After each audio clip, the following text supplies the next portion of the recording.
Yeah, let's go.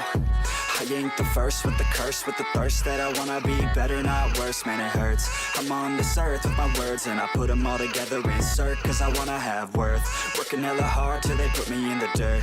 Gonna go far, man, listen to my words. Gonna be a star, man, life's like a blur. When you're working this hard, yeah, you get what you deserve. Yeah, I ain't taking a backseat, I'm passing anybody else who is rapping. I'm nasty, ain't nobody able to catch me. They gasping, they cannot compare, they can't match me. I'm at half speed, I got your girl and she laughing and dancing, hanging on my butt, she asking to crash with me, smash with me. She savage, she wants cash money and she knows that I live lavishly. I wanna live, I'm cold inside, give all I have just to feel alive. I fight to live, I fight to strive. One day I'll have what I want. I want the whole world in the palm of my hand. I got a plan, I'm the man. Now I'm teaching the game, a veteran, better than anybody else who tests me. I'm ready, looking in my hand and it's steady. I'm trending, ascending and blending, lyrical bending. Now I'm spreading and getting my name out now. Yeah, they hearing me laugh, all the crowds repping the sound. I'm hitting the ground, running, up and coming, ain't nothing. Yeah, rookie of the year, I'ma keep it 100. Cold-blooded, no budget, from nothing to something. I ain't bluffing, I got a full hand and a full plan. I ain't gonna stop till I'm at the top, man. Every single drop got me feeling awesome. I'm about to pop, started from the bottom, yeah. I wanna live, I'm cold inside, give all I have just to feel alive. I fight to live, I fight to strive. One day I'll have what I want in life. Can you hear me calling? Am I wasting time? I can hear the echoes left with no reply. Can you hear me calling? Left inside my mind. What was once a fire, now they're embers like goodbye. Where did you go? We used to be kids, now I feel so grown. I miss being free to be me, not alone. I used to have friends, but we don't talk anymore. I guess that's on me, I got busy. I used to drink soda, now I switched to whiskey. I didn't want time to pass, but time is fast. I just wish you were more than memories. I got kids now, but I'm a kid now. I haven't grown in my mind, just my skin now. I don't get taxes, I hate chores, I hate mail, bills, and miss the outdoors. I feel like the air used to smell different. The grass was greener and the summers were for swimming. I used to play baseball every inning. Now I work for a living.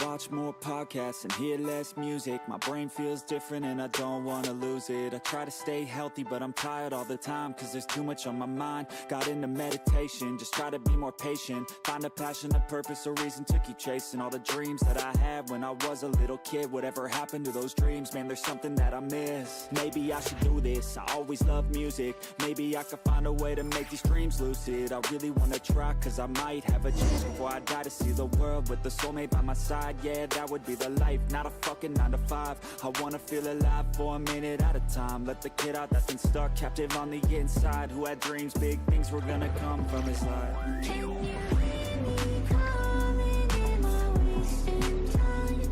I can hear the echoes left with no reply. Can you hear me calling? Left inside my mind. What was once a fire, now they're embers like goodbye.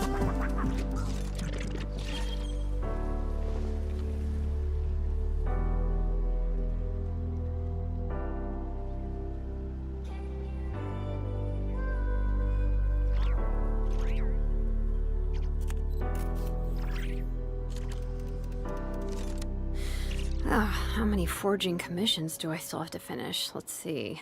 1, 2, Not so many as I thought. I'll get to them tomorrow.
Would you care to sit?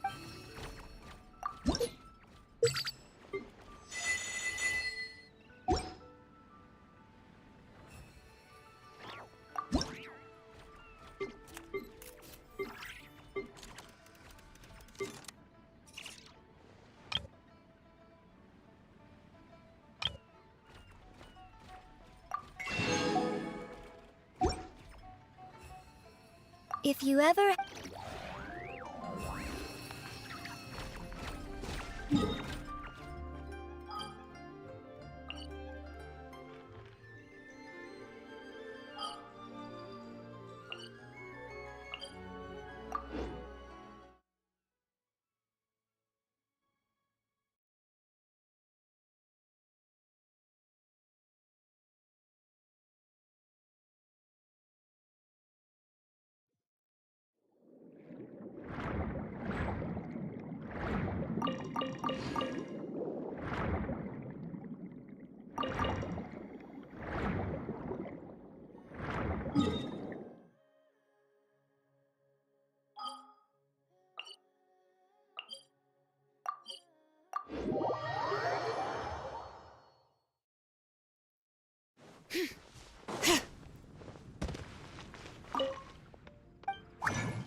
Overruled.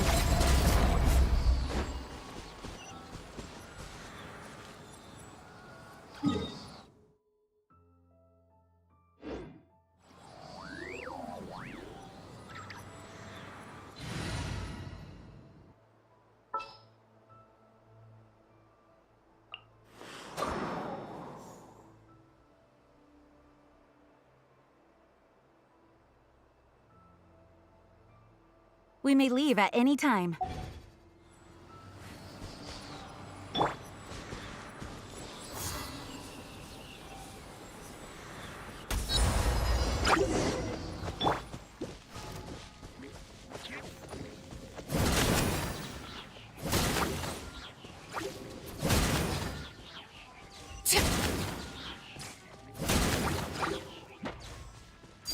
Laid bare.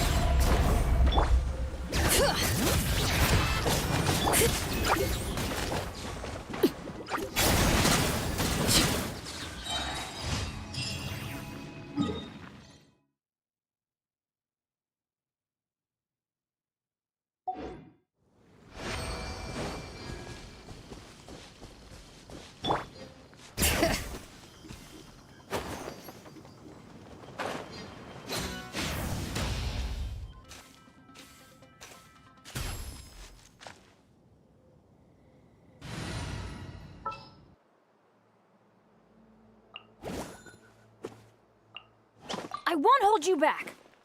Much.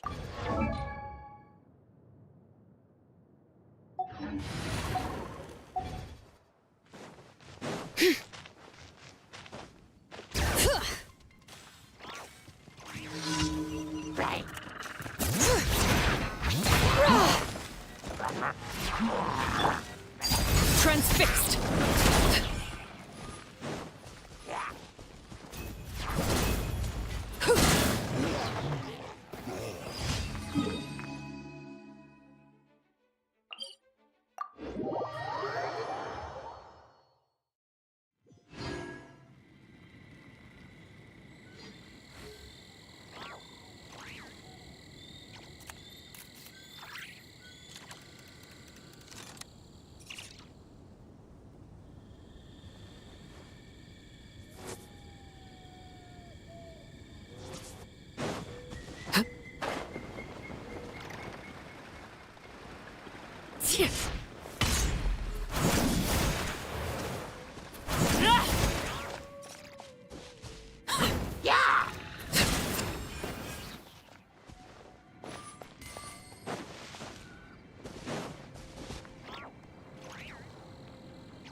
Something you wish to report?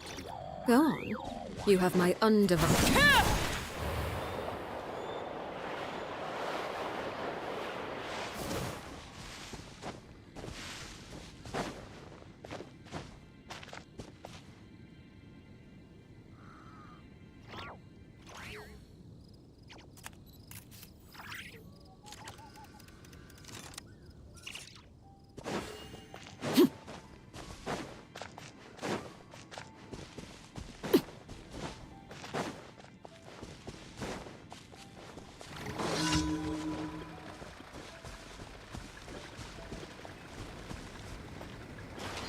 Overruled!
Add Astra.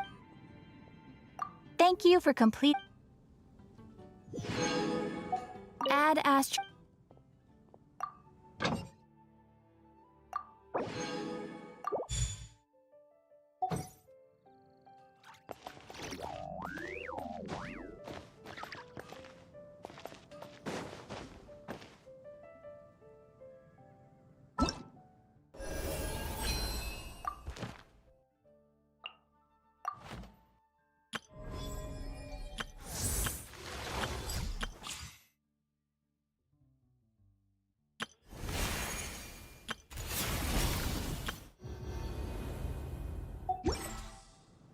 Come take a look.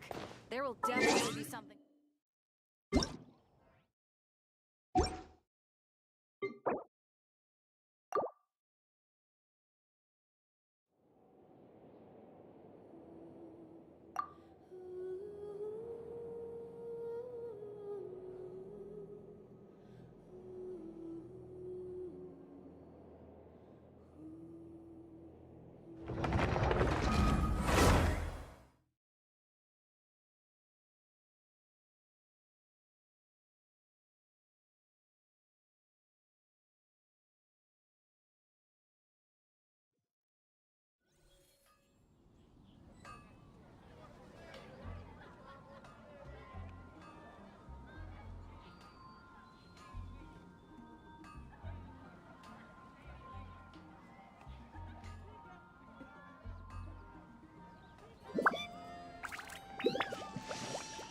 Fresh fruit only at Quinn Fruit.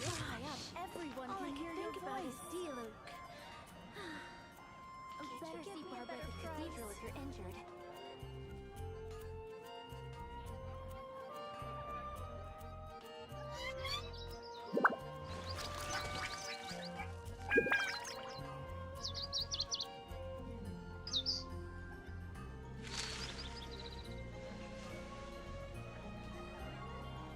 Can't you give me a better swear on the price? Archons, Better see Barbara at the go any cathedral if lower. you're injured.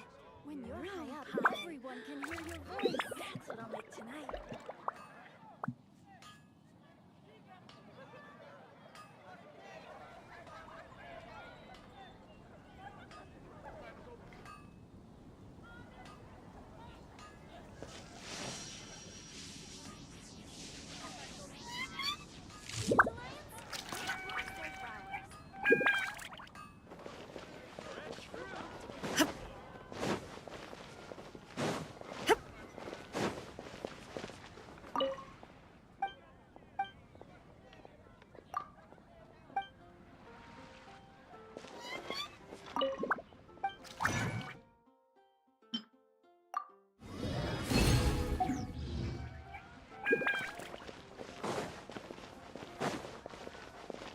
Come take a look. There will definitely be something that catches your eye.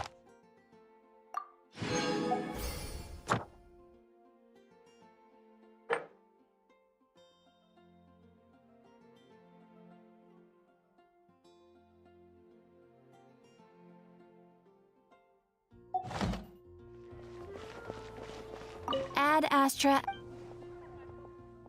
Thank you for completing. Add Astra.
inactivity serves no purpose whatsoever. When you're high up, everyone can hear your voice. Come take a look. Star Snatch Cliff is known for its views. Oh, which should I choose?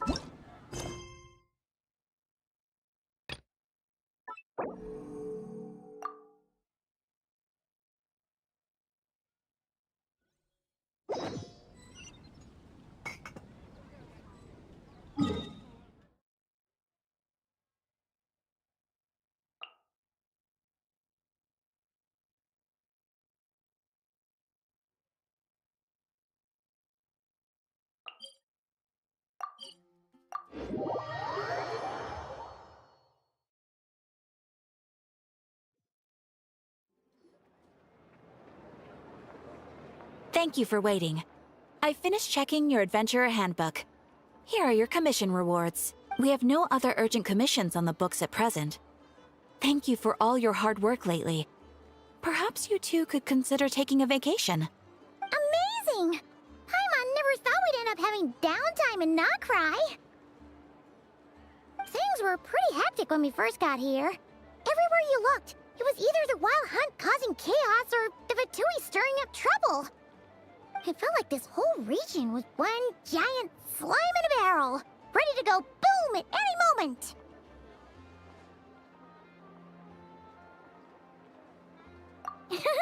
That's right! Another win for Teyvat's top duo!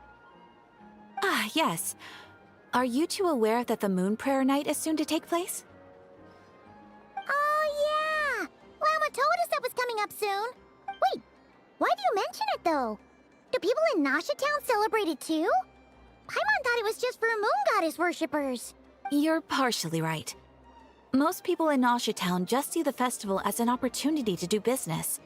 They do not concern themselves with the religious element. The festival was first celebrated by the Frost Moon Scions. On this day, they would wear moon prayer blossoms and celebrate the birth of the moon goddess through song and dance. They would also prepare food and handicrafts and give them as gifts to others. Over time, it became Krai's most lively festival. Oh, sounds like fun! Great! Well, in the meantime, since Catherine doesn't have any commissions for us, let's focus on some personal business instead. When we first got here, you mentioned that this was where your spaceship landed? We didn't get to follow up on it at the time, because we got wrapped up in that whole rare air situation, but now we can finally start investigating it properly. Well, there's a saying Paimon's heard around these parts, which goes, if you lift up a rock, you'll find something you weren't looking for. By that logic, you'll never find what you're looking for while you're searching, but the moment you stop looking, it'll jump right out at you. Could be worth a try though, right? Anyway, Paimon suggests we focus on other stuff we want to do for now, and just keep an ear out for spaceship-related intel as we go.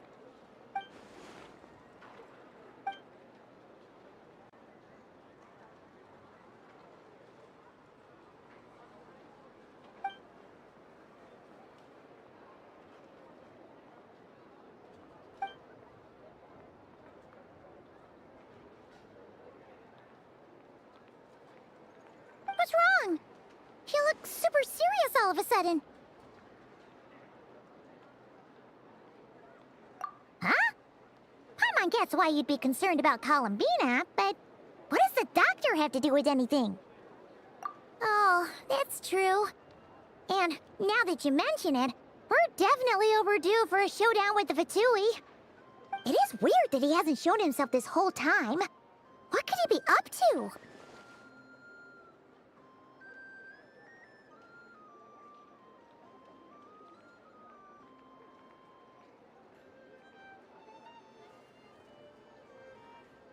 True.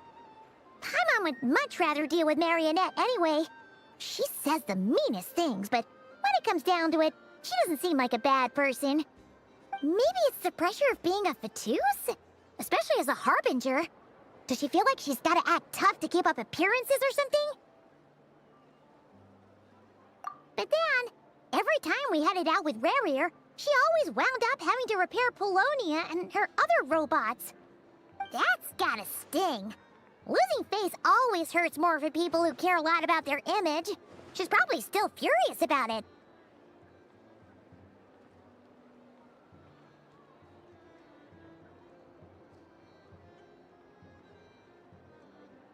What?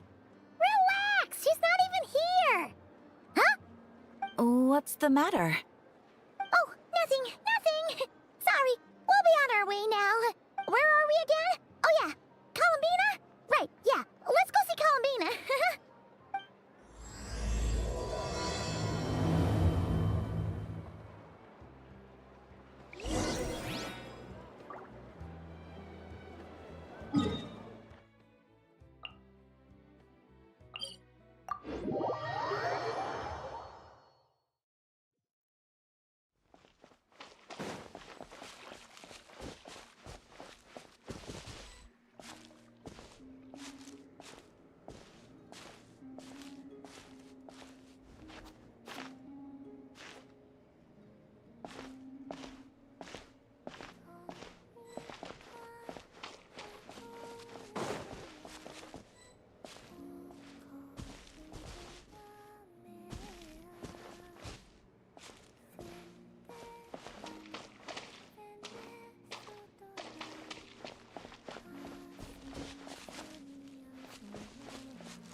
She's sitting up!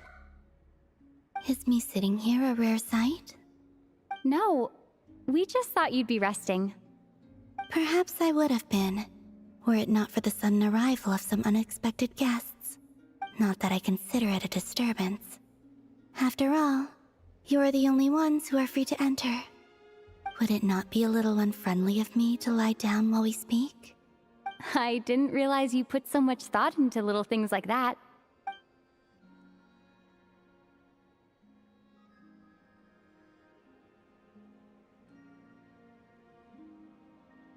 Only sometimes. There have been moments lately where I think about you and your companions. They are warm, mysterious, and cozy memories. Very few of my past memories are anything like that.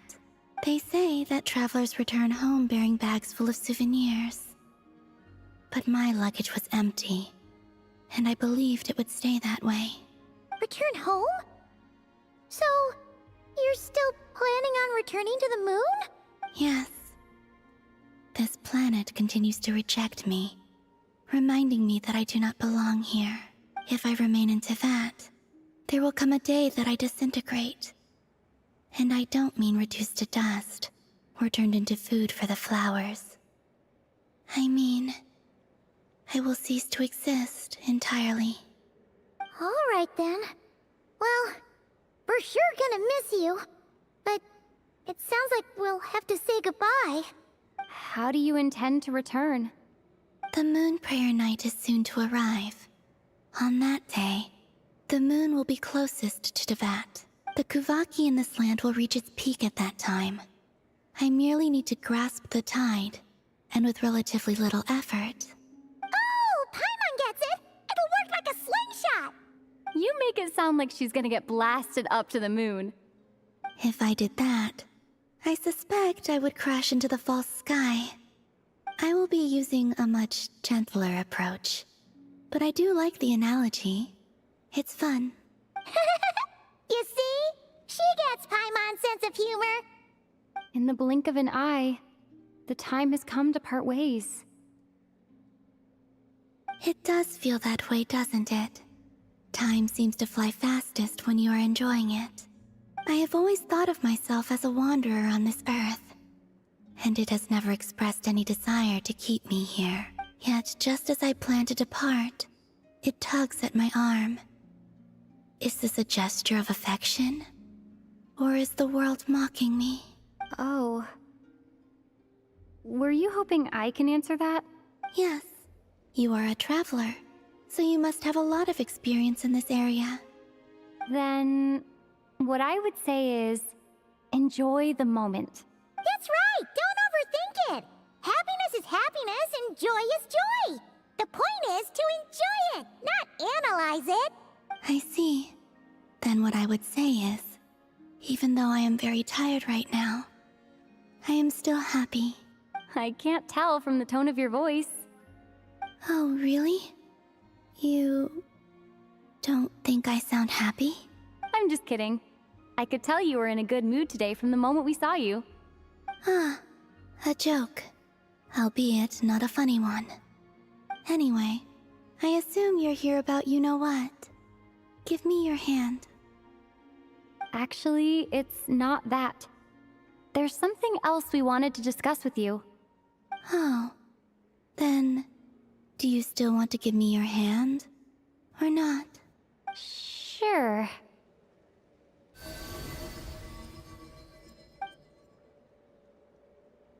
Thank you. So, I've heard that in the Moon Prayer Nights of the past, people here would hold celebrations in the Moon Goddess's honor. Since you helped so much in our fight against the Rayhir of Solnari, I think you deserve a farewell party before you return home. I haven't asked everyone else for their opinions on this yet, but I'd like to invite you to join the upcoming Moon Prayer Night. I've never joined a Moon Prayer Night before. I'm not sure what I would even do. Oh, don't worry about that. We take care of everything. All you need to do is show up. Of course, there's no need to force it if you're not feeling strong enough. It's just, this kind of felt like a golden opportunity. But they call me Kutar, and the Fatui have an arrest warrant out for me. I shouldn't appear in public right now.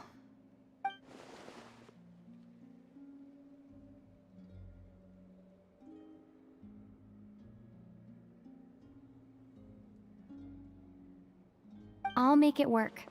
You have my word. Yeah, we got your back. Well, she does. Paimon's actually not too sure what she's planning. All right, if you're sure.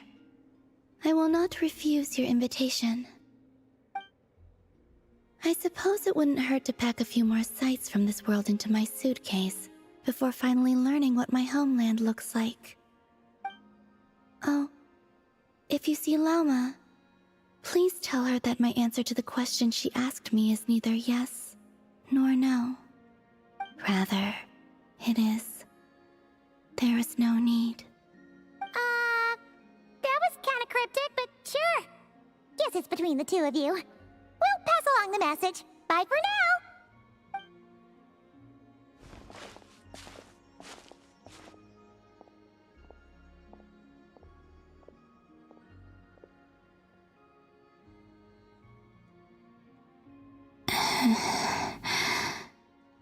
And also, I do not know.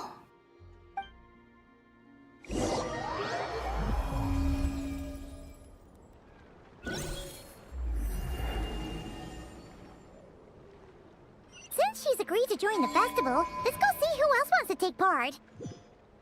Lauma's gotta be the person most familiar with the Moon Prayer Night. We should start with her. Also, what exactly is your plan to keep her safe? Not sure yet. I'll figure something out. What? Are you serious? And Paimon even gave you her vote of confidence back there! When did you become so sneaky?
Beats me. I had a bit too much to drink last night, and when I woke up, I was on Hisi Island. Mr. Varka is helping to oversee Nasha Town's preparations for Moon Prayer Night. He is here to go over some details regarding the decorations and custom cloth designs. Right, yeah, that too. What do you mean, that too? Yes. Celebrating this festival is a long-held tradition here in Nodkrai.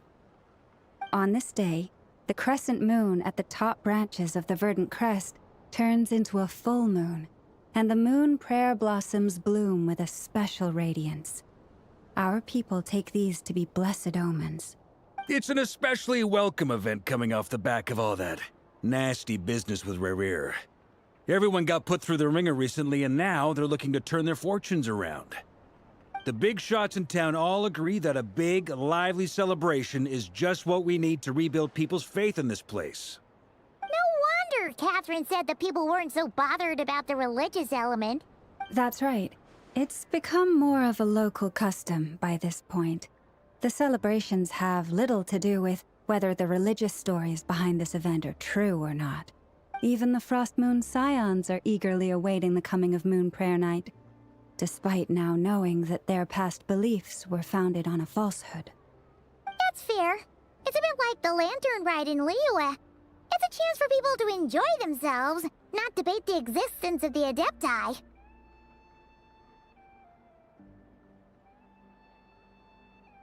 Oh, one other thing! We just went to see Columbina.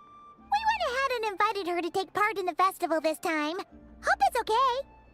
Wait, so... you mean she agreed to it? Huh. That's quite a surprise. Then, I suppose that she intends to return to the moon on that day. Oh, yeah!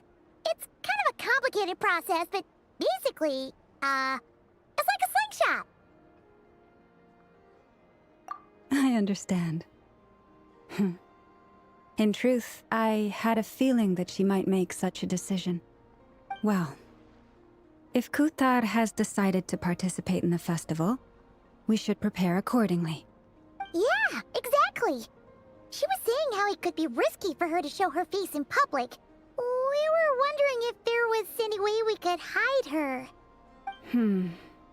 Unfortunately, the people who carved the statues did an excellent job of capturing her likeness. It will be very challenging to hide a goddess whose face everyone is so familiar with. Darn! We may have bitten off more than we can chew here. Nah, don't sweat the small stuff. We can handle that. Huh? Are you saying you have a plan? Not as such, no, but the most important thing with a festival is to keep the mood light and your spirits up. You can't go preparing for a festival with those long faces. You'll never convince anyone to enjoy themselves. The Mondstatter spirit is strong with this one. As it happens, I agree with Mr. Varka. Let's start by making our appreciation for Kuthar the beating heart of the festive atmosphere. And who knows?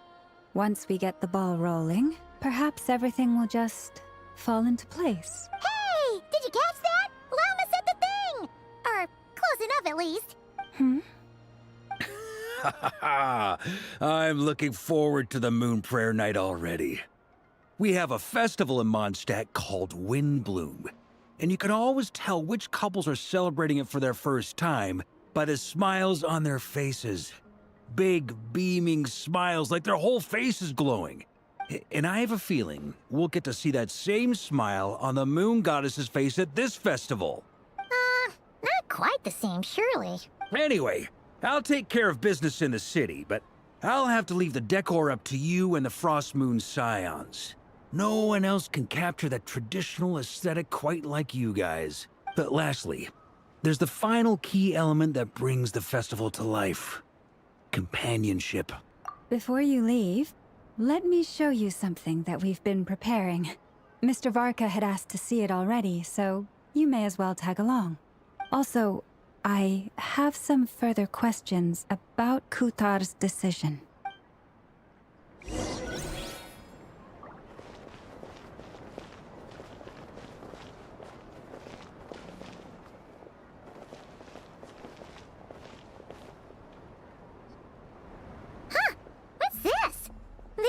like they're having fun. I believe so. Kuhenki seem very skilled at playing drums like these, although I'm not sure where they learned it from. Maybe it's an innate talent? In their eyes, they're probably just playing with toys. MODRETOR!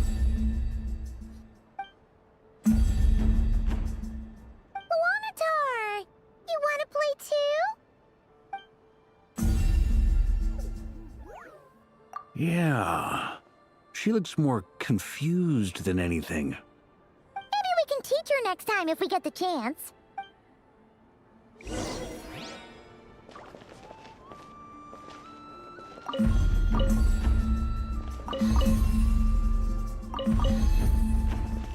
What are these floaty things? Moon veils. We hang them from buildings in the city during the festival. When you look at the sky through them, it creates a lovely misty effect.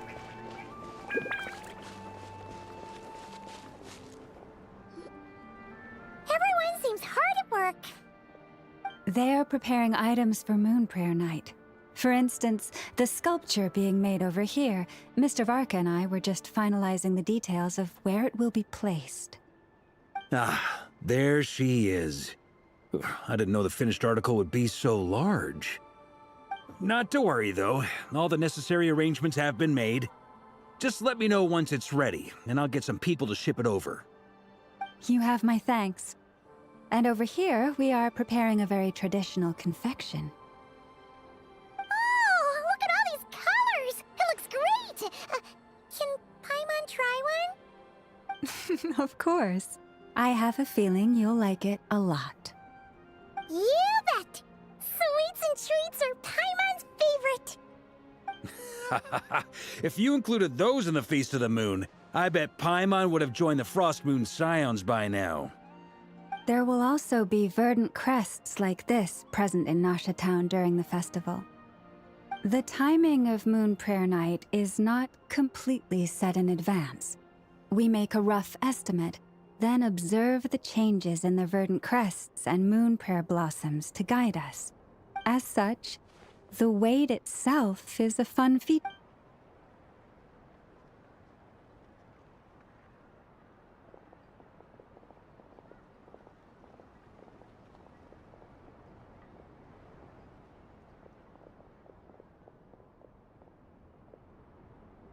Let's talk here. To tell the truth, I am very surprised to hear that Kutar is willing to participate in the festival. I once asked her if she'd be willing to stay with the Frost Moon Scions. I could introduce her to everyone, and we could be a family to one another. She did not answer, but she has not appeared here since. I took this to mean her answer was no, but if that were the case, she would not have accepted this invitation.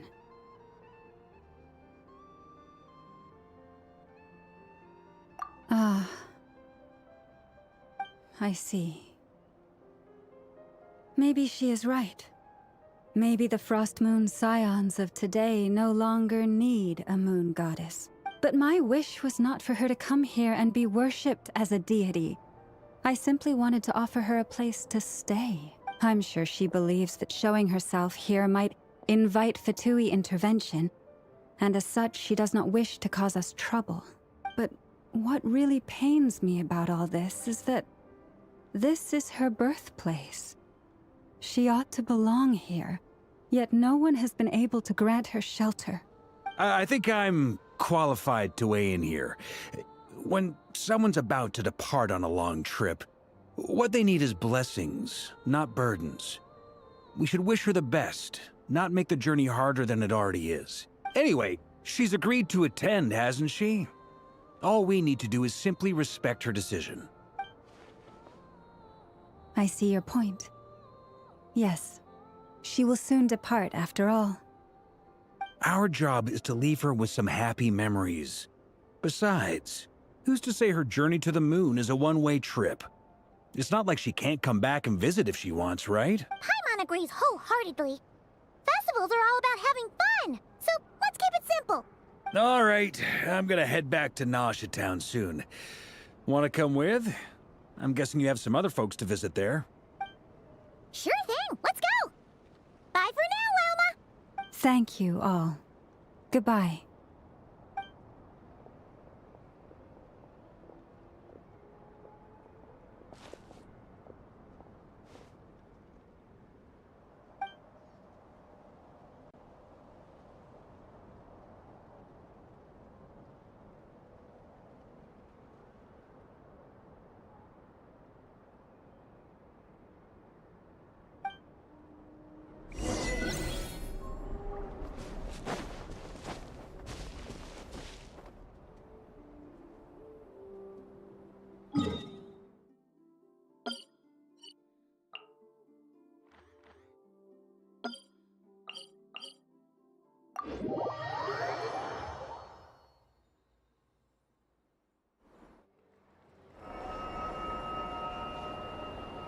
Huh?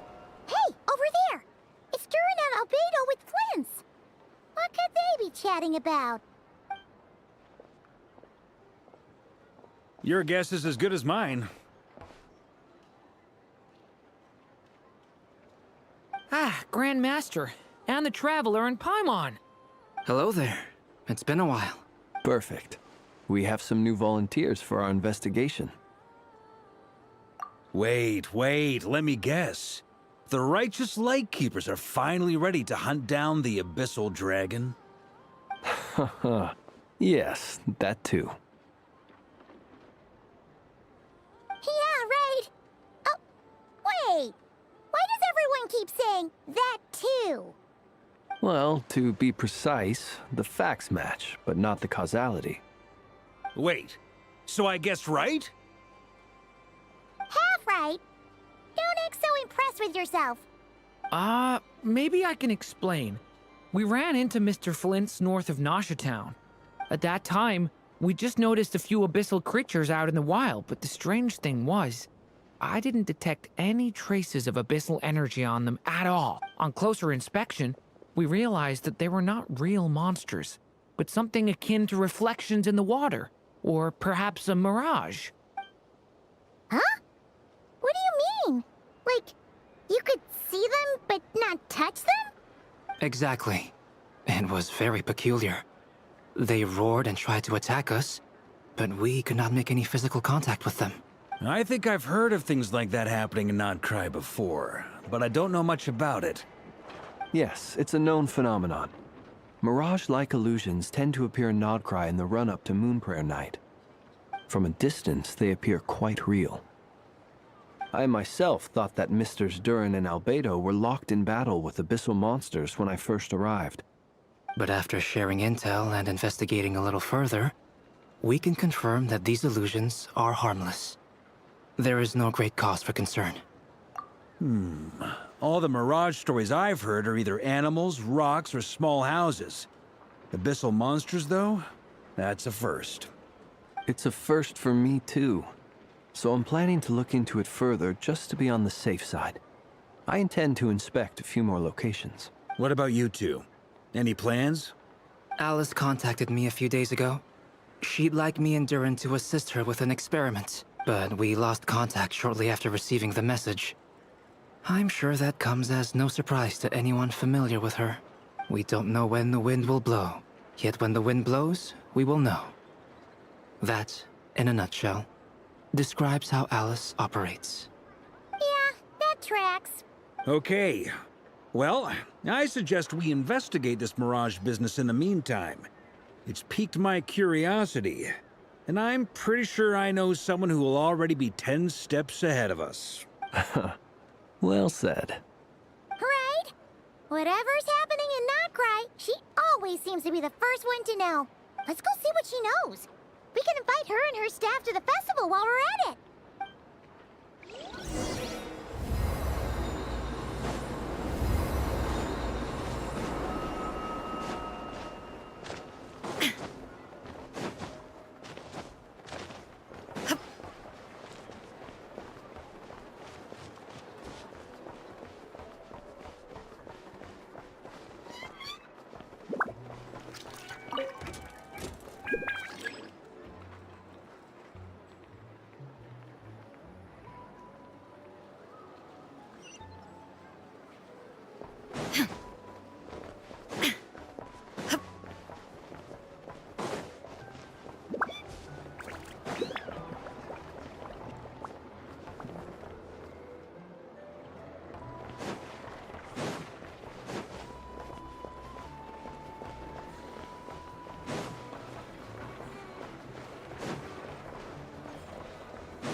You're right, I have noticed. There's certainly something a little fishy about this situation. Only a little, though. Records indicate that this phenomenon can occur in the days before and following Moon Prayer Night. That said, it has always been a rare sight in the past. The odds of encountering these phantoms are similar to looking up in the night sky, happening to see a shooting star, and managing to make a wish before it disappears. But this time, either everyone's getting lucky, or they're appearing far more frequently than usual. Yehoda's out gathering intel as we speak. In the meantime, let me check off some points of interest. First, the Abyss. The ones we saw seem to be abyssal monsters. Indeed. But we have identified one location where many more of them have made an appearance.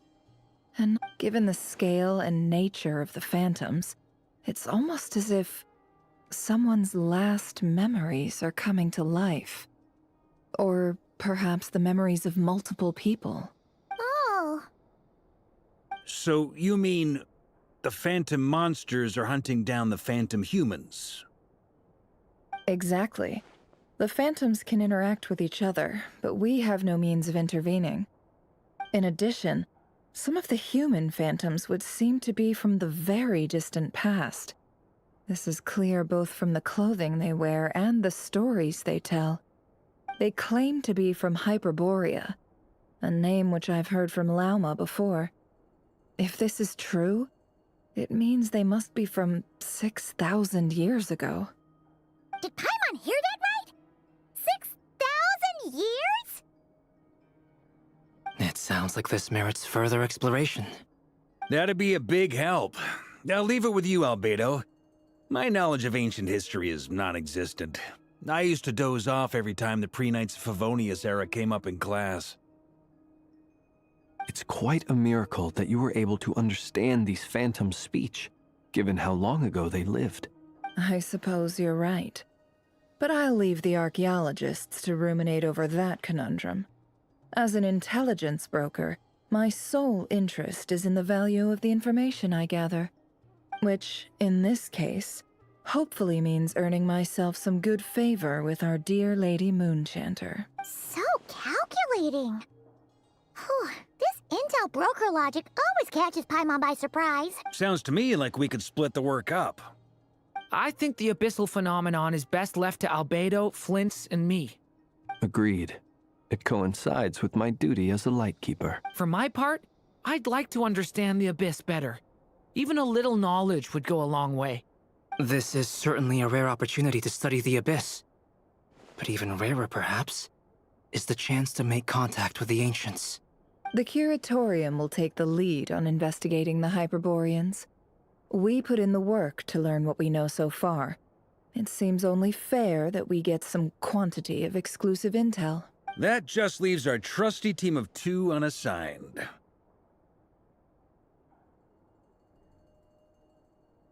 Since you became an honorary knight, of course.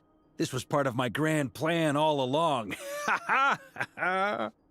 Oh yeah! By the way, we managed to convince Columbina to come to the Moon Prayer Night celebrations. Would you and Yehoda like to join too? She agreed to that? Huh. Quite an achievement. Never underestimate the traveler, I guess. I'd be happy to join. No point shutting myself inside when the streets are all decked out. I doubt any clients will be visiting during the festival in any case. And Yehoda loves a party, so I'm sure she'll jump at the opportunity. No. Way to contradict me in front of... Wait, no, that's not what I have bad news, boss. So many people. All right, everyone inside, quick!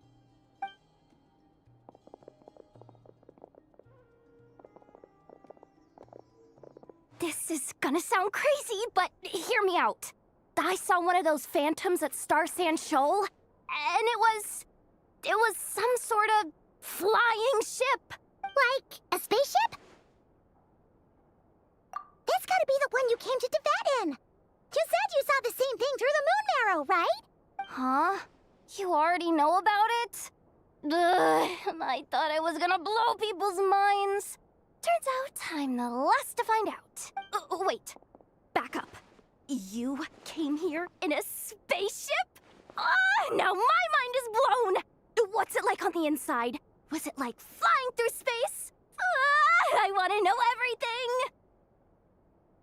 Yep, exactly. Huge discovery. You're the best, second best intel broker in the world. After your boss, of course. Wow. Really? Well, I don't know if I'm all that, but... I guess that decides where we're heading next. Come on, don't look at me like that. I know the spaceship doesn't have anything to do with me, but you don't want to leave me as the only one twiddling my thumbs, do you? Please? Fair enough. You can tag along. In that case, let's meet back here to discuss our findings once we're done. I wish everyone a productive investigation. You too.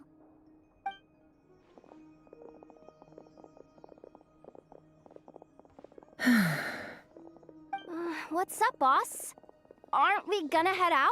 Tell me, Yehuda, when did the curatorium start giving out intel for free? Oh,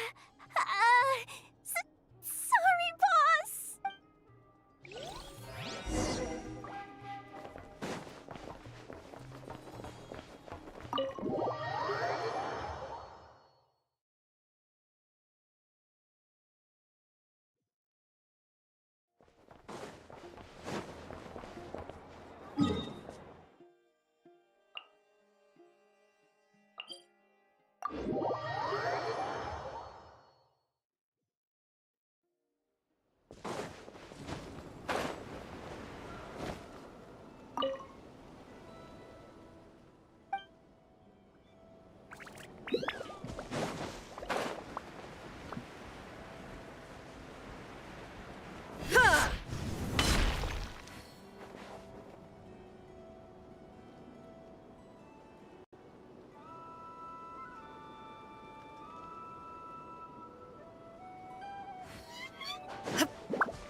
Well, what do you know? Yehuda was right on the money. This Phantom really is your spaceship, but that's so weird. Why would it show up here? Is it some kind of projection? Or a ghost? Like, maybe it no longer exists, but somehow it left an afterimage? Ah, you're already here. Miss Lauma, what a surprise. I thought you were busy with festival preparations. I was, until one of our people informed me that a strange sight had appeared at Star Sand Shoal. No one's ever seen something quite like this before. I thought I should see it for myself. Same here. Oh, so we heard that these things appear around the festival period. Any idea why that is? Unfortunately not. We have very limited information about them, since they can't be interacted with. And no human phantoms have ever made an appearance before now. The most we've been able to deduce is that these sightings appear to be connected to the increase in Kuvaki energy around this time. Yeah, seems like that's all we can do. Allow me to lend you a hand.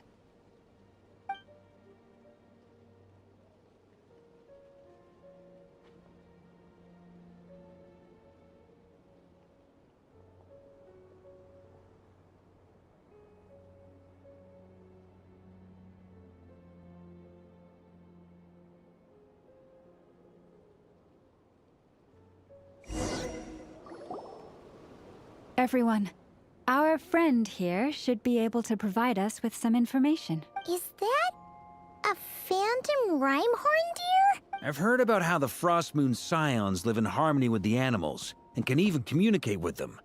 That's coming in handy now, for sure. Okay. Yes, I understand.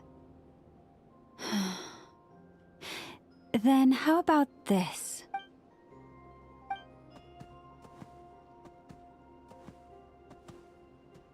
Oh, It's leaving. It appears to share our curiosity about this giant spaceship, so I asked it if it wouldn't mind investigating along with some friends. In return, I told it about some nearby spots where the wild fruit grows abundantly. We may live in a different era from these phantoms, but I trust that the terrain, climate, and ecology here are more resistant to the effects of time than some things are. Let's give them a moment and hope for the best.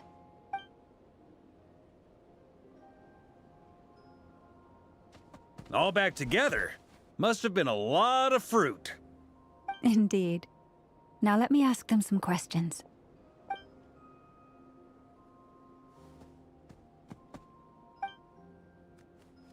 It did find a lot of wild fruit, enough for them to feast for a long while. This puffin circled in the air several times, but didn't spot anything out of the ordinary. Certainly nothing to do with the spaceship. Huh. Well, it definitely makes sense. Indeed. Other than that, I was also thinking that the world these phantoms see is also different from ours. Oh, I get what you mean. The wild fruit exist in both times and spaces, but there might also be things that only exist in that space-time, which we can't see. Good point. Great thinking, Lauma. Blunthorn rhinos can use kuvaki to shift great rocks, but this one says it couldn't get that ship to budge by even an inch. The sniffer mole tried too, but despite being a skilled digger, it could not get through. They say that the spaceship looks robust and undamaged. It seems completely impervious to any and all attacks. Whatever lies within is well defended from harm. So, just like us humans, there was nothing they could do about this spaceship either. Yes. Still, they deserve our thanks. We are grateful for all your efforts, dear friends.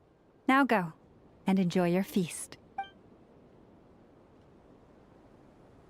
I've noticed some other human phantoms gathered nearby.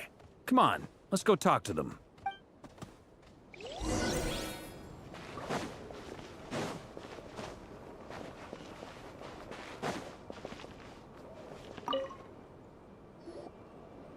What is this thing?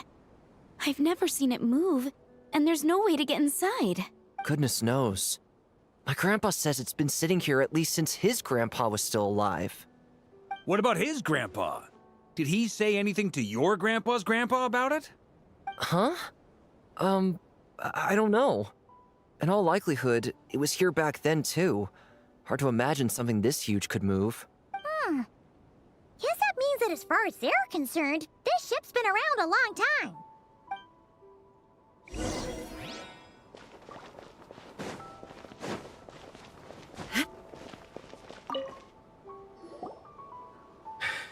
Come on, brothers.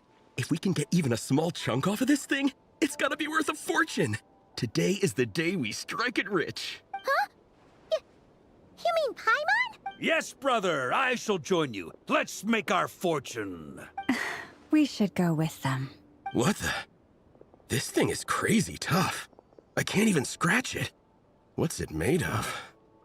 Sorry, brother. Looks like we'll have to seek our fortunes elsewhere.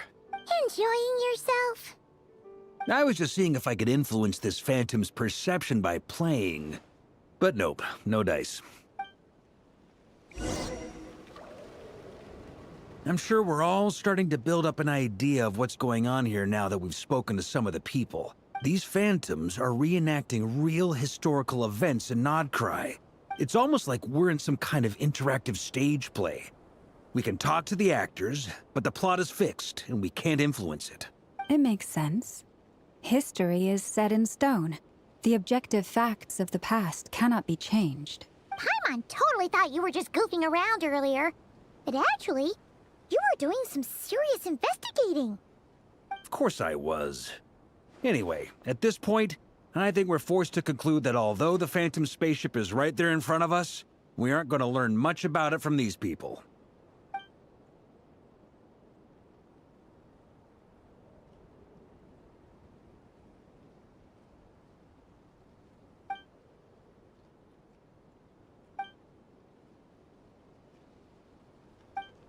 Don't be discouraged. If nothing else, this is proof of the ship's existence. And think about it. So many people tried to hack their way inside, but no one could get the door open. It's made of very tough material. To me, that says that we'll either find the ship itself or the story behind it. It's just a matter of time. Huh. Every now and then, when Varka gets serious, he actually does seem like Grandmaster material for once. I wonder how the others are doing. Let's head back for now. Sounds good. Also, drinks are on me if Team Knights of Favonius is the first to finish. Wait, we have a team name now? Am I in Team Knights of Favonius as well? You're very welcome to join. We've even got a cathedral ready for you. Isn't that technically blasphemy? You wouldn't dare make a joke like that if Barbados was in earshot. Nah, I'm sure Barbados doesn't mind a little harmless blasphemy once in a while.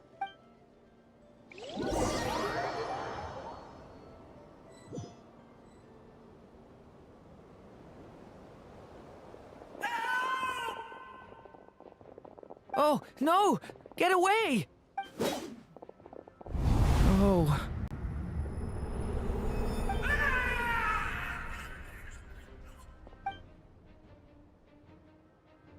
I know it's hard to stomach, Mr. Duirn. But as I'm sure you've noticed, there is nothing we can do to intervene in that which unfolds before us. But we have to at least try. And try you have. But are you aware of how many unsuccessful attempts you've made now? I wasn't keeping count. I'm afraid this is the 39th failure so far. Or the 5th if we're only counting this particular victim. There are no indications that these phantoms may be altered in any way. You seem to have calmed down a little. I'll make us a fire.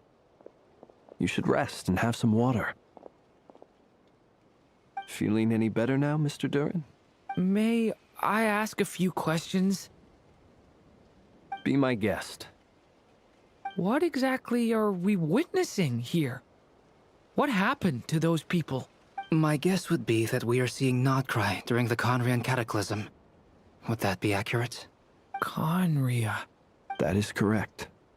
As you know, once the Abyss senses even the tiniest crack, it floods in and spreads like wildfire. There was a time in the distant past when it permeated all of Nodcry, causing immeasurable harm. The people paid a terrible price to heal this land. Then 500 years ago, the whole of Teyvat suffered an abyssal disaster. Once more, Nodcry was dealt a devastating blow. I see. In the face of the abyssal onslaught, all were like grains of sand tossed around by a tidal wave. Be they human, fae, or god. The moment you witnessed is but one drop in a whole ocean of catastrophe. All right. I guess that answers my second question, too.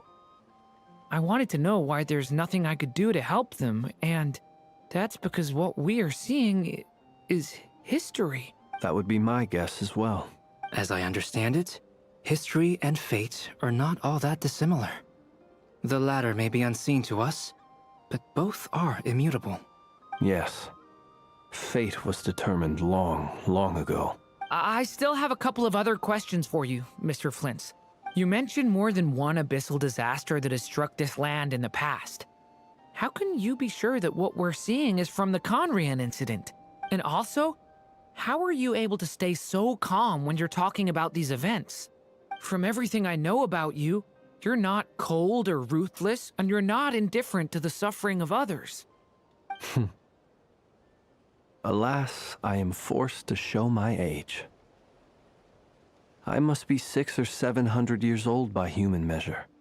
Wait, so you...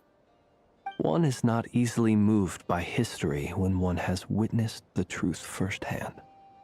I'm sorry. You needn't apologize. Your passion is a good thing to have. Treasure it, because someday you may find it in terribly short supply. Now, at the risk of offending you, I have a question in return. Your curiosity toward the abyss, is it born from hatred or because you sense its call? I only ask because I kept a fragment of Rerir's body in my lantern for a short time. Specifically, his heart. So I know what a burden it can be to carry the abyss with you. And I hear its power growling from somewhere within you. In my eyes, your mere existence is a miracle. My honest answer is... I don't know. I don't think I have the confidence to say for certain. What I will say is the abyss is not the only issue that haunts me. Even before I became who I am today, the question dogged me constantly. Should I even exist at all? My doubts remain unresolved. But when we fought Rerir, something became a little clearer to me. Sometimes it is the darkness within us that allows us to achieve the impossible. I certainly got the sense from your 39 attempts that you were trying to achieve the impossible. It sounds like you've resolved to see the truth for yourself. Absolutely. In that sense, he and I are quite similar. Then I wish you every success. I look forward to the day of your transcension. Well, if everyone's caught their breath, I suppose we should head back.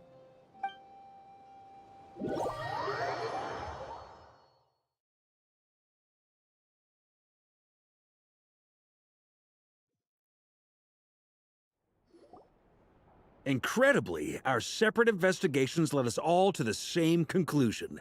Hooray for consensus! Yeah, but we barely learned anything, though. I totally thought this would be the mother lode. Talking with the ancients?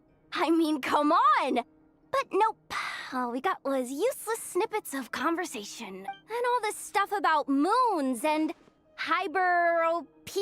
What a load of baloney. Seems like people back then had a few screws loose. I understand your frustration. We found the same issue. Each phantom only showed a very brief moment in time. There isn't much value to be found in these miscellaneous fragments of a civilization's history, no matter how glorious it may have been. If there's a silver lining, it's that these phantoms are harmless to the present reality. They shouldn't get in the way of the festivities. Paimon agrees. And not just because it's the first thing she understood in this whole conversation. You look disappointed, Nefer. Is something the matter? What do you think? We all worked our tails off, but the only one to gain anything from it was you, Lady Moonjanter. Well, please do share the Hyperborean records with me.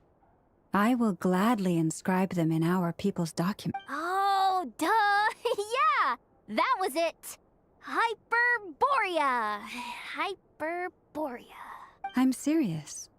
Only an expert in the Frostmoon Scions and their history can turn these records into valuable research material. The alternative is to let them gather dust on the Curatorium's storage shelves until the pages turn yellow. Nefer, you're wise enough to know that cooperating and sharing the profits is the best course of action here. Well, that goes without saying. Sure, let's do that. Huh?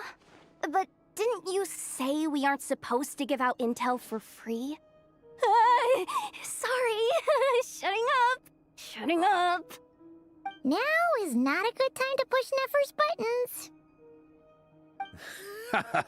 Anyway, back to Moon Prayer Night. I'm thinking that we should prepare something a little special, aside from the usual decorations and so on. You mean a parting gift? Can't go wrong with food. Although, does food go bad on the moon? Perhaps a lantern would be a better choice. It might be dark up there. It could prove difficult to light a lantern on the moon. Magical stones might serve that purpose better. What about a clockwork mecha model from Fontaine? I've got a whole bunch at home.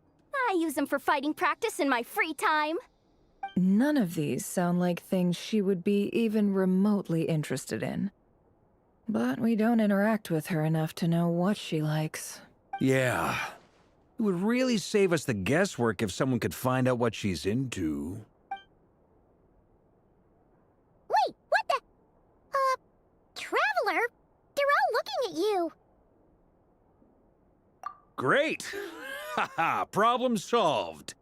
Now, I need to stop by Dory's. Gonna need her help sourcing a bunch of stuff for the festival. Then let's leave it there for now. We all have our own business to attend to. Traveler, if you find out what Kutar likes, let us know right away.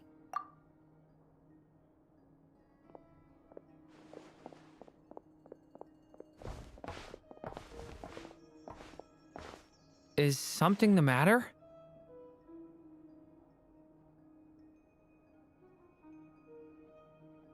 I'm fine. It's just... I'm still feeling a little rattled after witnessing the horrors of the Abyss. But it's okay. This is something I have to work through. I'll be all right. Thanks for your concern. Well, don't put too much pressure on yourself. If you ever feel like something's wrong, physically or mentally, we're here to talk. Come on. Stop treating me like a kid.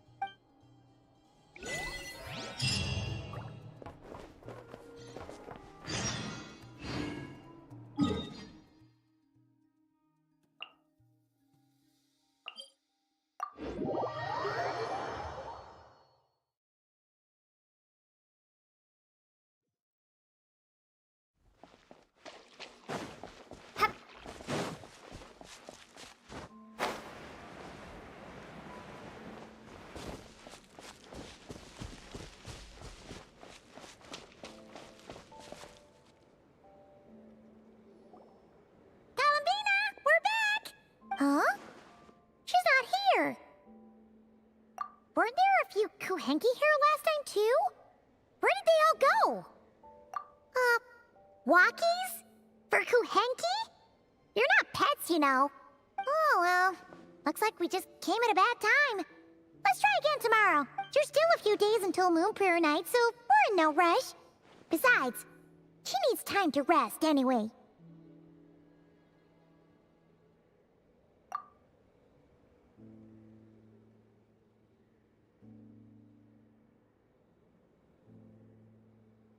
Kalamina!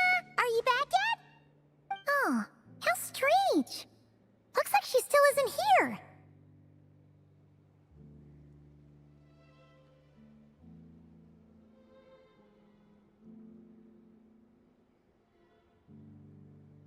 Right? It's not like her to spend so much time outside. Especially since she's worried about attracting unwanted attention. What about Luonatar? Luonatar, you there? Hey! Do you know where Kalambina went?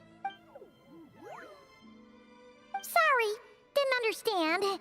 But if you know where she is, could you take us to her? Yeah, that's even stranger. What about him? Oh, that's not good news. They change color when Kalambina gets weaker, right?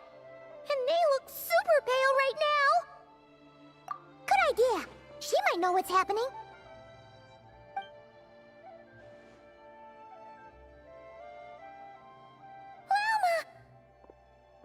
Ah, it's you. How is Kutar? Is she okay? No, she hasn't. I came here to check on her after I noticed the flowers had changed color. Based on past precedent, she must be very weak right now. Even getting up to walk would be a struggle. It seems unlikely that she wandered off outside. Not to mention that she doesn't do that at the best of times either. So yeah, this is super weird. No. Very few people are in the know about Kutar's whereabouts.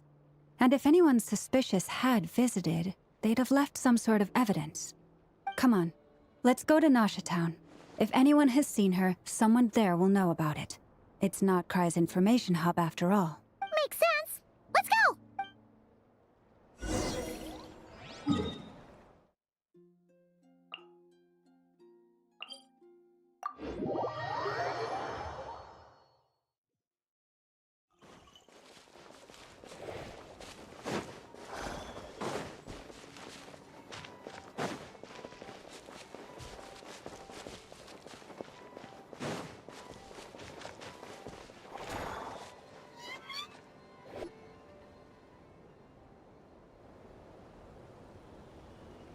moment. Is it just Paimon, or is this stall kind of suspicious? It's never been here before, right? No, I don't recognize it. Alas, your free and easy adventure time is over. Now, prepare to face the final boss of Nod Krai. Whoa! Where'd that voice come from? Not sure, but it's definitely hostile. No, no, no, not that way. The final boss is right here. The sniffer mole? That's the final boss? Surely not. Also...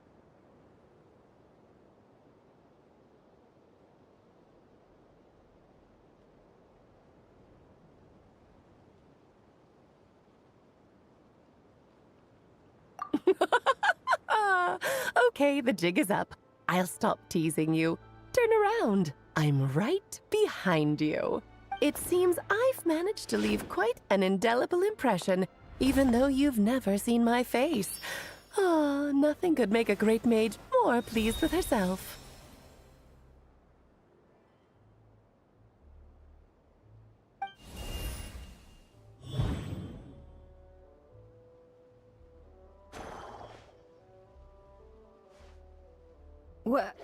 What is going on? I've heard that all the big shots in Teyvat have long, wordy titles that stun people speechless when they make their entrance.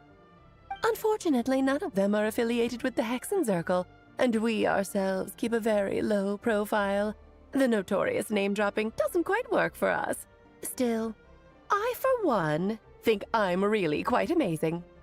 So that didn't stop me from coming up with a title anyway. Alice? It's really you this time? Not a lantern or a Dodoko, but Alice in the flesh? Ah, that's right. So, what do you think? How does it feel to finally meet me? You look like...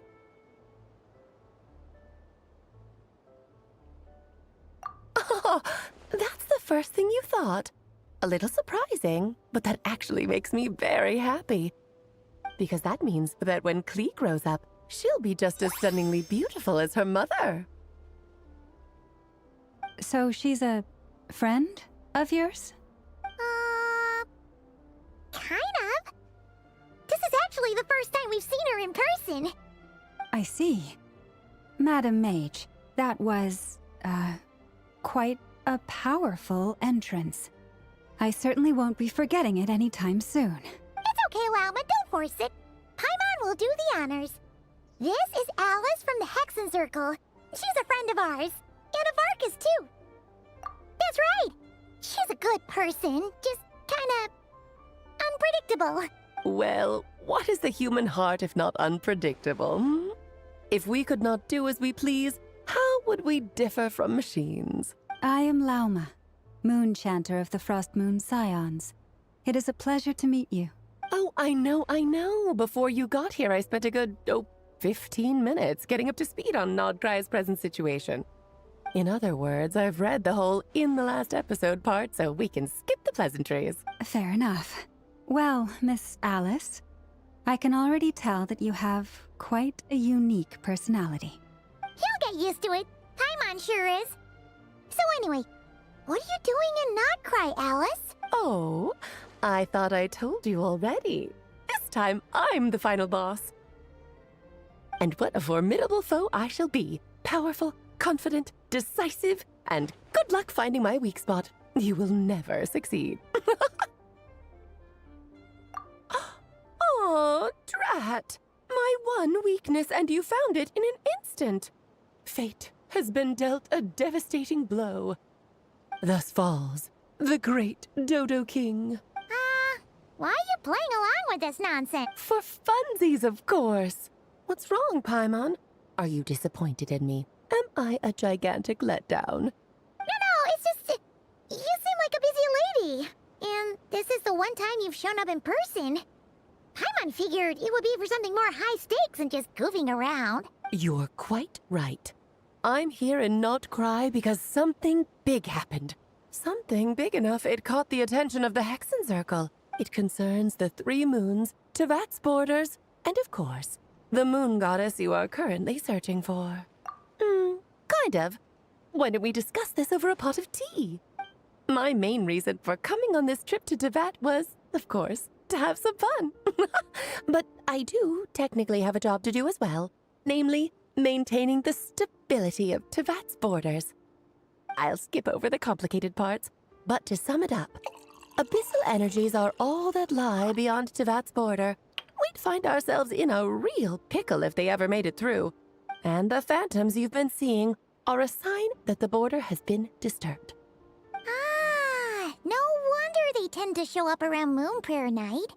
Is it because the real moon is now so close to us that its power can cross the border? In part, but only a negligible amount passes through.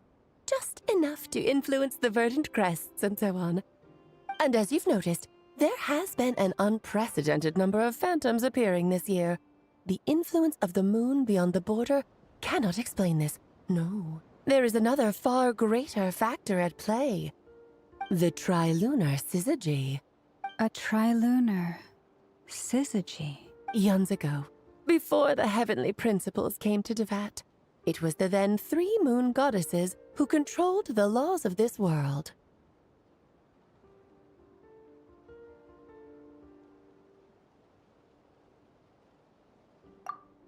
That's exactly it. The 3 goddesses split these powers amongst themselves, promising never to consolidate them into one singular body.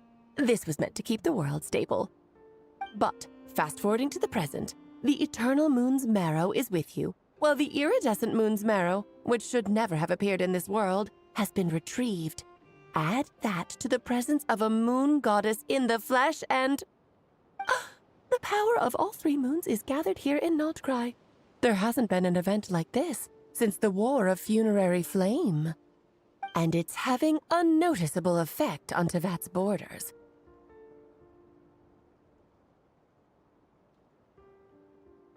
Because I wish to give my darling daughter a peaceful, sunny environment to grow up in. Is that a good enough reason? Kinda sounds like you're dodging the question, but it does make sense. Well, that's one reason anyway, and the most important one. The others are a little complicated to explain. For instance, cleaning up after dearest Miss R. Albedo could tell you more about that if you're curious. But right now, I have a more important question to ask you. Why are you collecting the moon marrows? I see. Nicole told me about that legend once. Nicole? You mean Mage Anne?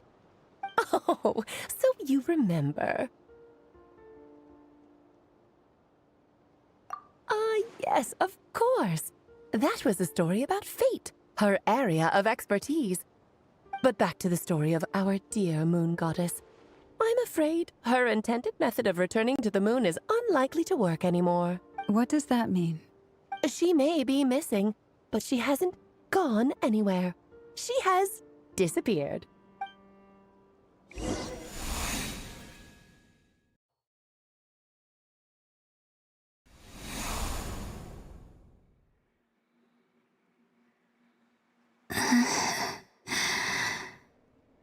My body is so heavy.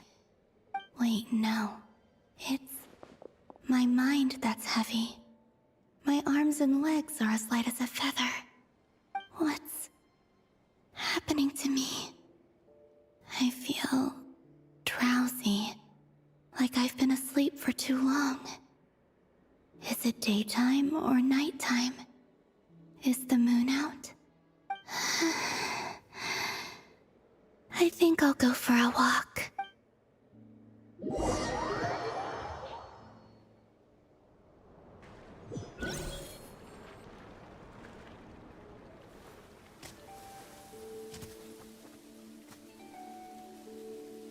Are you out for a walk too?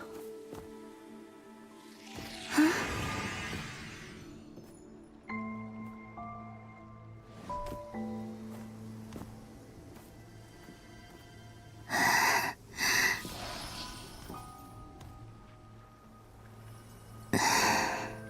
The day has come at last.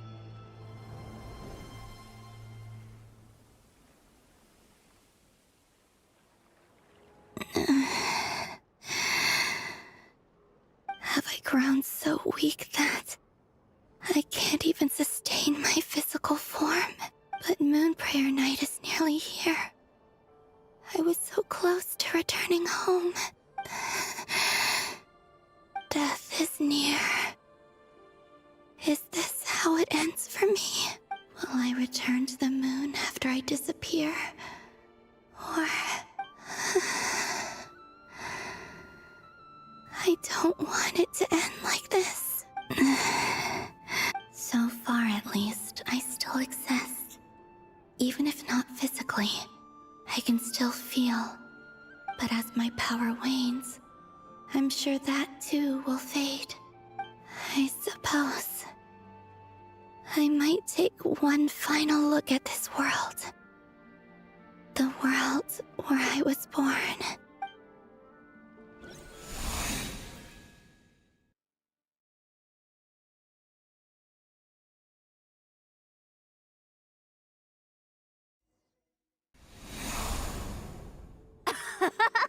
Come on! Come on! Wait for me! The Frost Moon Enclave. How much it has changed since I was born. These decorations, they're so heavy. It's times like this when you kind of wish men could be priestesses and acolytes.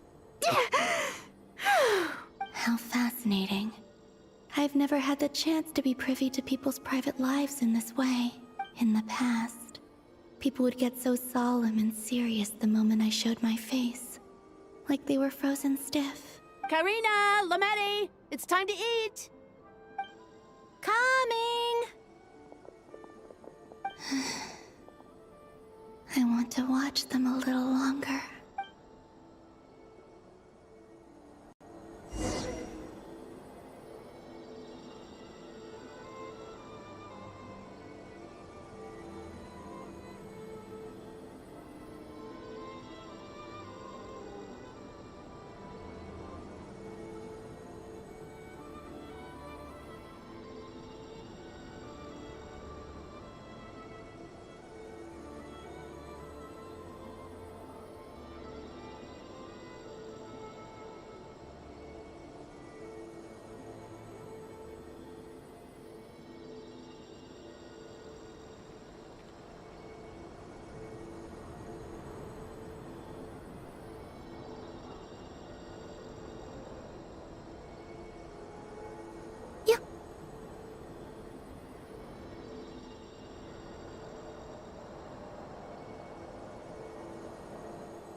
So just fill these balloons with air, right?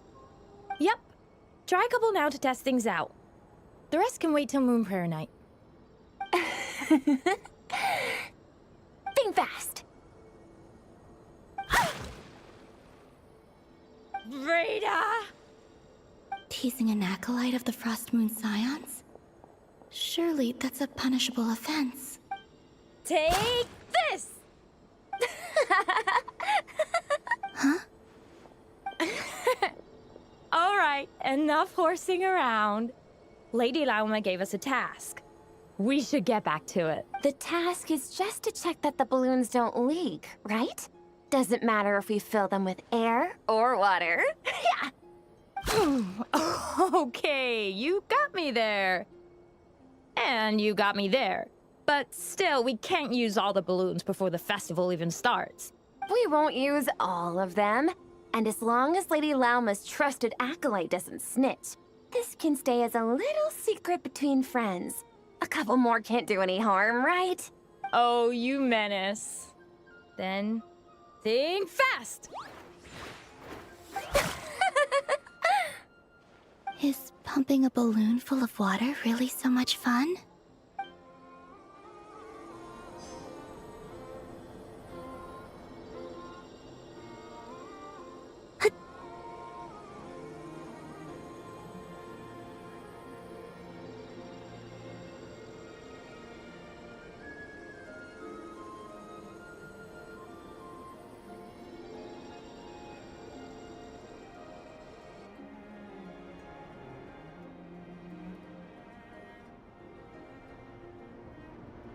I'm sure you're both tired from playing all day. Come on, eat up. A plain, humble meal. That has always been the way of the Frost Moon Scions. Huh? How come Lamatti got a midsummer berry dessert? Oh, I always get Lockaberry. I don't mind sharing. You can have a bite of mine if I get to have a bite of yours. They're sharing food? I've never shared food with anyone before. Even at the Harbinger tea parties, everyone just ate off their own plate. And when I couldn't finish my food offerings from the Frost Moon Scions, they'd leave the leftovers out under the moonlight for the animals to claim. Hey! That was 2 bites! Oh, then you can have another bite of mine. Oh, you too. Oh, don't fret now. Here, have some of Granny's too. So this is what it means to be family.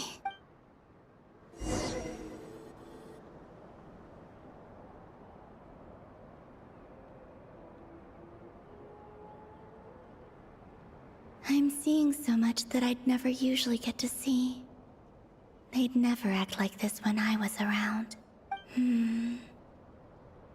It's nice, being able to just watch people in peace in these final moments. What a rare opportunity. I think I'll go take a look around Nasha Town, too. Maybe the Traveler will be there.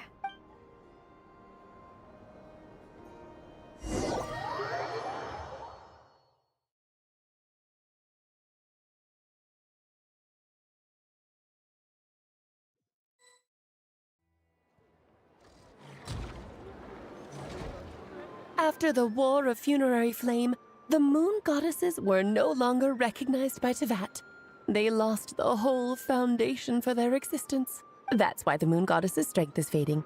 She cannot withstand the world's rejection of her.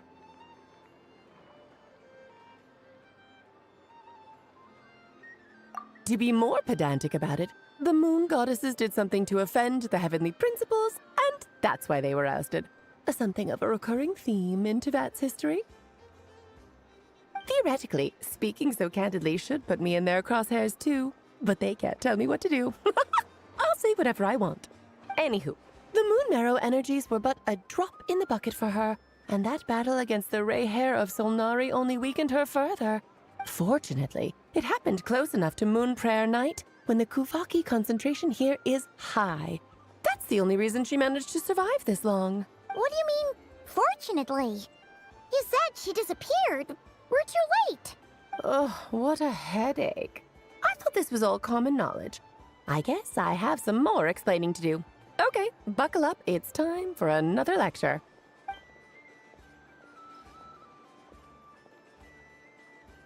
Now, I said earlier that the Moon Goddesses lost the foundation for their existence. The reason for that has to do with the natural order. Basically, the rationale for their existence in Teyvat was lost. The same logic applies to the present Moon Goddess, too. Consider her existence so far. Her comrades in the Fatui called her Damselette. And she was worshipped as Kutar by the Frost Moon Scions. But these connections have now been severed, whether by her hand or yours. So, the rationale that once sustained her existence is now gone. Wait, we did that to her? Oh, well, strictly speaking, yes. But let's not start pointing fingers, shall we? I'll only end up as the big bad villain, and that's not the kind of final boss I want to be.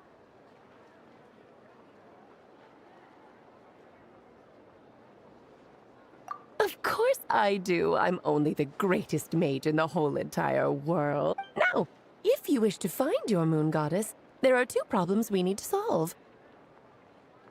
Firstly, we'll need to strengthen the connection between her and Teyvat, at least enough to sustain her until Moon Prayer Night. Strengthen her connection? But does that mean I'll have to rally all the Frost Moon faithful behind this? I'm afraid a bygone faith and a former home won't be of any help to her now. Do you know her name? Her name? Oh, yes. Names are very important things. A name is a fundamental concept that anchors one's entire existence. then your first job is to find it. As a moon goddess, I'm sure she must have a name she identifies with. Neither Columbina nor Kutar is her true name, and she's never really accepted either of them. So, finding out her real name is enough to sustain her existence? Yes, I know it sounds like a small step, but every journey begins that way. So for now, that's all we need to focus on. The second problem is with her plan to use the moon marrows to return to the moon. Unfortunately, piercing through the false sky will take an enormous amount of power. Given her current condition, she won't be able to provide anywhere near enough power, even if she recovers her physical form. But no need to fret. Nicole's the expert in this field, and I'm sure she'll figure something out. Wait, Mage N is going to help us out too? That means we've got 2 Hexacircle mages on the case. This is turning into a pretty big deal. Actually, this is more of a side quest for me. Like you said, I'm a busy lady, so I can't stay for too long. I'll have to return to Tivet's border soon. That's the upside you get for looking out for my little Klee. Hopefully that will incentivize you to carry on keeping her company in the future. Anyway, jokes aside, you'd better get moving. It will take quite a miracle for the moon goddess's consciousness to hold out till moon prayer night. Oh, I suppose I might as well tell you where Nicole is before I leave. Off you go now. Time to meet your new friend. Oh, yes, and a little suggestion. Don't forget to mind your heads. What? I wonder how Duirn's doing. I should really go see him before I head back. You really are super busy. I most certainly am. There's so many children I have to keep tabs on just in Mondstadt. Duirn, Albedo, Venti, Varka. Klee didn't make the list, huh? Of course not. Klee is my pride and joy. I have no qualms about her, because she's the best child in the whole wide world. Yep. Klee's a little angel. I'm glad you agree. Well, all the best. See you when I see you.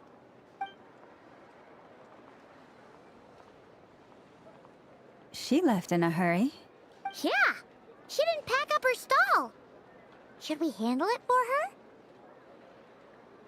I must say, I'm now very curious about her daughter. Klee, wasn't it? What's she like? That's a long story. Come on, we'll fill you in as we go.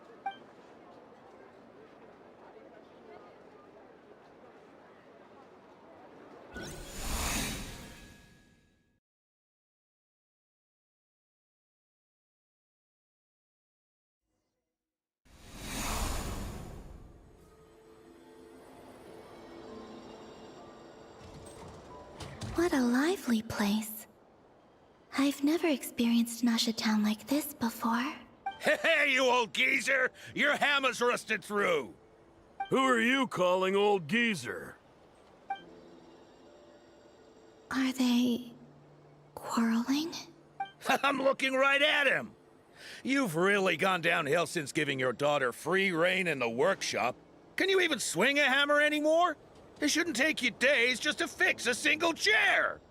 You might as well use that hammer to massage my back for all the good it's doing. Don't run your mouth, or you'll get a back massage that'll put you in bed for the rest of your life. Look, the materials haven't arrived yet, all right? You know how busy it gets in the days before moon prayer night. I'll bet you send all the materials to your little princess. Blood's always thicker than water, huh? All right, you've made your point, Uncle Kusky. As soon as the materials arrive, fixing your chair will be the #1 priority. And Dad, if you've got time to chat, why don't you lend me a hand, See? Lolka knows what the score is. I guess they're friends. But the way they spoke to each other was so ugly. Then again, it wouldn't be the first time I've seen something like this. Columbina! Sing outside my door in the middle of the night one more time, and I'll unscrew your vocal cords. You hear me? Oh, Zandrone. So that was her way of trying to be friends with me. What a pity. I won't get the chance to say any ugly things in reply.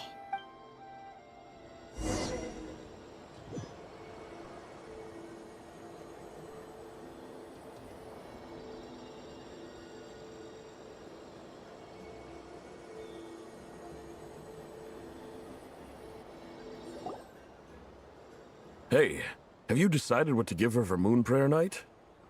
I sure have. She's gonna get the surprise of her life when she's least expecting it. Then I'll whip out the ring and pop the question. The surprise of her life. What a fun turn of phrase. Cool, I get the picture. You can spare me the gushy details. Ooh, looks like we have a customer. Hello there, ma'am. Would you like some Moon Prayer Night candy? Huh? Is he talking to me? Can he see me? Here you go.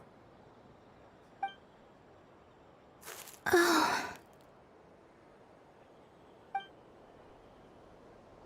Come back anytime. Right. Now, where were we? I don't know why, but I still held out hope.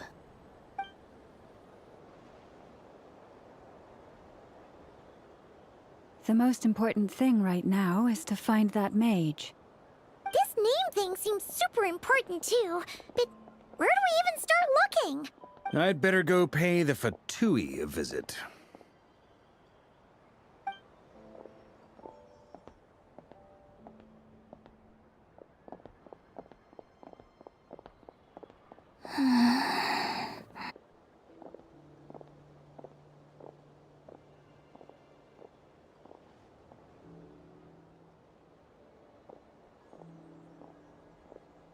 Columbina?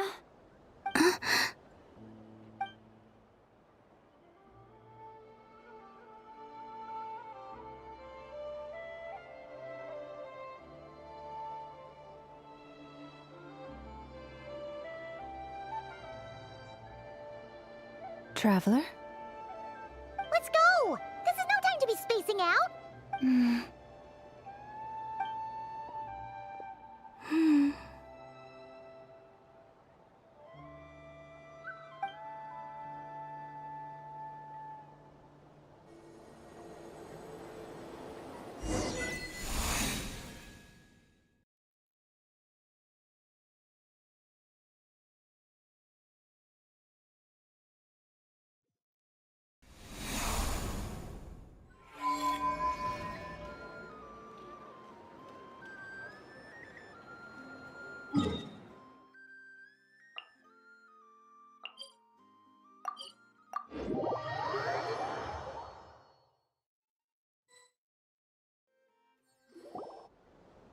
Where are they going?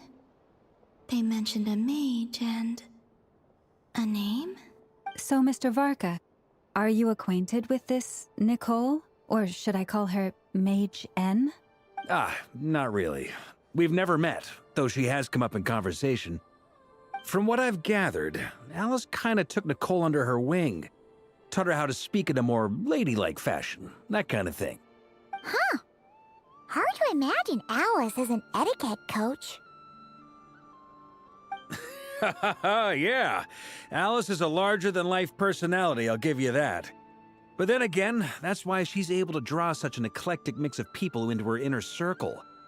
If I remember correctly, being an interesting person is actually one of her main entry requirements. So, if you ever wanted to join the Hexenzirkel, I'm sure you'd both be eligible to apply. Hey!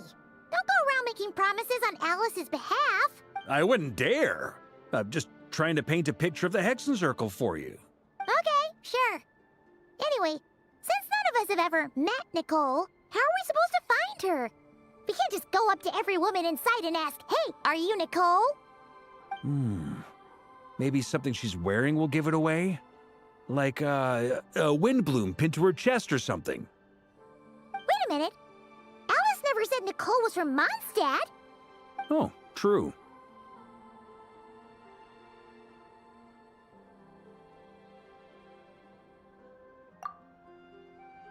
That would be...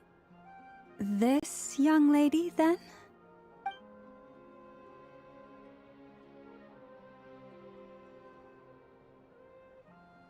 Hey there! Sorry to disturb you, but... Are you Miss Nicole? Varka, Knight of Boreas of the Knights of Favonius. Alice might have mentioned me before. Ah!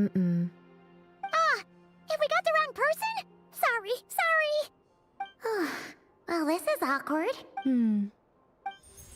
When I shook my head, I meant... No, Alice hasn't mentioned you before. Huh? Where is this voice coming from? My apologies. For certain reasons, I am unable to speak. This is the only way I can communicate with you.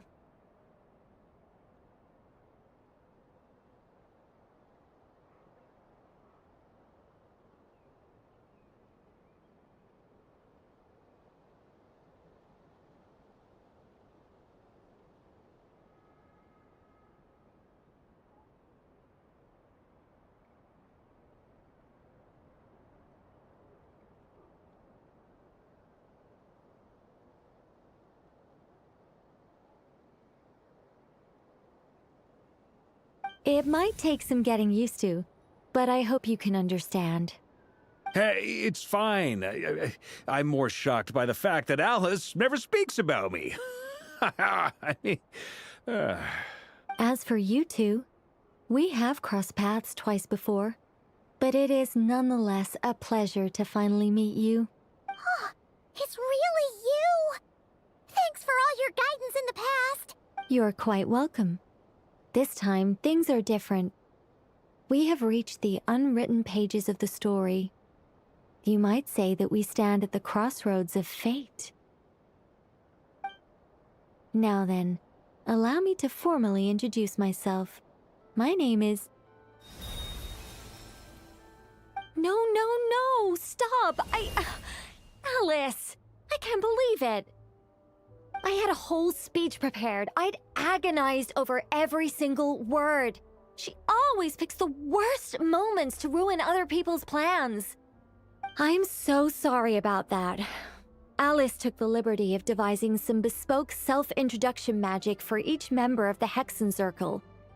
But I could have sworn I deleted all of the triggering conditions for it. How did it bypass everything? Oh gosh, this is so embarrassing.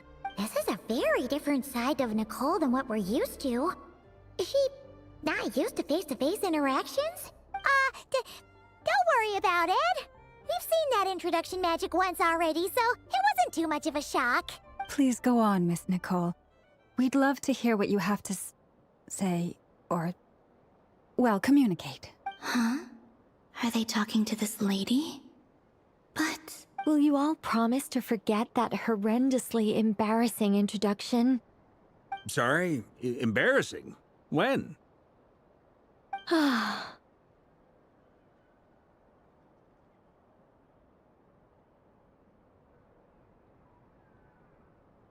Yes, my name is Nicole, and I am one of a very few angels who have retained both their preferred form and their power.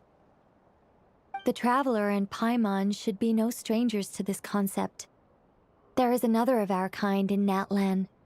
They call her the Lord of the Night. Right! Paimon remembers her! Yes. Well, I have retained more of my power than she. It's because I don't have a long-term duty to fulfill. To be more specific... no. We'll be here all day if I get into the specifics. Moving on. If I'm not mistaken, you are here because you wish to learn how one might reach the moon beyond the sky. That's right. Is that something you can give us any guidance on? Yes, I do know a way. It began with the Hyperboreans, who lived after the War of Funerary Flame.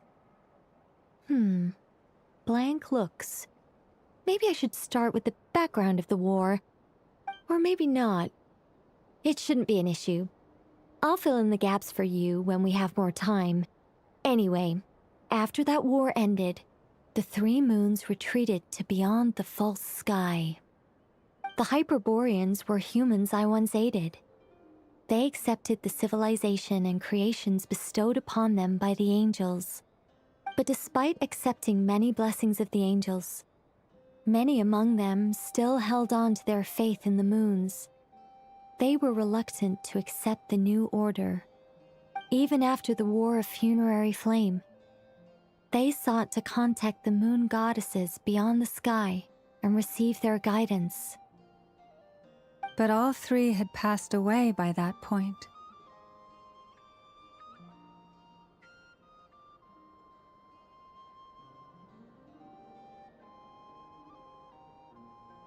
This mage has a unique method of communicating. Is she talking about the moons? Yes, but they did not know. And so, still they prayed for the moon goddess's mercy. After building titanic structures that consumed vast amounts of Kuvaki, at last they glimpsed the moons and heard their voices. But of course, they were gravely disappointed. For it was then that they realized the 3 moon goddesses were dead. Oh, that's such a sad story. It is. Humanity was in a very sorry state at that time. The angels who had once aided them were gone, and the War of Funerary Flames had left them homeless and destitute. Just a second, I gotta ask. How relevant is all this history to the task at hand? Well, I mean, it's... Okay, it seems we've drifted into irrelevant narrative waters. It's been a while since I've had the chance to speak inside someone's head. As soon as I got started, I lost control and the words just flowed out like a waterfall. What I'm trying to say is... Right, yes, that's it. The relevant part is the ritual created by the Hyperboreans. The fact that they bypassed the false sky and saw the true moons implies that they successfully built a connection between Teyvat and the outside world. Which means, with enough Kuvaki and a sufficiently stable connection, it should be feasible to send one person over the border. Okay, so they built some kind of portal? Oh, yes. A portal. Is something wrong? You sound disappointed. I just didn't expect you to summarize it so well. It turns out I could have said all that in one word, if only I'd managed to think of it. No, please, it's fine. This is invaluable knowledge. I'll be sure to record and preserve everything in writing. Oh, really? Well, in that case, I suppose I could backtrack and add some more detail. I did gloss over a few things so far. Whoa, whoa, whoa, time out. Let's summarize what we've got first. The Hyperboreans were the last ones to use this method, right? So we somehow need to find whatever structure they built and make sure there's enough Kuvaki to power it up. Luckily, we have the moon marrow of both the eternal and iridescent moons, so we're all good for Kuvaki. Which means the key issue we need to focus on is finding the place. Am I right so far? Yes. Although I expect the structure is long gone by now. That said, what if we could take advantage of the phantoms to travel back to a time when it still existed? Well, travel back isn't quite accurate. It's more like we'd be creating a handshake between 2 points in space-time. We wouldn't even have to pick a time when it still existed. It could just be a time when it still appeared in phantom form via projection, or we could project our own phantoms, fold them together at... You look lost. Was that too hard to follow? Yeah, things got a little, technical there. Paimon's brain is reaching capacity. All right. Let me think about how to put this more simply. Okay, got it. Over the next few days, I'll search for phantoms that we can use. Once I find one that meets the criteria, I'll let you know and we'll regroup. By completing certain rituals, specific individuals will be able to enter the phantom and make it to the Hyperborean structure. If everything checks out, and it looks feasible. We'll just need to wait for Moon Prayer Night, and we can send the Moon Goddess back home. I'm really skimping on the detail here. Is this making any sense at all? I think so. For now, we'll just wait to hear from you. Yes. Basically, yes. Great. Counting on you. In the meantime, we'll focus on finding the Moon Goddess's name. My name? Are they looking for a way to stop me from disappearing? Excuse me, Miss... Go on, Miss Nicole. This conversation was a little all over the place. I didn't catch your name. I am Lauma, of the Frost Moon Scions. Ah, I did wonder. I noticed that you listened very intently when I spoke about Hyperborea and the moon's history. If you'd be interested, I'd love to visit you this evening and go through it again in greater detail. Also, if you were serious about making a record, it would be too risky to simply write down the raw details as is. I would suggest some tweaks. Maybe rewrite the stories as fairy tales or fables, perhaps even prayers. Anyway, we can cross that bridge when we come to it. So, see you later then? Oh, and no need to prepare anything. Just a cup of tea will do. See ya! She seems friendly. It's just... It's so nice to find someone who's actually willing to listen. I've been dying for a chance to finally go through all this systematically from start to finish. Any longer and I'd probably start forgetting it. Now Paimon gets why Alice told us to mind our heads. Ha ha ha ha, what did I tell you? A lot of quirky people in Alice's orbit. Now then, the next order of business is, where do we start looking for the Moon Goddess's name? Maybe the rest of what Nicole has to say might give us some clues. Once I've heard her out, I'll summarize the salient points and share them with you all. I'm also inclined to review our other documents. Yes, our faith was first established by our Hyperborean ancestors, but many of the more factually accurate records are from after Kuthar's birth.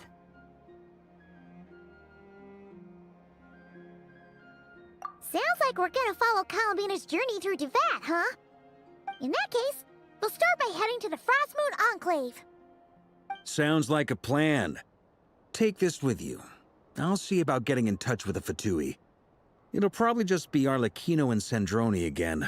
They're the only ones who would want to help. Thank you, Mr. Varka.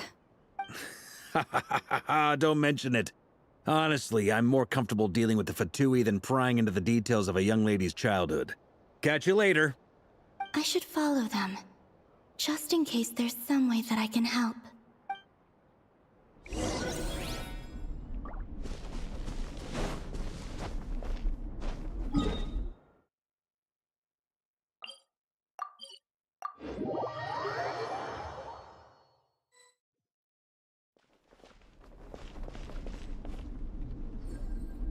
A while ago, I took the time to organize all documents in our possession that pertain to Kuthar. What you see here is the material I consider reliable. You're saying there's unreliable material too? Yes. Most of the information we have was transmitted through an oral tradition. Inevitably, some of her stories were mythologized and deified over the years through countless retellings. That's why I organized them into reliable and unreliable. There's no sense seeking answers in history unless we can ensure the veracity of the historical record. Makes sense. All right, let's take a look through.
records refer to Kutar instead of Columbina. Oh, although neither of those is her real name. Paimon's not sure what point she's trying to make. What we can gather from these records is that the Frost Moon Scions worshipped her as a god, placing impossible expectations upon her. I cannot fault them for their earnest faith, but for all their devotion, worshipping her day in, day out changed nothing. I imagine that none of it resonated with Columbina. It wouldn't surprise me if, even back then, she had already begun to reject the name Kutar and everything it represented. Lama speaks the truth. When I heard them call upon Kutar with hope and expectation in their voices, they may as well have been calling upon somebody else.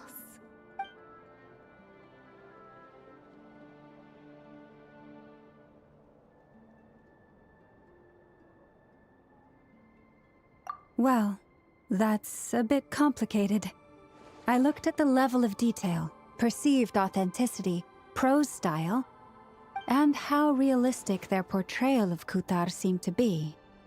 Amongst the Frostmoon Scions of today, only I know of her existence, and I alone have spoken to her face to face.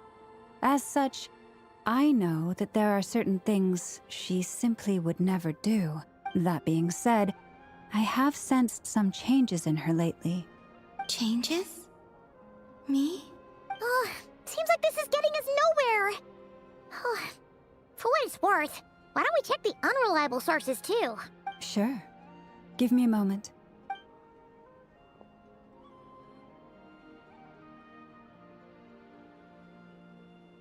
Exerting but a fraction of her divine might, Kutar sheared a great mass from the snow-capped mountain and cast it into the sea, upon whose surface shone the mirror image of the moon.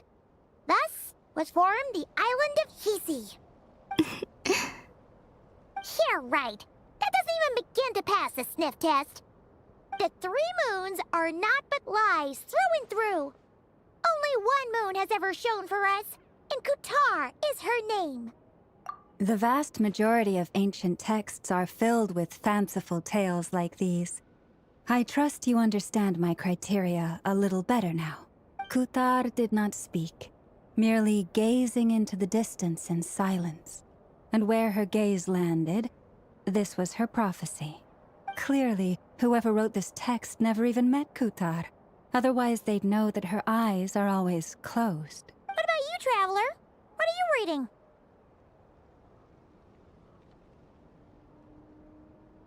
Come on, let Paimon see. The child wished to build a wooden nest with which to shield a fledgling bird from the cold. But being so young and lacking in strength, the child could not snap the branches from the trees.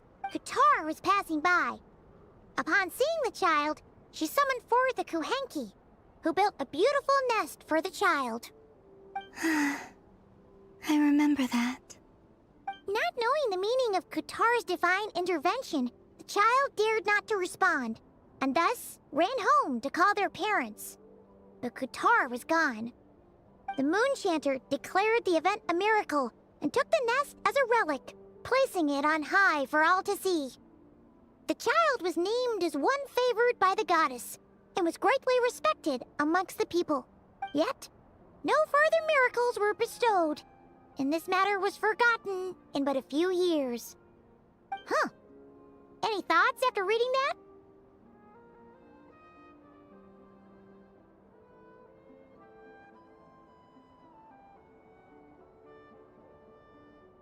Yeah. Columbina probably just wanted to join the kid in making nests. Ah. I'd originally considered this a fabrication, because Kutar did not perform any similar actions in subsequent records. But now that I think about it, it does seem like something Columbina would do. It's just that... She didn't know how other people would interpret her actions. She was probably worried about making things difficult for people. So, she gradually stopped joining in. Yes. Oh, that's so sad.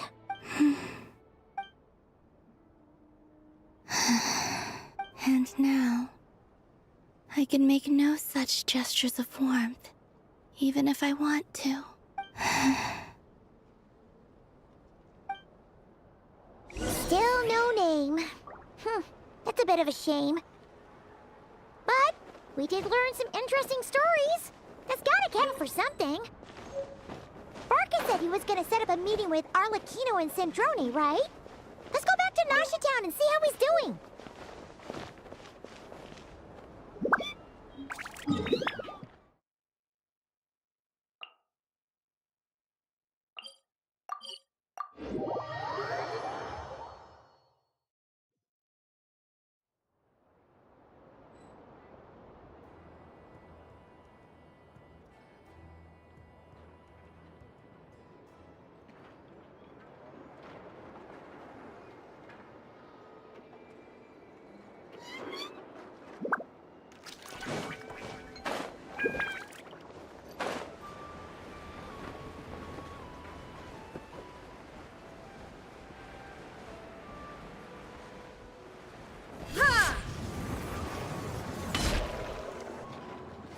Let's see.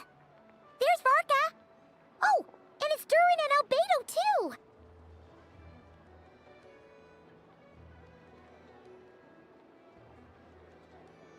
Yeah, this is pretty much the same place we bumped into each other last time.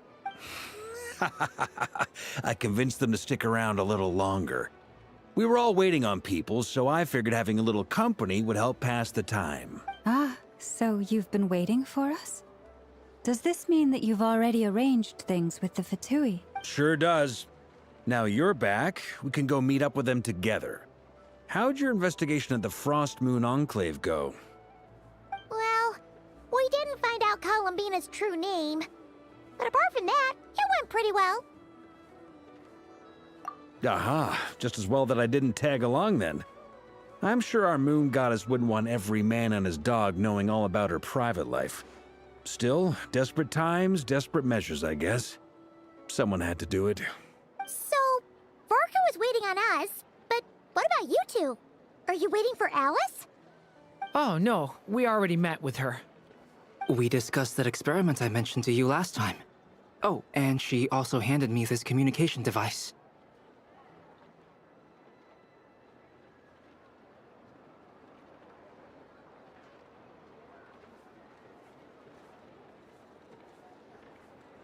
That's right. I understand she informed you about the relationship between the phantom phenomena and Tevat's borders, yes? She wants me to help her with some more experiments on that front. She said that she'll contact me through this device with more information. Ah, I see. Following instructions and making observations. Pretty common research method. Takes me right back to Albedo's lab. Wait, then who exactly are you meeting? Someone you know. Albedo's met him too. But I don't think Miss Lauma or the Grand Master have been introduced. Introductions are overrated, especially in cases like this. It's you! So? It's not like the Academia has prohibitions against going abroad. Also, I applied for leave. I've been writing to Hat Guy since obtaining a human form. I've already brought him up to speed on everything that's been going on in Nodcry. Hat Guy? Turns out, I actually have heard that name before. Oh? Then why did you react the same way I did? I only knew the name, not the fella. But since we're all here, let's do some introductions for what it's worth. I'm Varka, Grand Master of the Knights of Favonius. Lauma, Moon Chanter of the Frost Moon Scions. And I'm a Driosh from the Vahumana Darshan of the Sumero Academia. Hat Guy. Good to see you again, Mr. Guy. I believe we last saw each other on the boat ride here.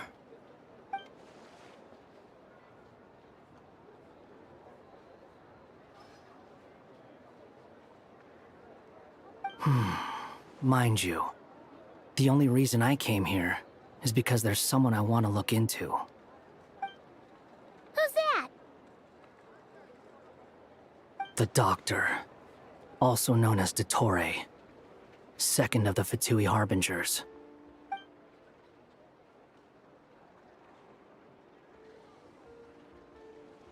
From the tone of your voice, it sounds like there's bad blood between you.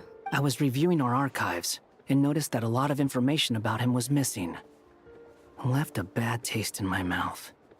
That's all there is to it. Dottore, or Zondique, as he was then known, once studied at the Academia, but he got kicked out before he could graduate.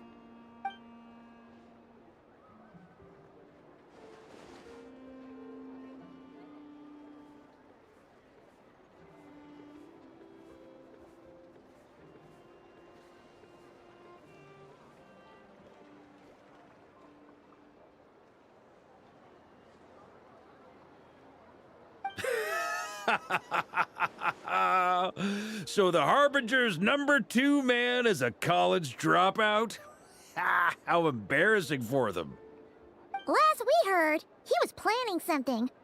We actually heard that a few times before, even coming to Notcry. But we haven't seen a trace of him since we got here. He only appears when something interests him. For all we know, he might have left already. But the fact he did something here at all is worth noting. It'll fill a couple extra lines in his file. Why does it sound less like a file you're writing and more like a criminal record? Anyway, we were just about to meet 2 of the other Harbingers. Want to come along? You might learn a thing or two about him there. Sure. Even though they're Harbingers, well, they're old acquaintances of ours, so, you know, when you talk to them, try to be... I got it. The Frost Moon Scion's relations with the Fatui remain tense. Forgive me if I do not attend. In that case, we'll continue assisting Miss Alice with her experiments. Good stuff. Everyone's having a fruitful time.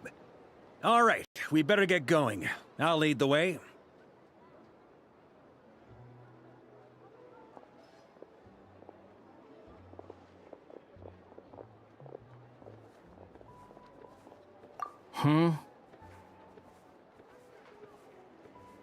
Well, yeah.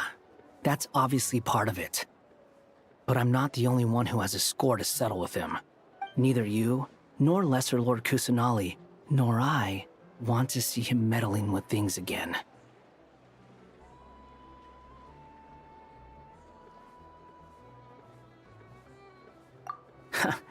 What's the hurry? Don't worry. Pigeons always know which way home is.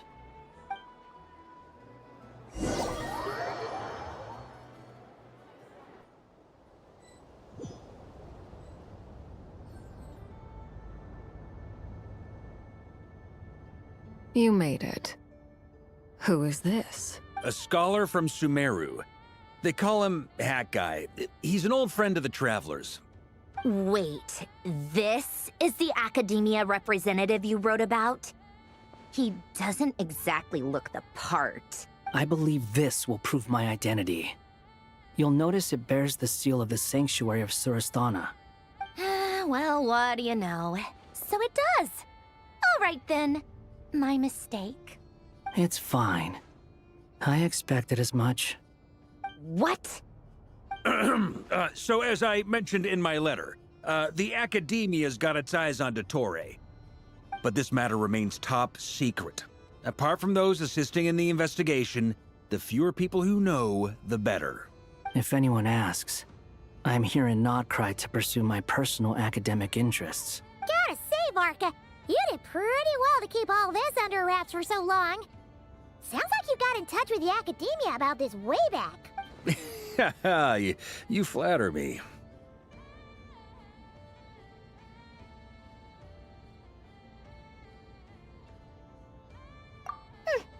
Where do I even start? Remember that time we fought Rerir at Star Sand Shoal? He sure let me have it then, didn't he? I'll bet Dottore had that all sketched out, with me as his convenient little pawn. He could not care less about us if he tried, but hey! The feeling's mutual. Does Dottore really strike you as the sort who values his relationships with his colleagues? Fair point. Definitely not. Which is why I always keep my guard up whenever he starts making suspicious moves. To that extent, our motivations align. On top of which, I consider you trustworthy people.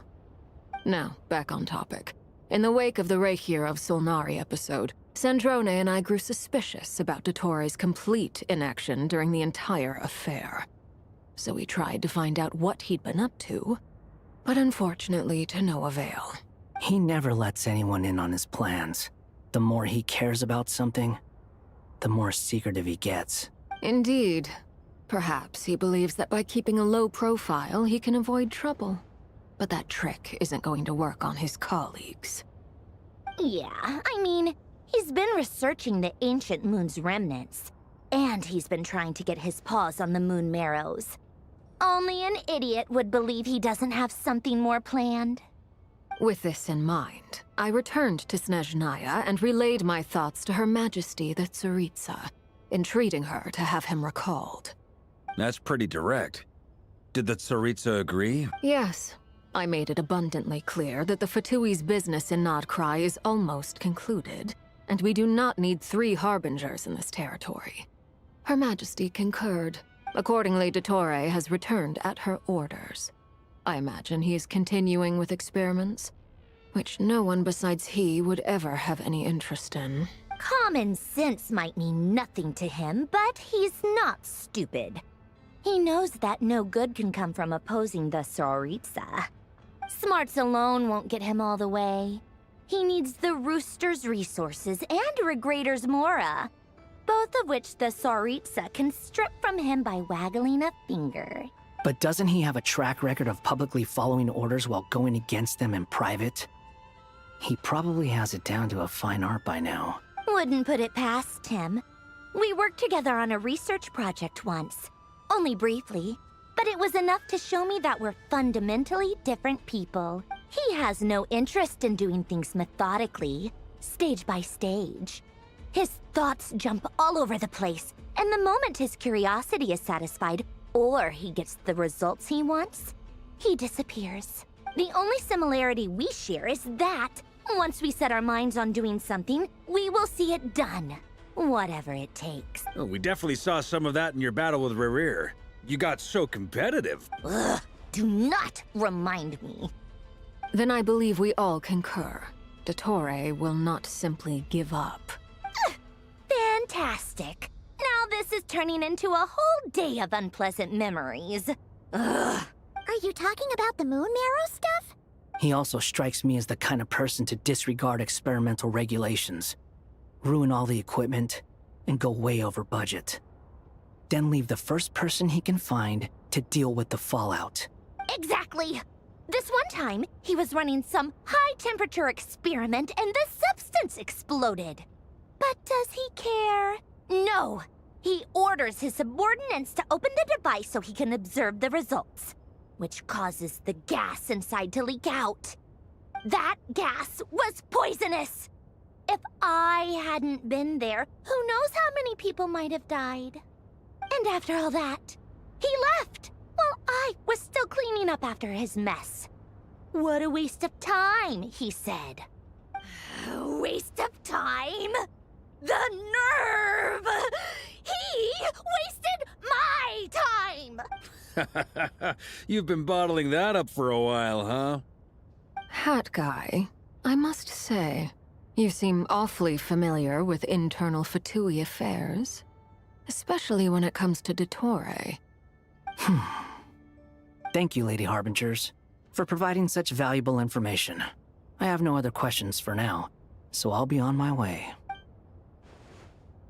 Wait, what? You're just gonna leave? You're welcome to join if you want.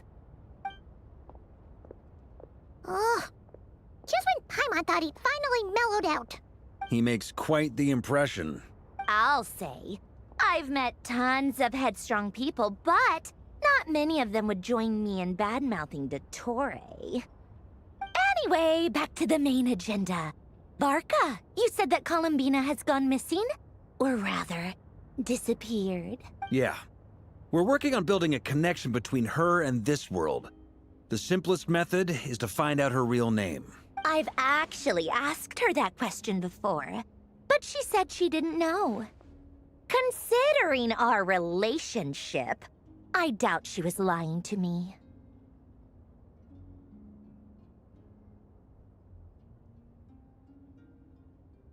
As far as I recall, she was never dispatched by Her Majesty to claim a gnosis or anything like that. The Tsaritsa's plans had long contained a place specifically for her. I always thought that was weird. What could she do that the rest of us couldn't? Knowing what we do now, it's probably something related to Kavaki, right? More than likely. When she first arrived, Columbina would often go to Her Majesty and ask when she could start the task assigned to her. But Her Majesty always gave the same reply. The time has not yet come. So she spent her days in Snezhnaya doing basically nothing. The Tsaritsa has summoned a beautiful blind maiden to be a harbinger, giving her the third seat by virtue only of her enchanting voice. It was a dumb and stupid rumor, but the reality of the situation made it hard to refute. And what happened after that? I imagine she stopped caring. She no longer seemed to care why she had been recruited, and Her Majesty never gave her any missions, so she just continued to sing in the flower garden. For my part, I was busy. So busy, in fact, that watching someone be that idol had me fuming. But still, I got the sense that she had long been used to a life of other people claiming she was needed when she wasn't. I just felt that having a place to stay would cost me something eventually. And so I waited quietly for the day that I would have to pay the price. And on the other end of that spectrum, you had me. Someone once told me that I had the lousiest work and the toughest luck. That's a good way of putting it. I forget who said it, but those words have always stuck with me.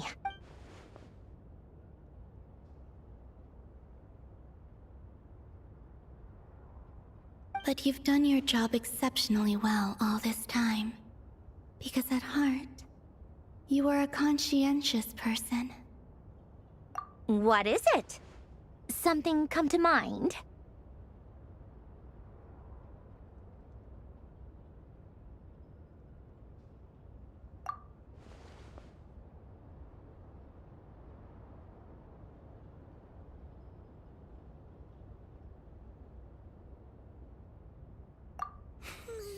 That makes sense.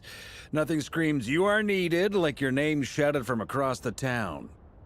Well, good luck with it. But if you ask me, Columbina is still the most shoutable name. I'm just so used to it now, after all the arguments we've had. I can't be bothered trying to remember another name for her. Nor I. Sandrone. Harlequino.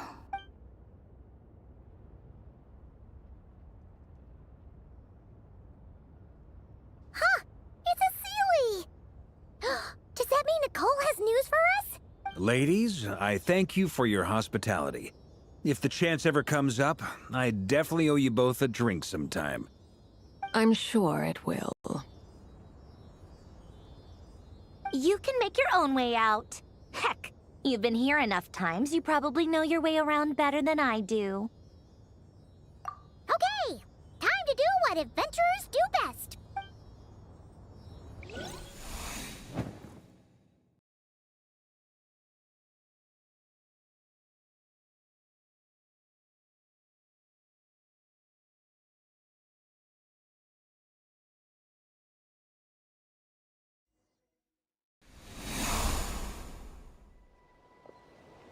Here you are.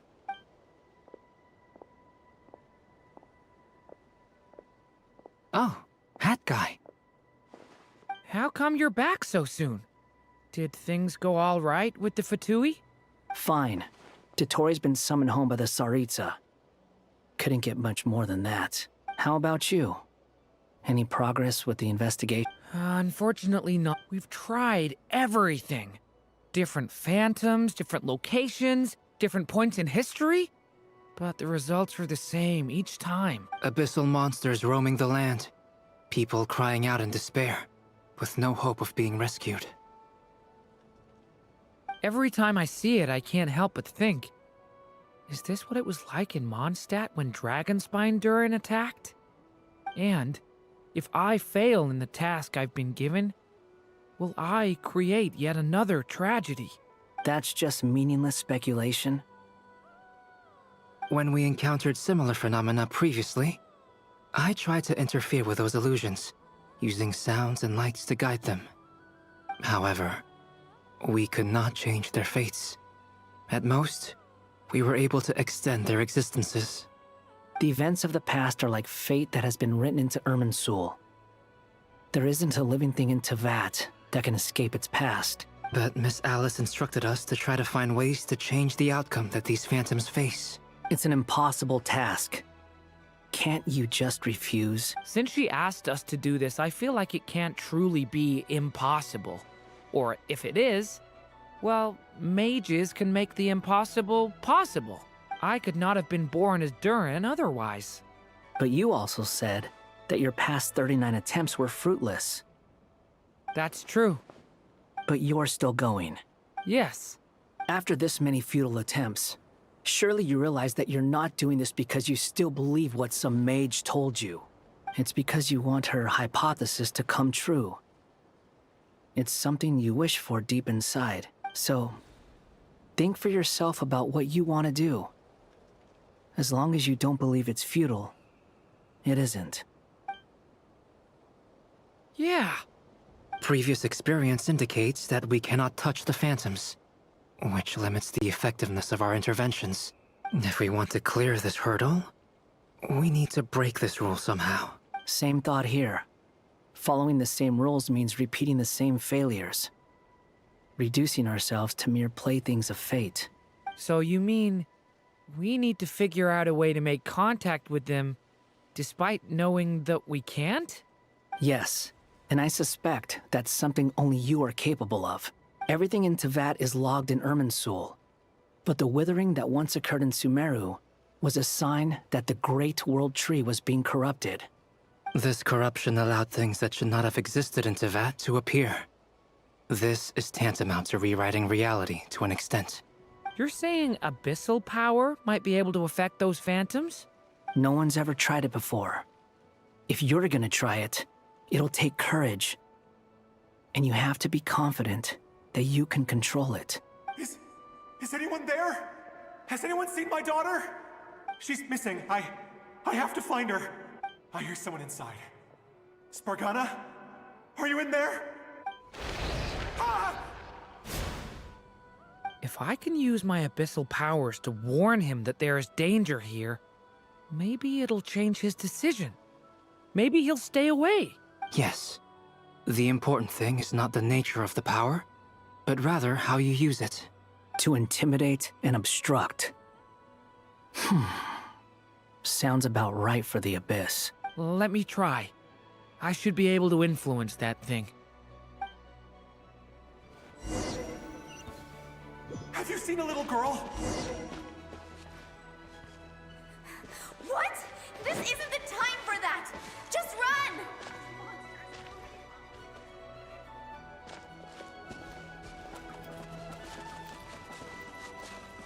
I hear someone inside. Spargana? Are you in there? Where are all these monsters coming from?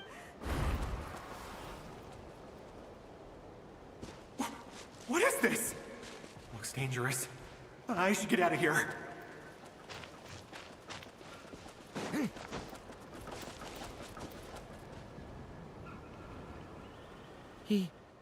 He really left. Ha! We did it! Don't celebrate too soon. Follow him. See what he does next.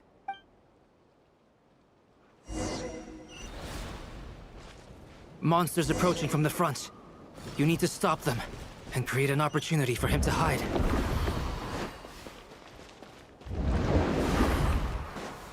No! There's monsters ahead!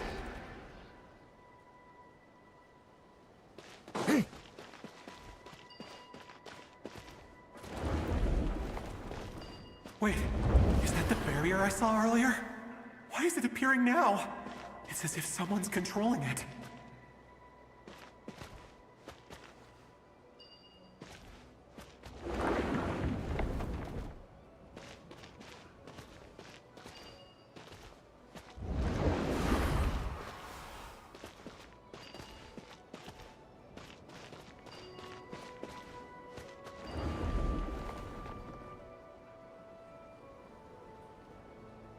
The monsters are gone.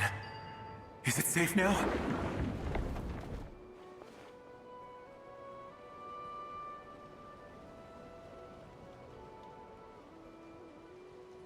The barrier's gone too. How odd. Anyway, I guess I'll keep going. Quickly, let's keep up.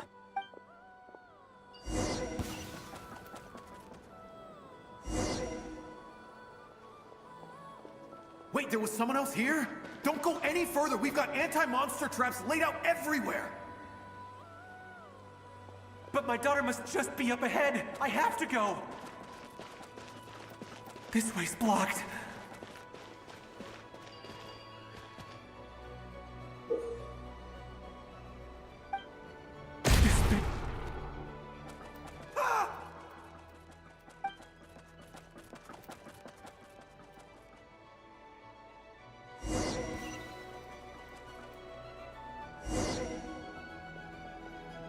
Wait, there was someone else here?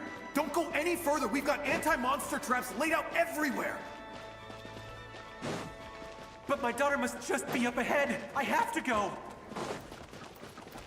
This way's blocked.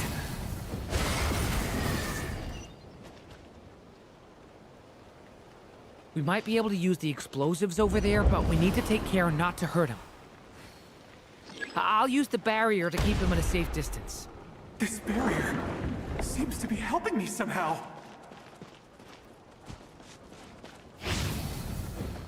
Thunder! Hey, wake up! Oh, no good. Gotta keep moving ahead.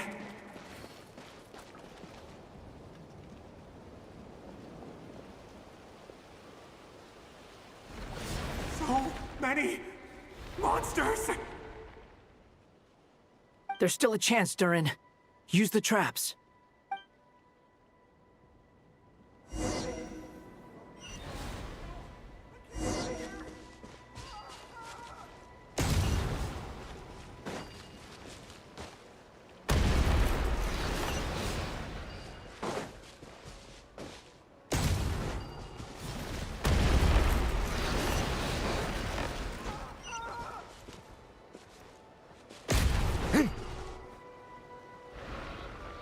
Help me!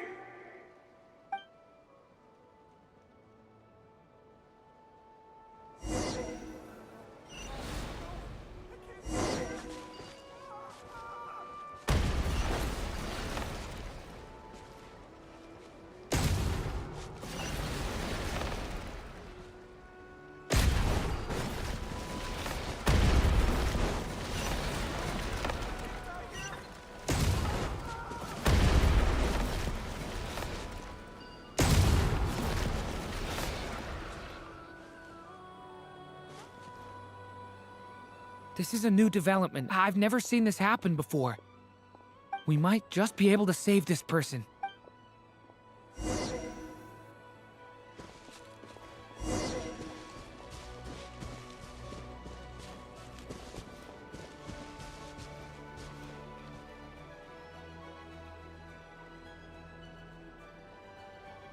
Hello there. Have you seen my daughter? Spargana's her name. She's carrying a large backpack. Get out while you still can, you fool. You won't find any survivors here. But I can't just leave her here. She must be so scared right now. Sorry. Wish I could help, but I haven't seen her. You'll just have to keep looking. Okay, thank you. If I do find her, I'll get her to shelter and come back for you. Don't bother. I've got nowhere left to go. What's that noise? Monster! No, if he goes inside, he'll be walking into a trap. Let's try this once more. This...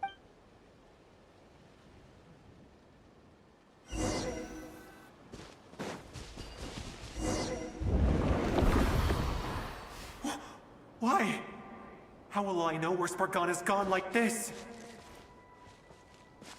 You know what? I'll trust this strange barrier. It's gotten me this far after all.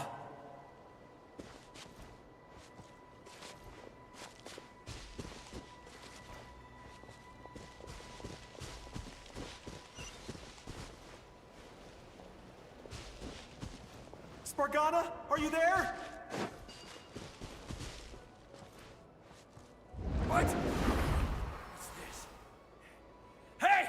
Let us out!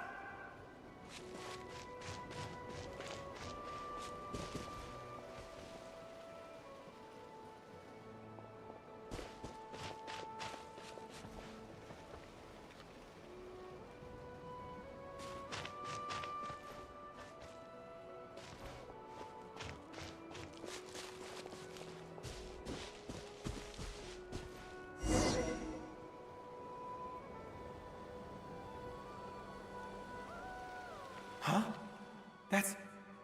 That looks like one of my daughter's books! Thank you. Thank you! Yes, it's one of hers for sure. That's her name on it right there. She left her backpack here. Duirn, just like last time. Use the explosives.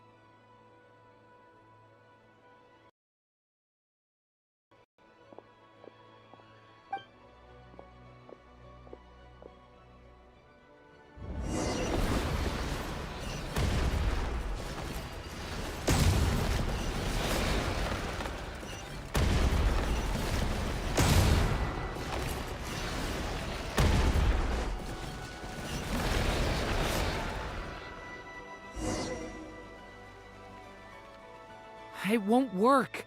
There's not enough left. If he makes it in, he'll die. But then, this clue could be the key to him finding his daughter. It might not be the only one. Better he misses that clue than loses his life. I guess so.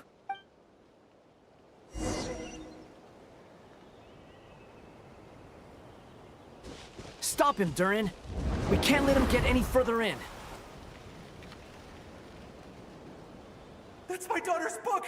She's passed this way! Why? Why won't you let me go in? I've searched and searched and searched just for this! But how will I find her without any clues? I no longer have anywhere else to go.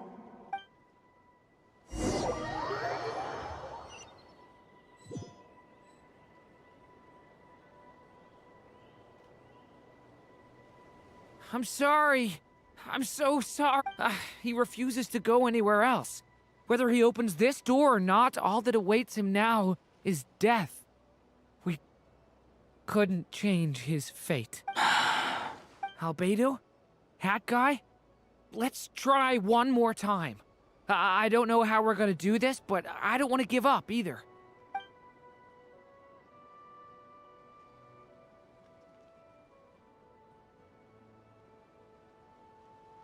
Why am I here? What's going on? All these scenes running through my head. Where are they from? Huh? What's going on? His reactions have changed. How many times have I... What's happening to me? Huh? Wait, who are you? You can see us? I feel like I always could, but that I only just realized you were there. I'm sorry, I don't know how to describe what I'm feeling. But you were the ones guiding me using that marked barrier, right? I haven't done anything yet, but those monsters, those deaths, they feel like memories. Like things I really did experience. I won't find my daughter. In fact, I'll ultimately die trying to find her. Isn't that right?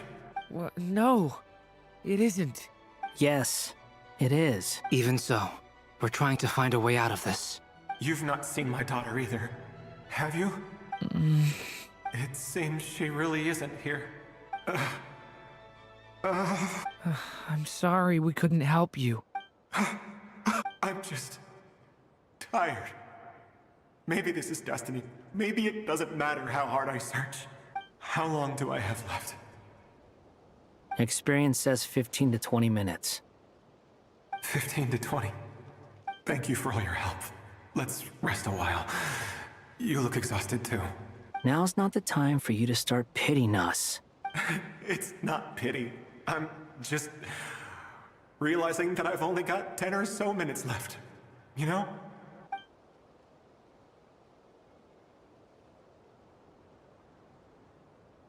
You say you're from Mondstadt, yes? A place with windmills, where people enjoy limitless freedom?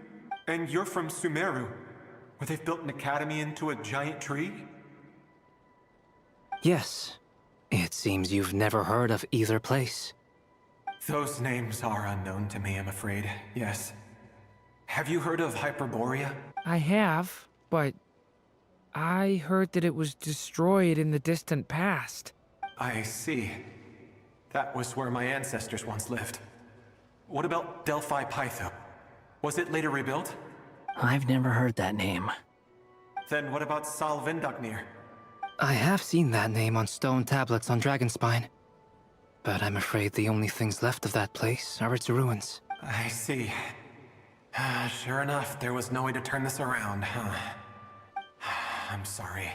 I was the one who asked to chat, but it seems like we're too many ages apart. There's barely any common ground to start from. It's all right. We did hear something new, at least. From how you speak of your lives, things must be going all right for you, I guess. They are. Mondstadt is a place of freedom and happiness. There's a lot of good people in the church and the Knights of Favonius, and even outsiders find that it's an easy place to feel at home. We have festivals a few times a year. Everyone gets together to drink, sing, and be merry. Sumeru is a lot more uptight. Not really the kind of place where you can relax. It's a nation fraught with problems wherever you look. But if all you want in life is to seek knowledge, I guess it's pretty much paradise. That's wonderful. In other words, after this all-devouring black tide passed, humanity did not merely avoid extinction, but rose to build prosperous civilizations anew. I mean, I can see you all right now. That must mean the future isn't a total mess. That's true. Well, time's almost up. Let's part ways, I think. Might be best if you don't waste too much time on me. The chances are slim, I know, but I'd like to spend these last few minutes looking for Spargana. If things work out, I'd love to tell her about what I've heard. May we meet again. Well, or not, most probably. In that case, may your wishes come true.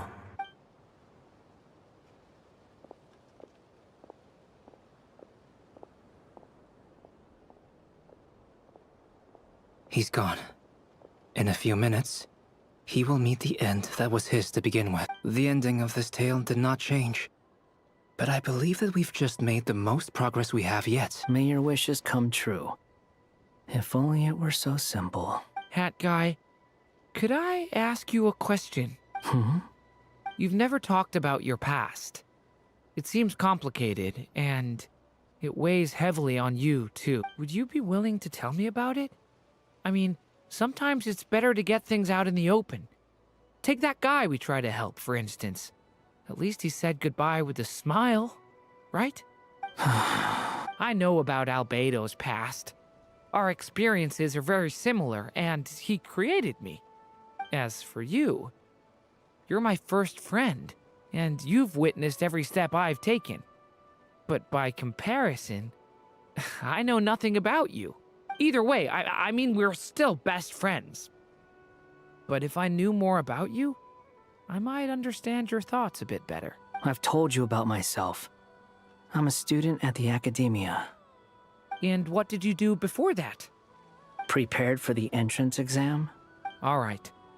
If you really don't want to talk about it, I won't press you any further. I was a puppet built from the branches of a white tree, using technology left behind by the Conrian schools of mechanical engineering. A white tree? You mean an Irminsul tree? Yes. A branch of Irminsul that was once connected to the main tree. So you had a human creator too? Yeah. But my creator abandoned me after deciding that I was a failure. After that,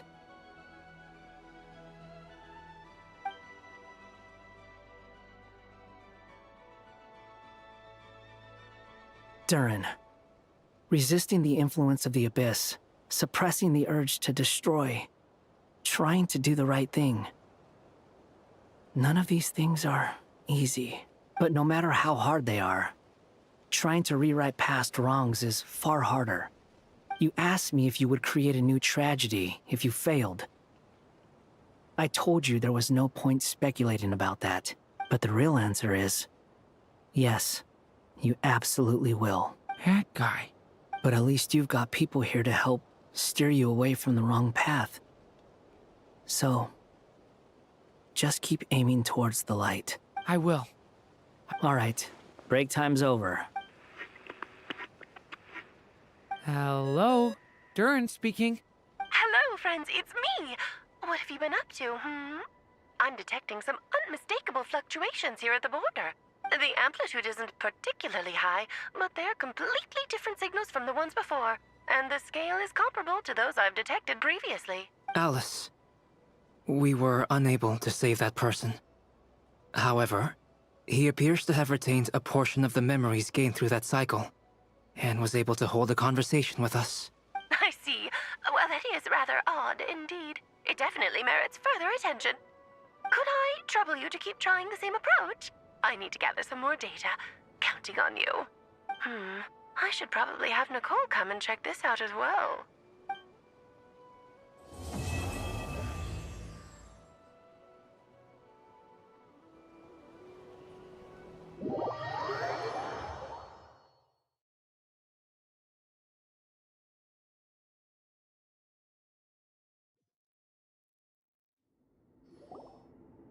There you are.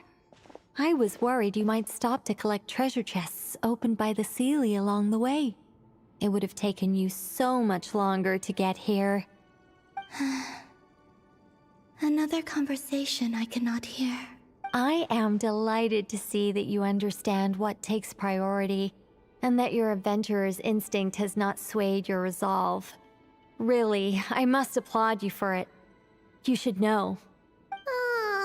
Paimon's head. Okay, I'll try and keep it short. My senses are telling me that this is where we shall find the entrance to the ruins. Oh, cool! Well, what are we waiting for? Let's open it up and see! Patience.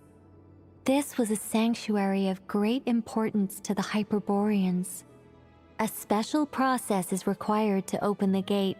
Oh! Like the place that housed the Eternal Moon's marrow? Okay, so what's the plan? Need us to do anything? And just the short version, if you can. Ah. Alright then.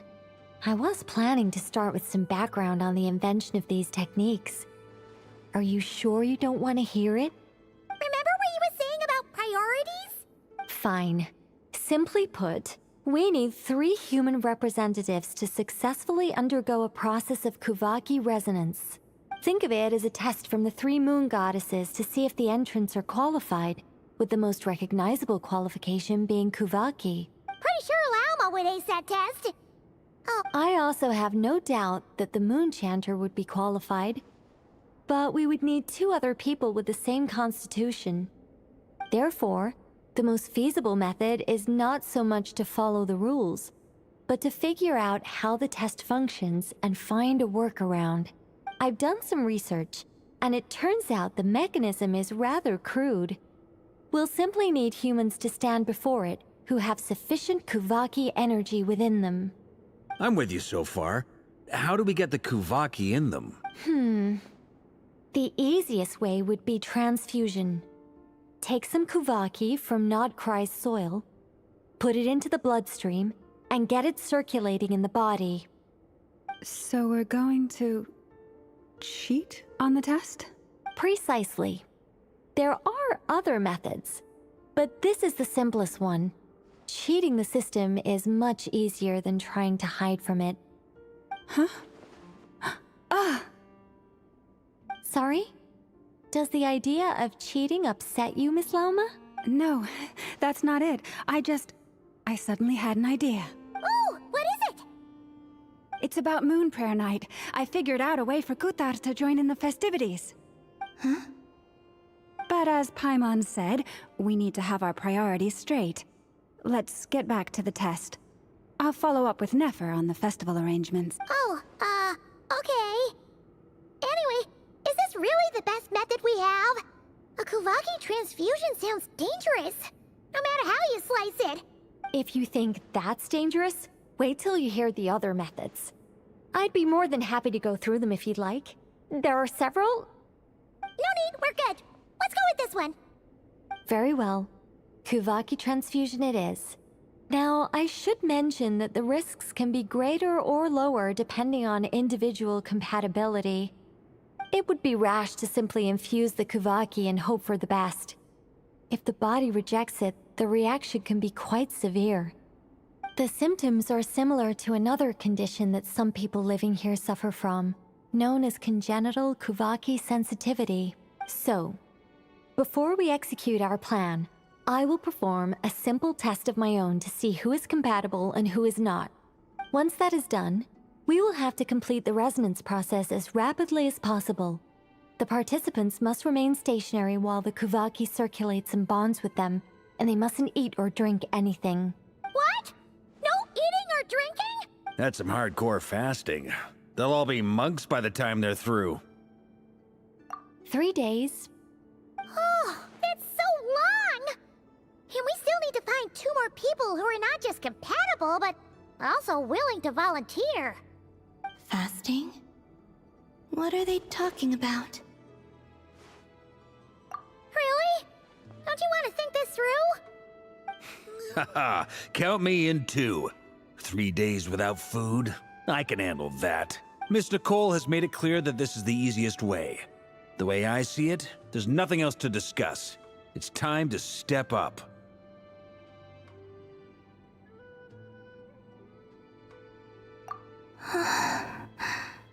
Yeah, you're right. In that case, Paimon volunteers to be Captain of Logistics. Then we'll start with you first, Traveler. Please step forward.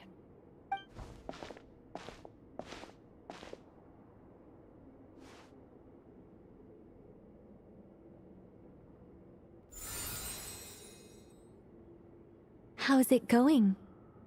Do you feel anything? How about now?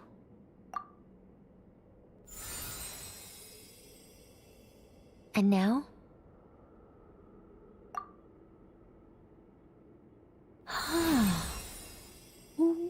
What about now?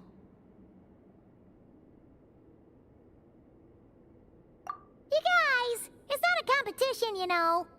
All right, I'm officially impressed. Even as a descender, you can withstand far more than I imagined.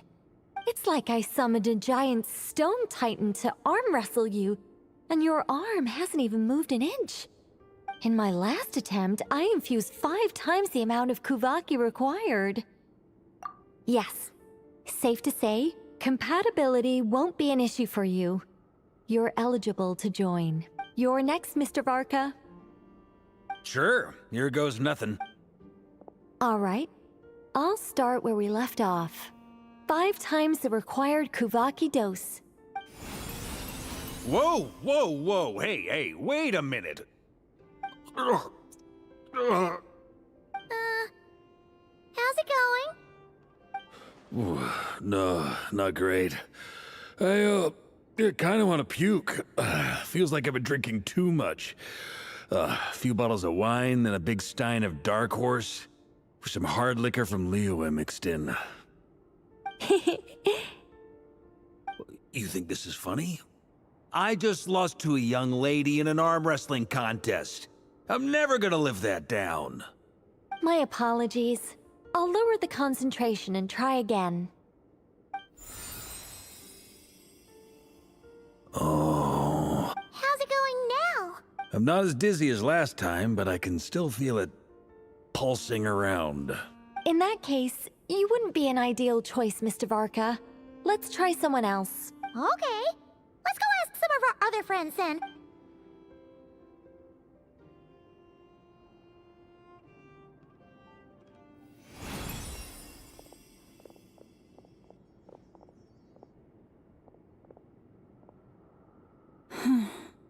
No surprises here, Miss Moonchanter. You're perfectly compatible. You may join.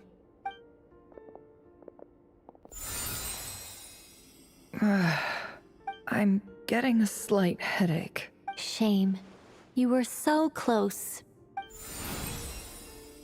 Whoa! I'm itching all over! Allergic reaction. We can't have that. Huh? Well, are you gonna start a what? The Hexen Circle is an organization that cares for and protects children. We will not have them do dangerous things. Not even tests.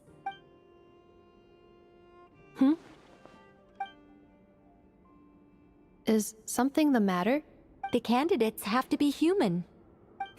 I guess that rules me out too. Huh. Everyone except the Moonchanter got beaten. Guess I don't need to feel so bad after all. Perhaps I could ask for volunteers among the Frost Moon Scions. I'll see about talking to some trusted Lightkeeper colleagues. Itlua springs to mind. In fact, I think we had some former Frost Moon Scions join our ranks recently. Can you give me the scientific explanation for how the test works? I can probably make some kind of test bot. Then we can just zip through Nasha Town, going up to people and pressing a button to check their status. Wouldn't that be way easier? No. Wow! No elaboration for once. How about I contact the Knights of Favonia's garrison in the Wave Chaser plane? Shame that Lohan's already left. That guy's even tougher than I am. Strange. The Moon Goddess is clearly revered by many people. So why is she on the brink of disappearing? She mentioned that the world has rejected her from the very beginning. And when we fought the Raikir of Solnari, it seemed like she exhausted her power for our sake. Also, Paimon's not sure revered is the right word for how people feel about her. Gratitude, certainly. For my part, anyway. It's basic reciprocity. She helped us, so she deserves our help in return. Yeah. Even though she looked like she didn't care, she still saved a ton of people, including me. A review of the relevant data leads me to conclude that Miss Columbina is a good person. Yep, you bet! They really think so? I'm super surprised that Columbina isn't her actual name, though. I think it really suits her. It's light and graceful and... yeah, just a really pretty name. I know, right? Unfortunately, that's not our decision to make. Columbina. That was the code name the Fatui gave me. But it also came up in the song I heard when I was born. But... is that really all there is to it? What do I truly think of my own name? Is there anyone left who will still call me by that name?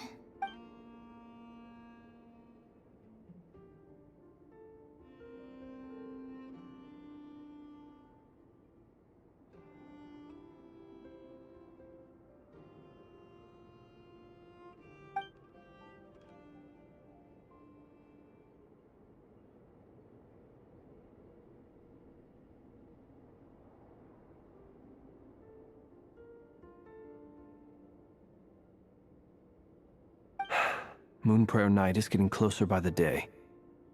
We're running out of time. We need to look for other candidates. Then allow me to try. Huh? What are you doing here? You contacted your friends via the Adventurers Guild. Sandrone has been keeping an eye out for something like that, so she informed me. Since I have the ability to accommodate a moon marrow, I should prove to be a suitable candidate. Arlecchino. When can we begin?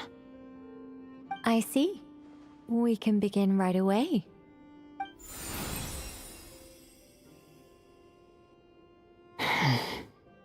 How was it? Did you feel any discomfort? Not at all. Then it seems we shan't need to look for additional candidates after all. Great! Cool.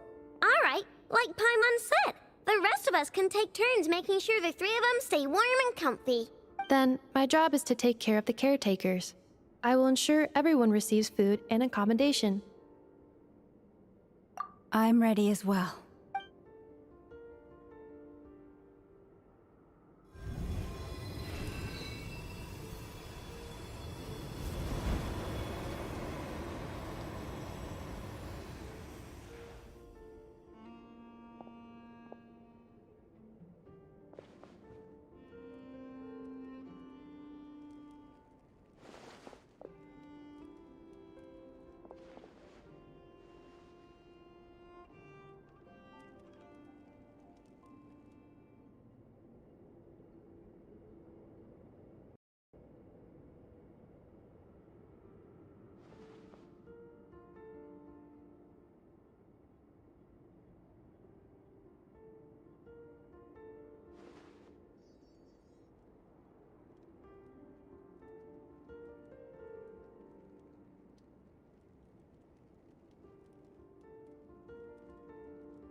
The work is done. The sacred scroll shut. The stars grow dim, the people silent. The white sun sets, the silver moon rises. O path to the temple, appear now before us.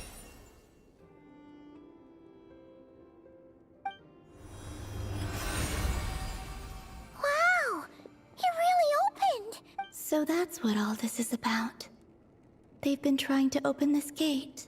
Come, let us enter. It might be best to eat something first. Take care to chew properly and swallow slowly. It will give your body time to readjust to the digestion process. They will head in soon. They will need to enter this gate.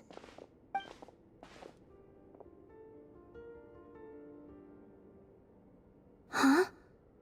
I cannot pass through. Is it because I have no physical body? It has been 3 days. My strength is all but completely faded. Can I really hold on until Moon Prayer Night?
Are these people... Judging by their clothes, they appear to be phantom Hyperboreans from the distant past. That could mean they have some clues about the moon goddess's name, right?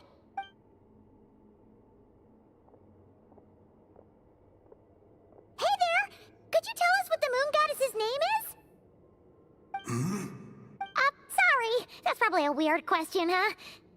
How do we explain this? The moons are long gone, and their goddesses are dead. Their names no longer mean anything. When a new moon goddess is born, we will surely know her name. We have used every last resource at our disposal. All that remains is to wait, patiently and quietly.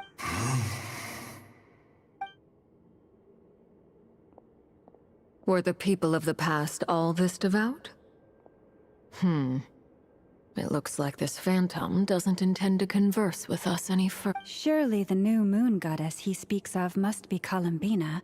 Alas, Kuthar's birth came long after the age in which he lived. But, come from a more recent age, they might know Columbina's real name. True. Keep an eye out.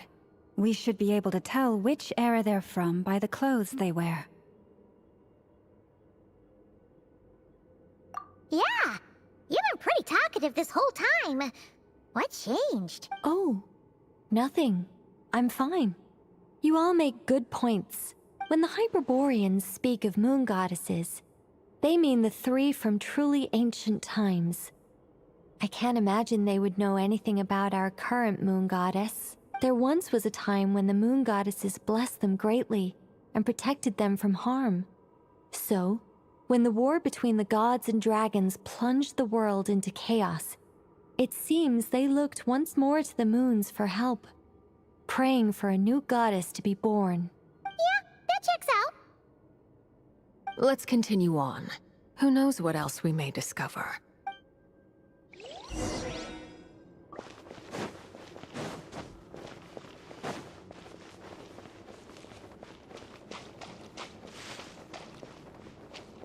There's a door blocking this path.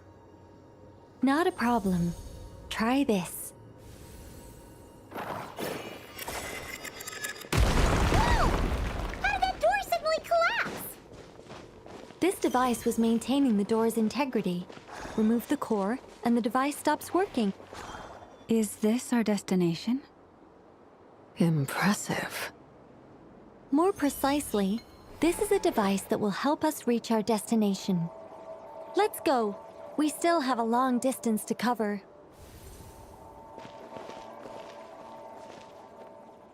Shine down!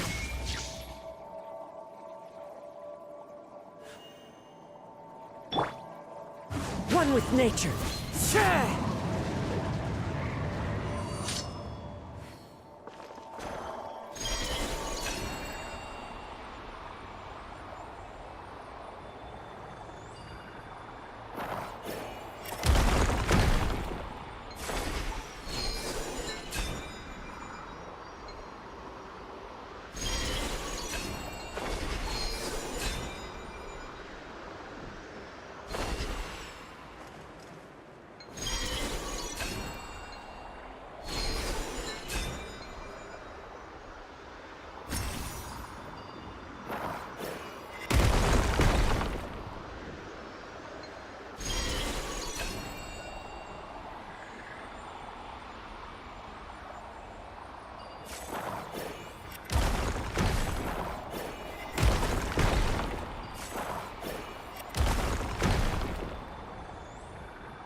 Time to go.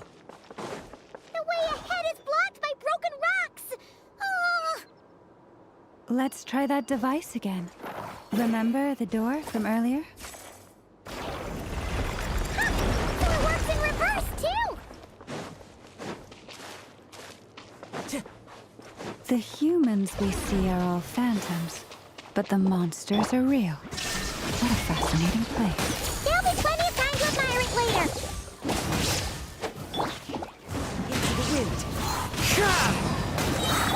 I'm going in! Strike! Storm the front!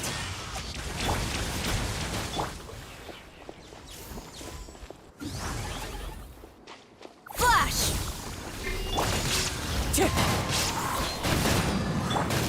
Illusion shattered!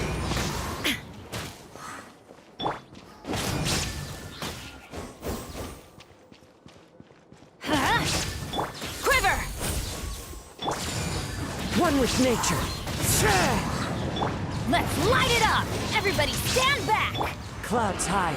The birds call.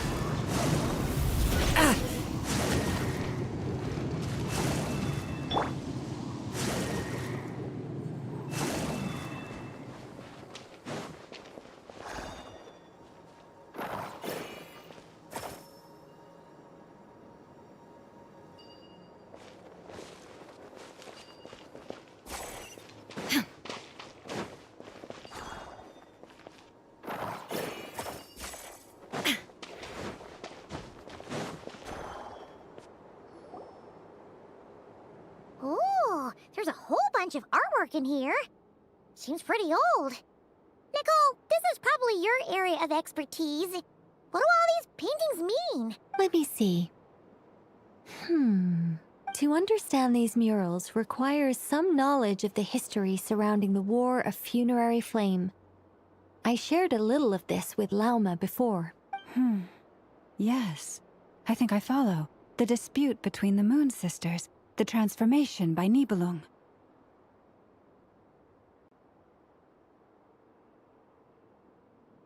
Oh no, it's no trouble. I'd be delighted to share the tale again. Alright then. Tevat's 3 moons and their goddesses were brought into being by the will of Nibelung, the then ruler of Tevat. But when the heavenly principles came, they changed the world completely, down to its very foundations. The moon goddesses were nowhere near strong enough to challenge this entity. But the heavenly principles did not view them as heretical entities that had to be removed. Essentially, the 3 moons existed to keep this planet alive and operational, which did not directly conflict with the heavenly principles' aims. Nevertheless, the inherent precariousness of this arrangement would soon be revealed. Nibelung returned, yes. He did, and thus began the War of Funerary Flame, a battle for dominance between Nibelung and the heavenly principles. Discord would soon emerge between the 3 moon sisters. One would voice the opinion that they should follow Nibelung, for it was he who first hung the moons in the sky. Another would argue that taking sides in the conflict would only bring the world closer to ruin. There was no telling where it would lead, especially since their creator had returned, bearing the perilous power of the abyss. Nibelung would eventually discover their disloyalty. He had all 3 imprisoned before transforming the moons into weapons with which to fight against the heavenly principles. What? Weapons? Yes. The very moons that had once defended the planet became instruments of death and destruction, striking terror into the hearts of all living things. And although the heavenly principles and the 3 moon sisters had once been at peace, it now seemed that the moons posed an unacceptable threat to Tevat. It is possible that the heavenly principles did not know of the goddess's imprisonment.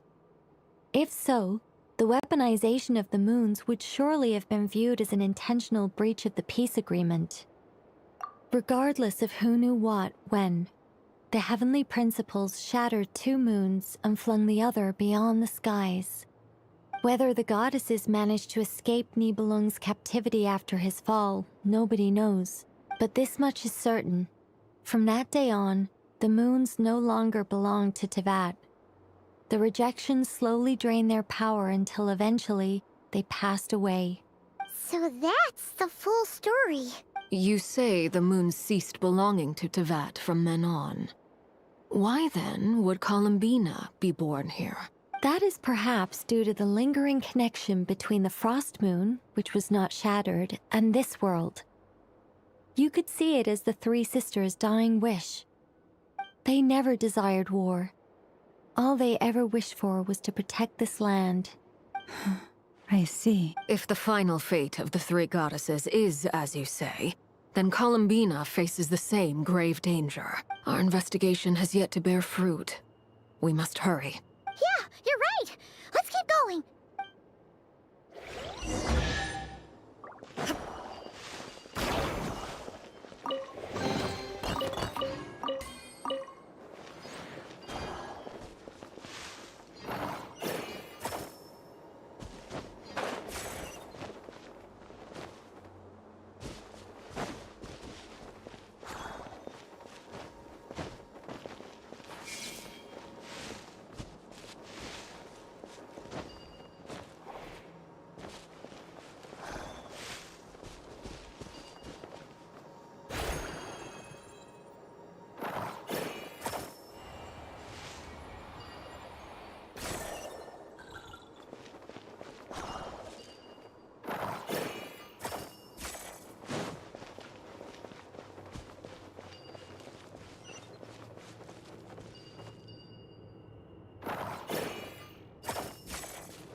Indeed.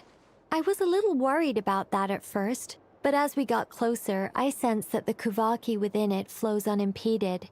It should be functioning normally. The only issue is how to activate it. It's looking a little worse for wear. What about the cores from some of the other devices we've seen?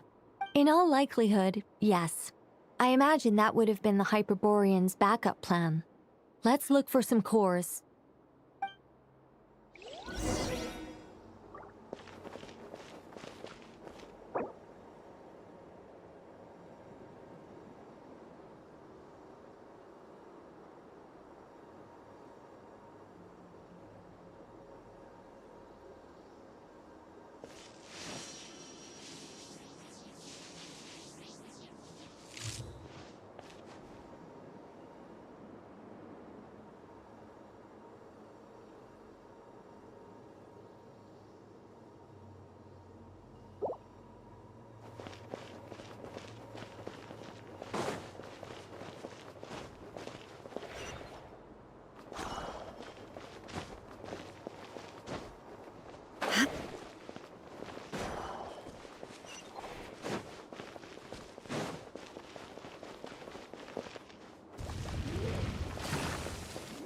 There is no escape!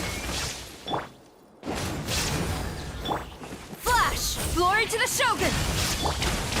Into the wind! Now you shall perish!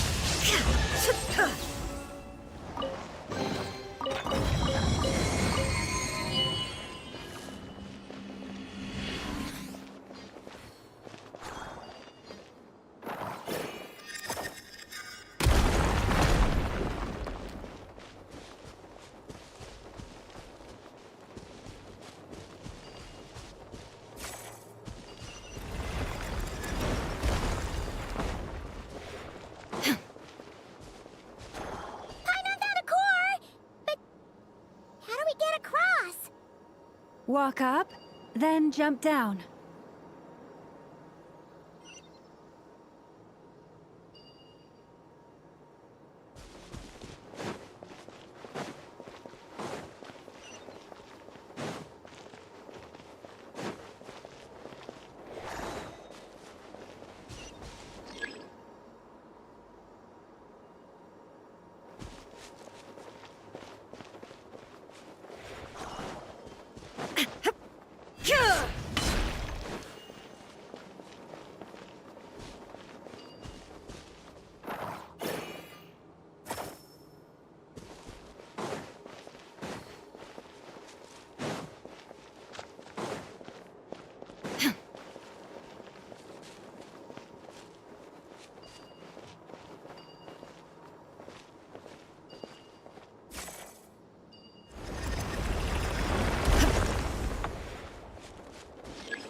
Enough cores. Let's head back.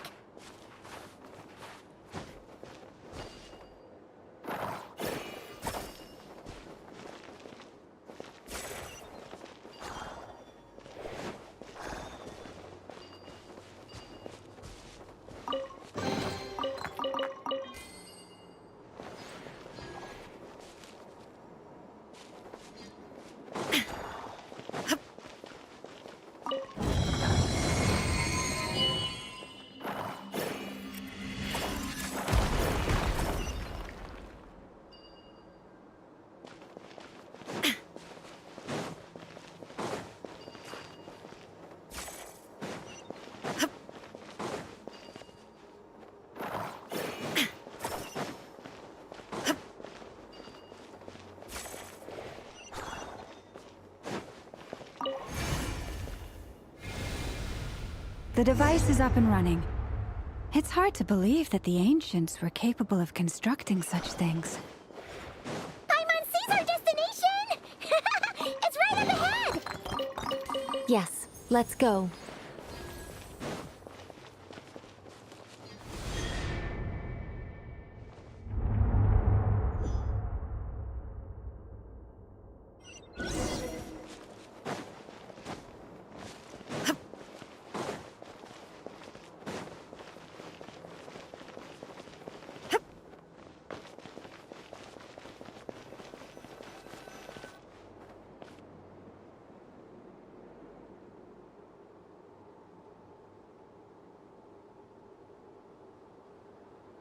This is where the people of Hyperborea communicated with the moons. We need only place the moon marrow upon this platform on Moon Prayer Night, and we shall be able to open a portal to the moon and send our moon goddess back home.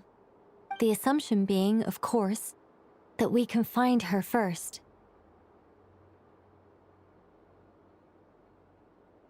That's right. You want to know if it's safe there, don't you? And yet, she has no choice but to return. You... That's not the only issue here. This is the end of the line, right?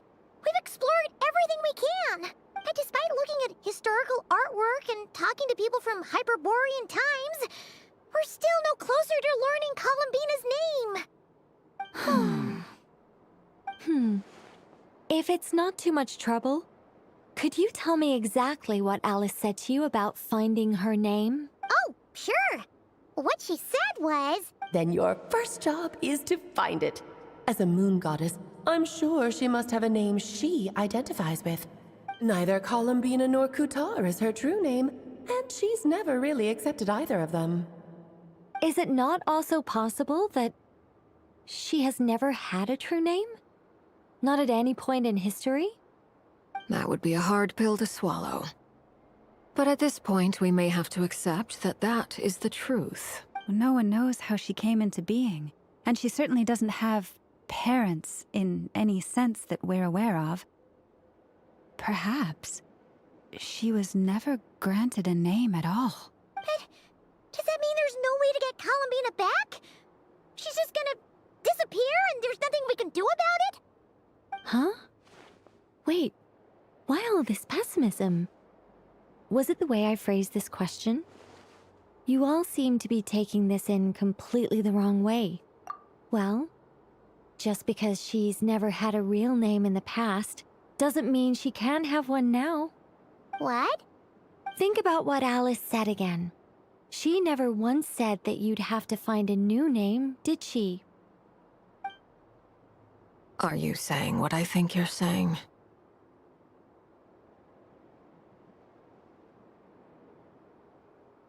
Yes.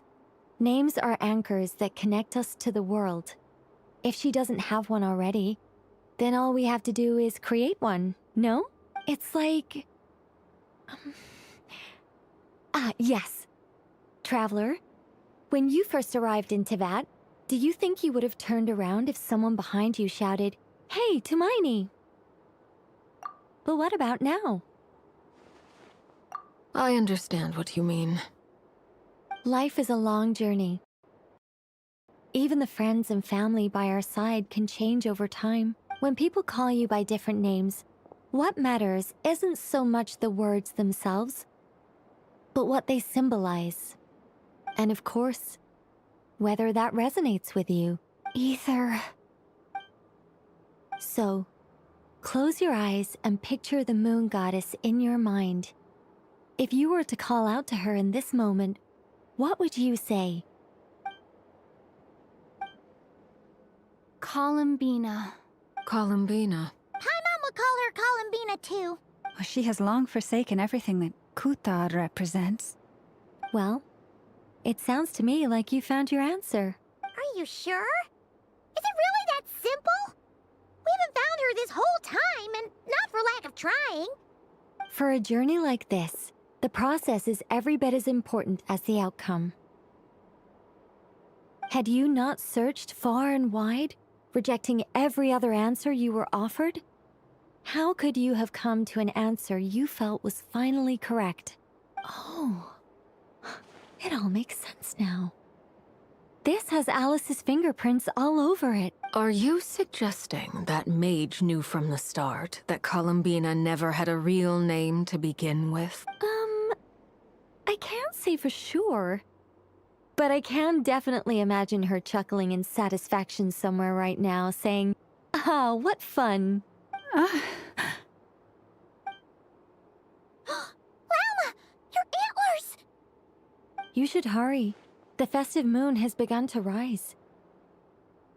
Do not worry, for when you called the name Columbina just now, I could sense that the power within was enough to summon back the moon goddess.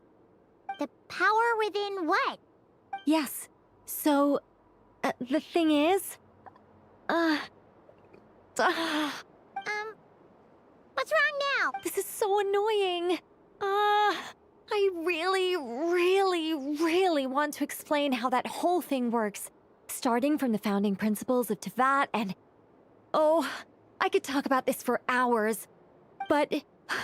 Deep breaths, Nicole. Deep breaths. You're an angel. A sober, sensible, solemn angel who has her priorities straight. Okay then. Sorry for asking. Clearly a bad call on Paimon's part. Anyway, you all need to hurry. Last thing, remember how it felt when you called out that name. Then it is agreed. By the name Columbina, we shall find her. Then we'll throw her the best Moon Prayer Night party ever! And at last, we will send her home.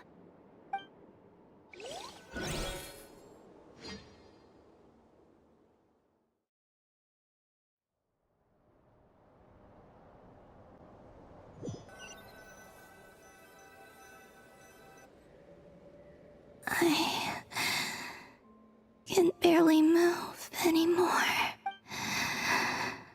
My consciousness is fading away. Have they come back out?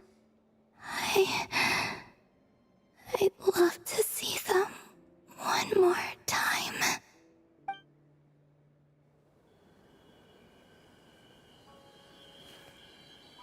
They didn't make it.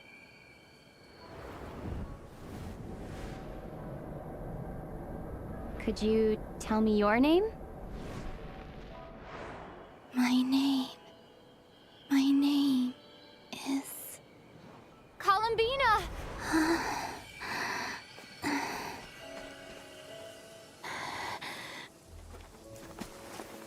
Columbina! Are you here? Columbina! That's the name you gave when we first met. And it's what I've called you ever since. Columbina. It's a fine name. I have many fond memories of Columbina, and so do all of your friends.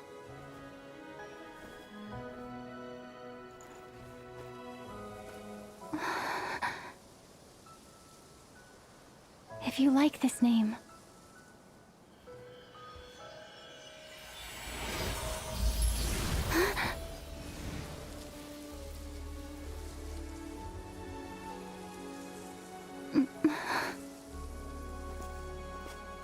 Looking for me?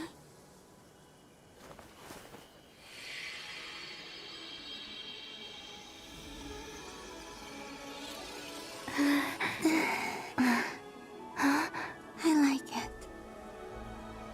You can carry on using it. My name is Columbina Hyposelenia.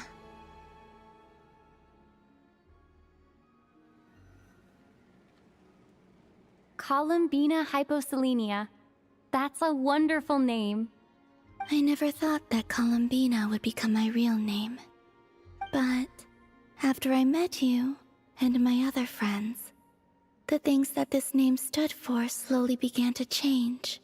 It went from being a Fatui code name to something my friends call me.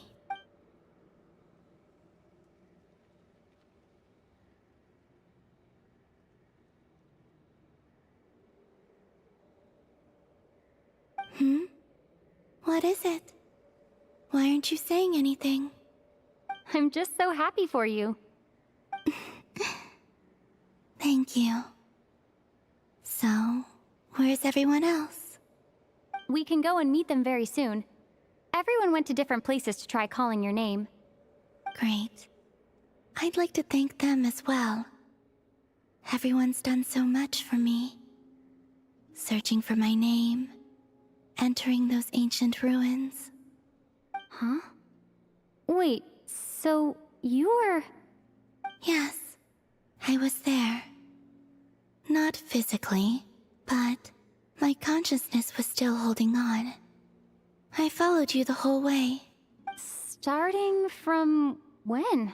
You turned around and called out my name while you were in Nasha Town. Do you remember?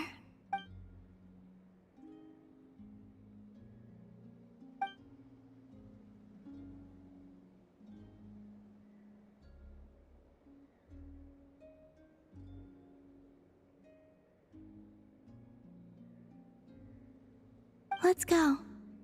We don't want to keep them waiting. Sure. In that case, come with me. But... Hmm? Before that... Could you call my name one more time? Sure. Come with me, Columbina Hyposelenia.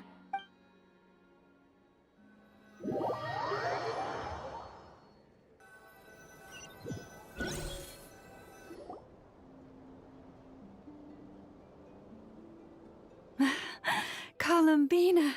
Oh, this truly is wonderful. Llama, I can't breathe. Ha ha! Just in time for Moon Prayer Night. It's good to have you back, Miss Columbina. Yeah, we were worried sick. Thank you, my friends. With your help, I now have a name that belongs to me. Columbina Hyposelenia. Where's the second half from? You added it yourself? That's right. It means... Born beneath the moon. Yes. And by extension, it can also mean... A fine name. Now, as much as it pains me to interrupt this beautiful reunion, I feel obliged to remind you that the Moon Prayer Night celebrations in Nasha Town have already begun. Don't you want to enjoy the festivities? There's so much to see and do. And some of the ambient lighting and entertainments were sponsored by the kind souls in the Hexen Circle. Nicole? Why have you turned into Dodoko? So you're Miss Nicole. Thank you for helping us, and for helping me find my name. It's nice to finally hear your voice. You're quite welcome. Guiding lost people to hidden treasure is what we Seelie do. And if you ask me, spiritual treasures are far more precious than material ones. Chests are all well and good, but this was what it's all about. Ah, so satisfying. Anyway, I had to go help Alice. It seems like she ran into some trouble. That's why I couldn't be here in person. But don't worry, we're with you in spirit. We'll be celebrating right along with you. Keep an eye out for the Hexen Circle's festive stalls in Nasha Town. I think you'll like what we came up with. Alice said she even managed to rope B in this time. The Frost Moon Scions have also prepared various attractions. I believe Aino and Effa and their crew are setting things up as we speak. On that note, Nefer, about that request I made. It's all in hand. Yehoda is on site to ensure that everything goes off without a hitch. Wonderful. In that case, Traveler? Huh? Come on, Columbina. It's time to celebrate the best Moon Prayer Night ever.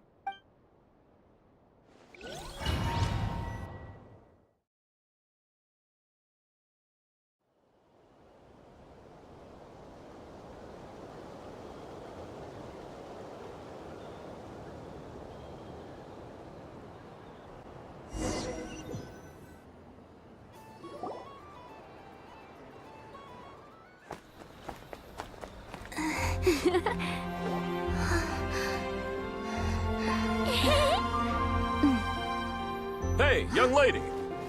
Would you like some Moon Prayer Night candy? Happy Moon Prayer Night. Oh, yeah. I almost forgot to say. Welcome home, Moon Goddess.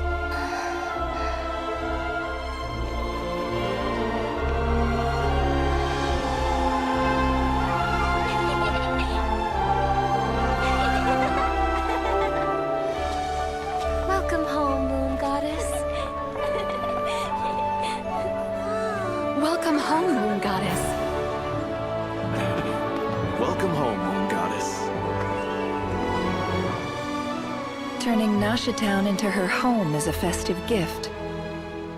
A rather brilliant idea.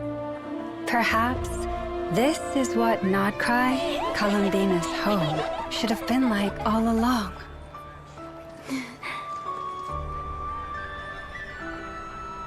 Thank you for the gift. I like it a lot.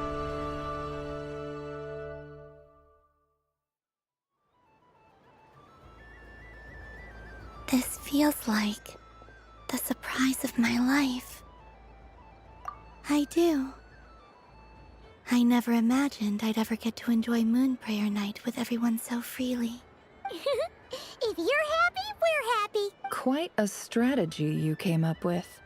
Hide the tree in the forest. It's not your usual style, Lauma. Is there something about Moon Prayer Night that enhances what's in your head as well as the antlers on top? Apparently so. It even inspired a perennial penny pincher to use their resources for a greater cause. It truly is a magical festival.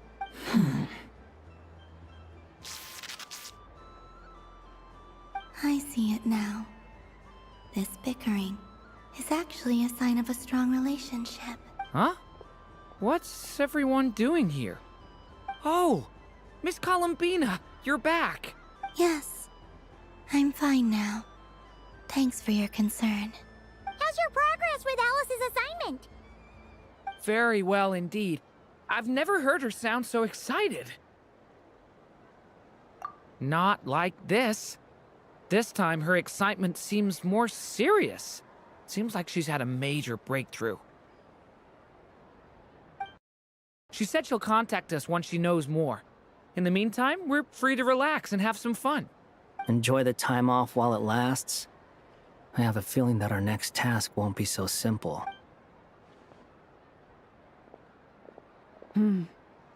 I should go. I still have a few things to attend to at the Frost Moon Scion's stall. And I think I'll take a look around. With any luck, this once-in-a-year festival will come with once-in-a-year opportunities. Hold up a second. Where's Varka? I believe he made a beeline for the flagship the moment he entered Nasha Town. Ah, that's Mondstadters for you. They know what they want when festivals roll around. Goodbye for now, Columbina. I hope you have a wonderful night. I will. Well, in that case, don't just stand there. Get out there and have some fun. You'll definitely get a warm welcome at every stall. Oh, also, take this map with you. It's a guide to the festival.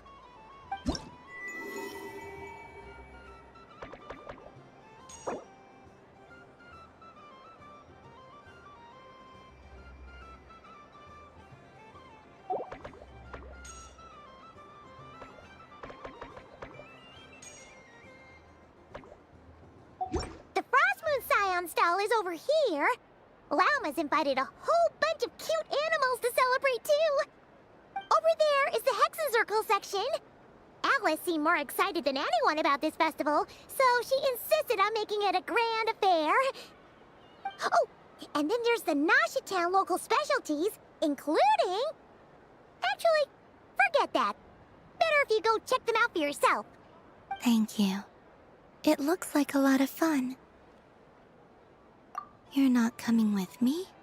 We'll be around. But don't you want to browse by yourself for a bit first?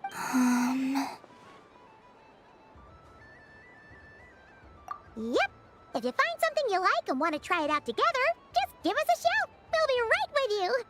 Otherwise, just relax and enjoy yourself. There's so much on offer, so try to experience as much as you can. And don't forget to stuff yourself with all the delicious festival food. All right then. Off I go. Where should I go first? This must be the mage's stall. So this is the Frost Moon Scion's area. It feels very familiar. But everyone looks much happier than usual.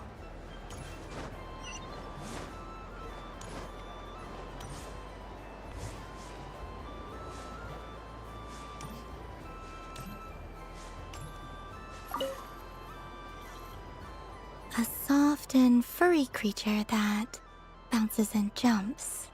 Welcome home, Moon Goddess. This one talks, too. Allow me to introduce myself. I am a Dodoco from a distant archipelago, the most mischievous of all my Dodo brothers and Dodo sisters. When the going got tough, I powered through, and when I met obstacles, I boomed them away. That sounds like a lot of fun. Doesn't it just? Oh, but then the trouble started. Recently, I found a lovely beach, the same beautiful jelly color as my hometown, and so I dove in to have a look. Only to find it overgrown with seagrass and nasty little spiky fish everywhere, looking to turn me into a Dodoco kebab. I made it back to shore by the skin of my teeth, but my tail was sorely hurt. Couldn't you just boom them away?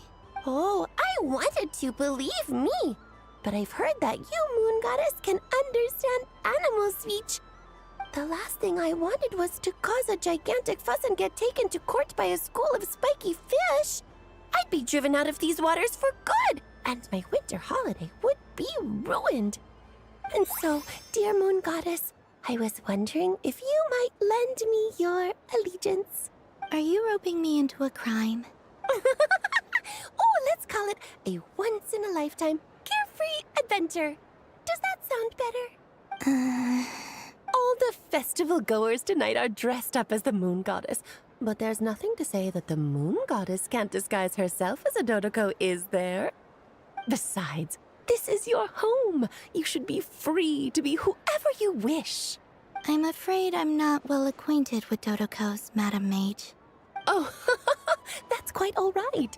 We Dodocos are innocent, happy creatures with a free-spirited nature. Many, like myself, are mischievous troublemakers. Others are lazy souls who like nothing better than to lie down on a nice rock and take a nap. In our eyes, every creature who yearns for happiness and freedom is a Dodoco. But perhaps in yours, we Dodoco are a fluffier and more mischievous breed of Kuhenki. Yes, that is a much easier image to follow. Oh, wonderful! Then let's play! Grab onto my tail and follow me into the sea! Time to settle some scores with the bad guys!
Ooh, a remarkable talent! So, what do you make of it? The use of Jumpy Dumpties doesn't come as naturally to me as Kuvaki. But their unpredictability makes it fun. I think they call this... novelty? Indeed! And how did it feel blowing those pesky nuisances away? Not bad. Any guilt? What do you mean? Oh, wonderful! Lovely answers to all 3 questions. You've passed the safety test. Now I can give this special bomb to you as a souvenir. Remember, if you find any meanies living on the moon, you can use this to boom them into oblivion. I will.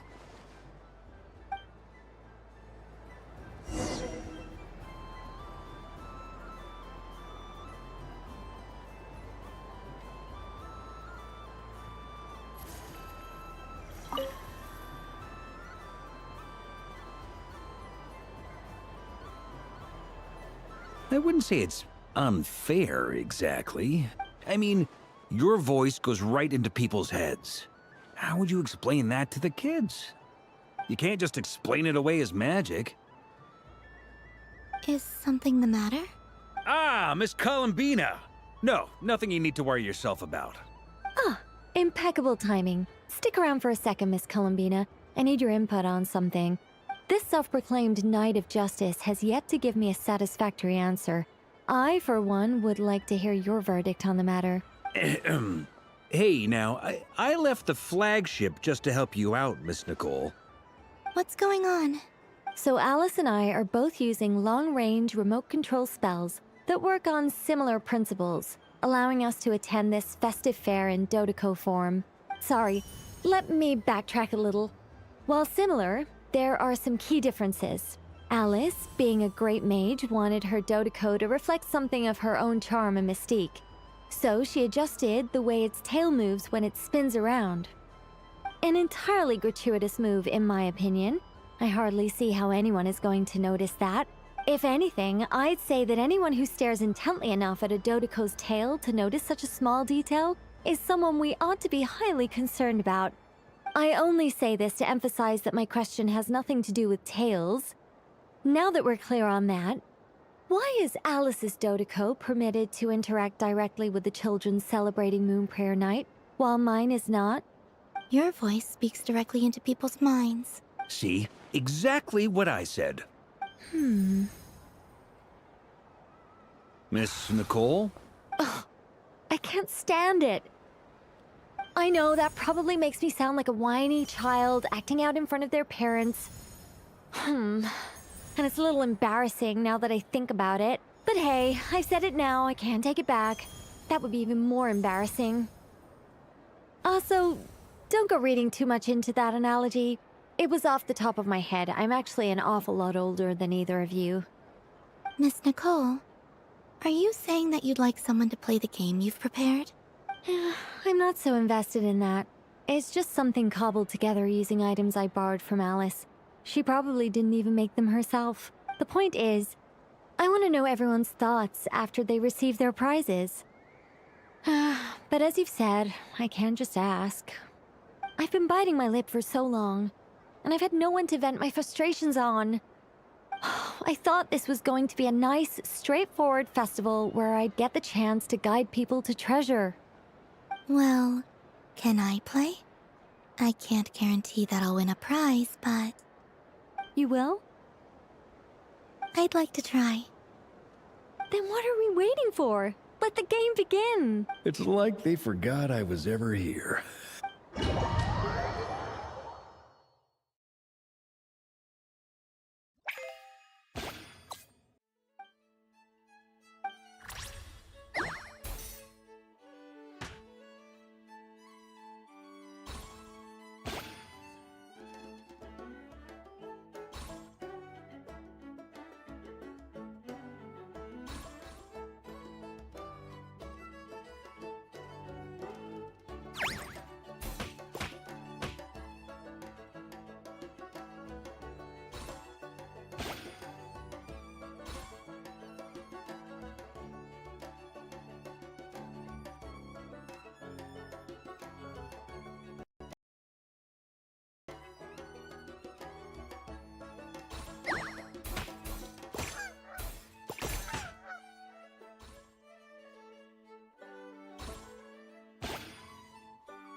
Congratulations, Miss Columbina!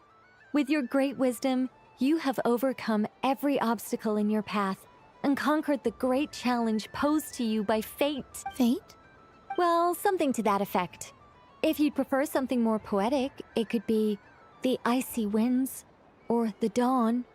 Anything you like, really. You could even go with the challenge posed to you by Dodeko, if that's what you're into. Anyway, you can take or leave my suggestions. Moving on. All my hopes are now resting on this. Can I open it now? Stop teasing me. Please, I'm begging you. No more talk. Just open it. Wow. What a lovely sculpture. Classic and cute at the same time. Thank you. There we go. Music to my ears. You have my sincerest gratitude, Miss Columbina. Thank you for sharing your precious time with me and fulfilling my wish. Don't mention it. You've all done much to help me. And still, I'm the one receiving all these gifts.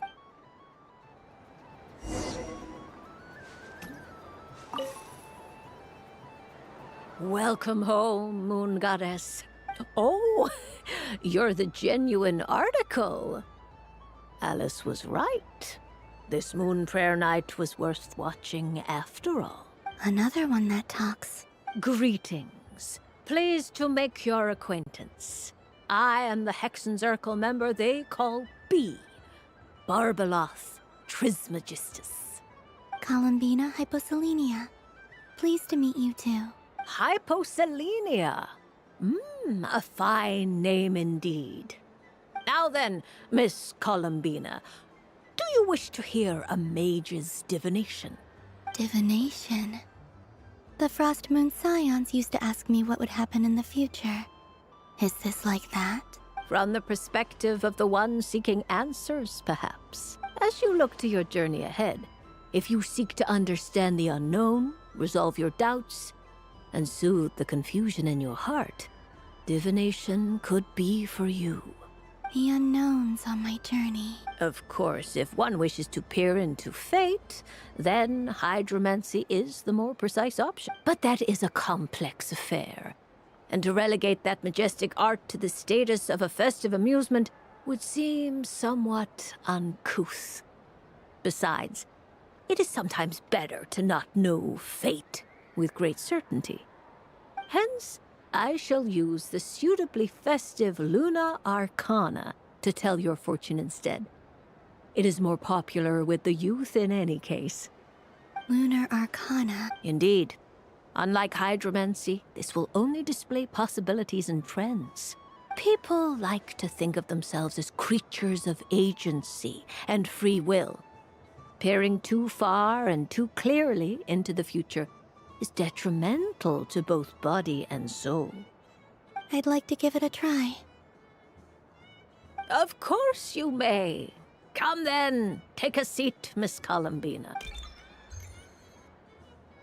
Before we begin, are there any specific questions you would like to ask? Let's stick to general possibilities and trends, like you suggested. Very well. Then I shall use the basic Lunar Arcana deck. Now, try to relax. Cast your mind upon the things you have experienced and the things you are soon to experience. I will shuffle the deck. Would you like to cut the cards yourself? You do it. No problem. Now then, to make things easier for the seeker, that is to say, you, I shall decipher the cards from your perspective.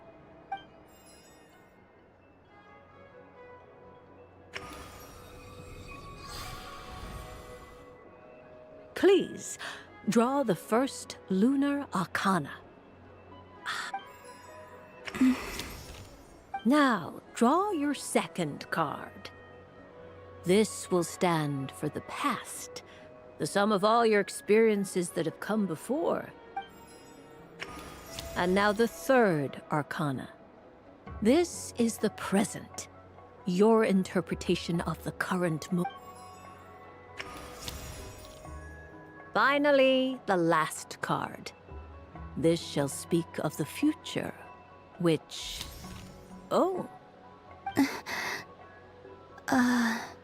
Kuvaki Pulse? Fascinating. I've never encountered this before in my role as a diviner. Something has exerted an influence upon this card, causing it to leave its designated position.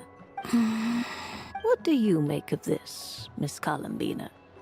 Perhaps this is the guiding hand of fate in action. Of course, if you wish, you can choose to deny the validity of this card and draw the future for yourself. No, it's fine. Let's go with this one. A bold decision. I must say I'm looking forward to the results. Well then, let us flip the Lunar Arcana in sequence and see what emerges. Sure. First, Destiny. No surprises here. The card that represents yours is the moon. The moon. Indeed. The moon can represent the truth at some times, but deception at others. False peace, destructive calamity, and the world-changing power that lies within. When the moon is placed on the destiny tile, it indicates that your destiny is not what it may appear on the surface. Instead, it may yet have a hidden side. It symbolizes a journey through the fog, fraught with uncertainty and deception, where one must face inner challenges head-on. I don't understand. Patience, my dear. This is but the first card, which serves as a basis for the interpretations that follow. Our divination will only grow clearer from here on out. Now then, flip the second card, the one that speaks for the past. The Hermit, but inverted. Inverted? Yes. The Hermit symbolizes solitude, introspection, and the pursuit of truth. When inverted, it represents isolation, truth out of reach, and a path that leads one astray. Combined with the moon as one's destiny, the Hermit inverted represents a choice you made to stand alone in the past. It was a choice made not out of fear or arrogance, but for reasons that others could not perceive. You fumbled through the darkness without a guide, but you did not find your way. Rather, you went astray. Is this about how I became Kutar despite not wishing to become a god? And how I joined the Fatui because I yearned for a place to belong? I suspect only you know the answer to this question. All is not lost. The past is in the past, and so it shall remain. Shall we look into the present now? Oh my. The Lovers. One of the most interesting Lunar Arcana. What does this one mean? This means that you have had an unprecedented emotional experience. The joy of finding your soul becoming intertwined with that of another.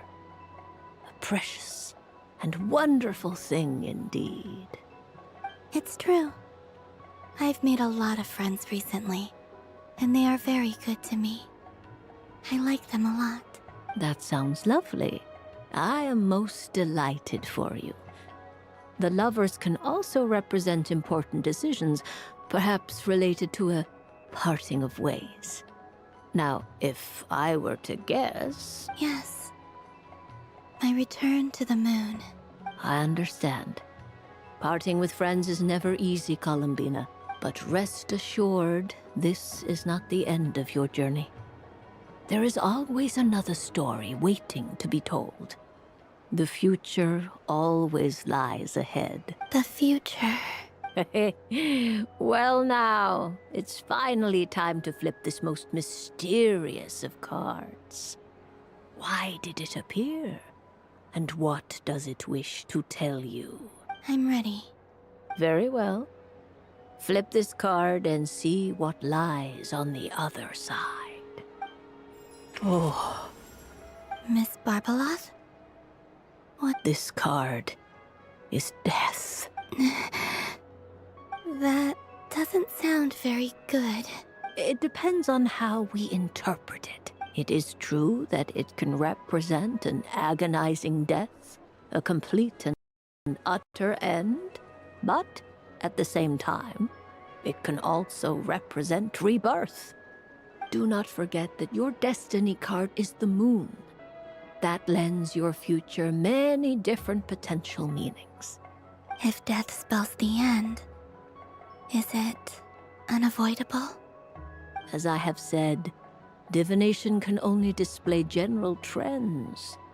It is a rough guide, but it does not show predetermined outcomes. Allow me to summarize it for you. In the past, you may have lost your way, but now you have gained new connections and new strength. You now face an important decision, one that may bring about a great change in what is yet to be. This change might, in turn, be the end of all things, or their beginning. But remember, everything is subject to change because of the moon present in your destiny. You must see the truth clearly and face your innermost thoughts. The truth. My innermost thoughts. Thank you, Miss Barbaloth. Don't mention it. Some people dislike divinations, for fear of glimpsing an ending to their story that they wish was not so. But I can see that you're different. The result of this divination will not sway your decision. This is a rare quality, and one that diviners always hope to see in the seeker. We are here merely to guide, not to exert undue influence. I understand. Go then and illuminate your future, Miss Columbina. The moon...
Dodoco's Whirligig!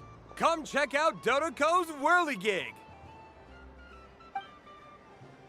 Ah, welcome home, Moon Goddess. Might I ask what this is?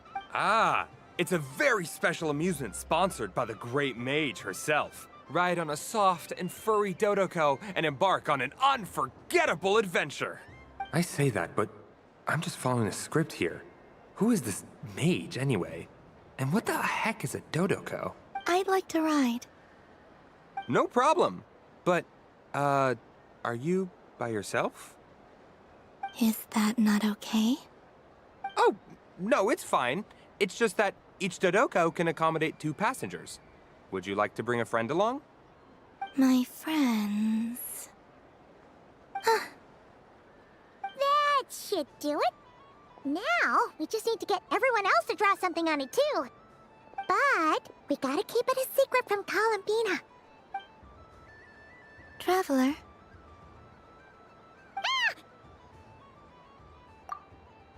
I want to go on that ride. Will you join me? Let's go then. Don't worry. Paimon will do the rounds. You go have fun.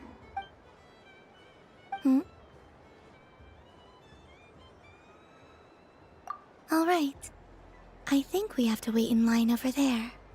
Please take your seats. For safety reasons, you mustn't try to leave the ride before it comes to a complete stop. All right, you're all set.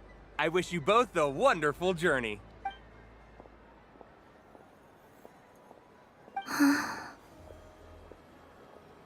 Not bad. It reminds me of riding a moon lane.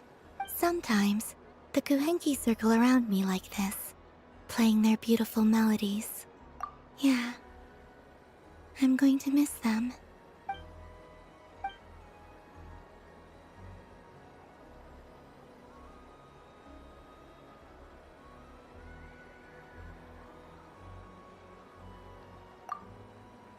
It does. I've felt scared in the past, too. But this is a little different. You know something? I got to see a lot of fascinating things during my disappearance. I saw how the Frost Moon Scions act around their families. So different than how they used to act in my presence. And I also saw how they interact with their friends. It made me curious at first. Why do people act so sincere when they're worshipping gods, but save their truest, warmest feelings for each other? Slowly, I came to realize that it's because they trust one another. They know, deep down, that they'll be accepted for who they are. All of it. The good and the bad. I know. I knew it the moment you started calling out my name. What I fear now is the end. I fear losing all this the very night I have gained it.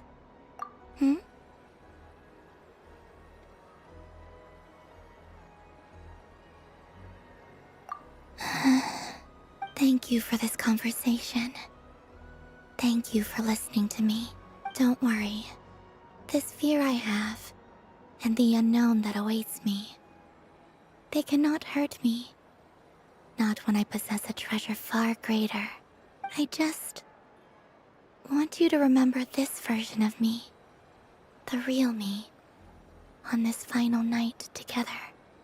Dear passengers, Dodoko's awesome adventure has come to a close. Please leave in an orderly fashion, and we look forward to seeing you again in the future. Don't want the journey to end, huh? Don't worry, you two. There's always another adventure waiting just around the corner.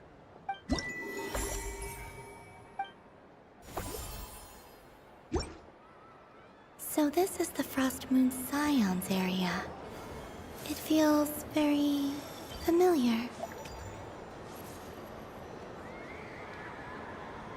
But I was aiming right at it! Aw, what a pity. I saw it with my own eyes. You were so close. So very close. That's not true! It dodged out of the way right as I was about to snag it! I'm sorry? You heard me! This paper frog can move! I swear! Dear, oh dear, what are you saying? How could a paper frog move? Unless you believe there really is magic in this world. But even if I, the mere humble merchant that I am, knew such magic, surely I would not use it on a paper frog.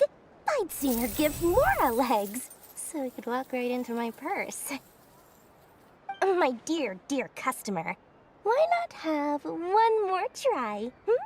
This time I'll give you 12% off, a very generous discount for one of my most regular customers. Just think about how much experience you have under your belt now. You're sure to win the next one. Darn, I used up all my coins. I'll be right back. Just gonna fetch some more from my house. Take your time, but don't take too long. This event is Moon Prayer Night only. Miss it, and you'll have to wait a whole year before I'm back. Next customer, please. Welcome. Hello. Whoa, what's this big one doing over here? How do I tell my employees not to go Shooting them a glance won't work. I haven't known them long enough. Dory?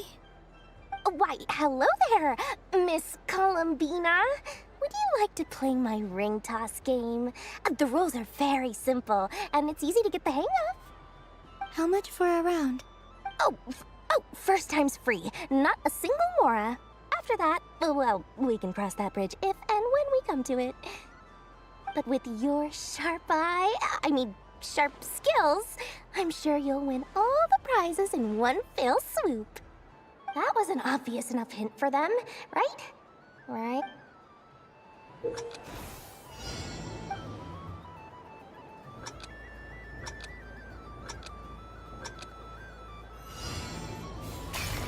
Here comes the ring! Oh, peanuts.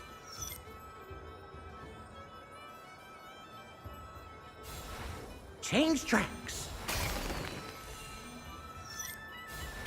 Roselle, should we move or not? Just a tiny bit. All right, then I'll... Oh, sugar plums, not the clock hands. How do I move the legs again?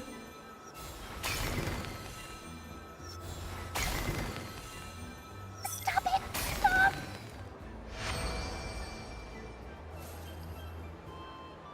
Let's see now.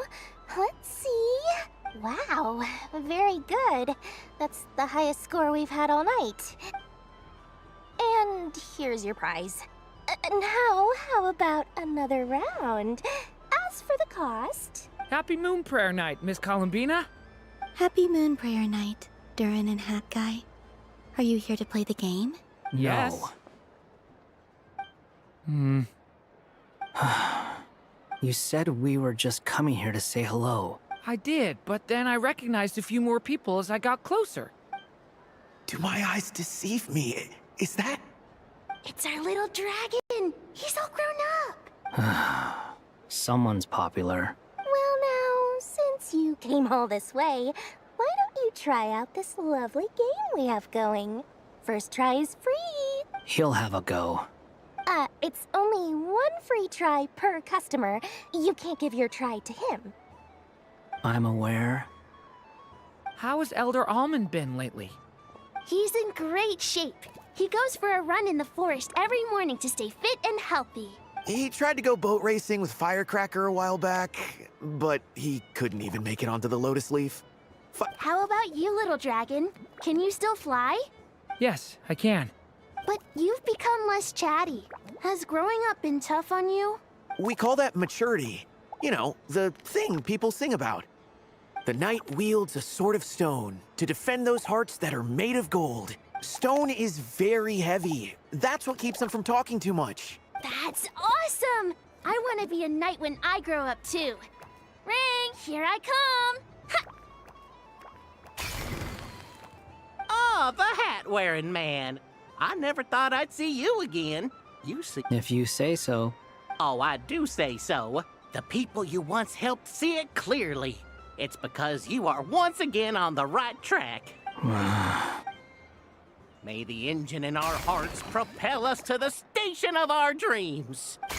I can move! I can move now, Roselle! What are they doing, running into the rings like that? You got them all so quickly. I have never seen anything like this in all my travels.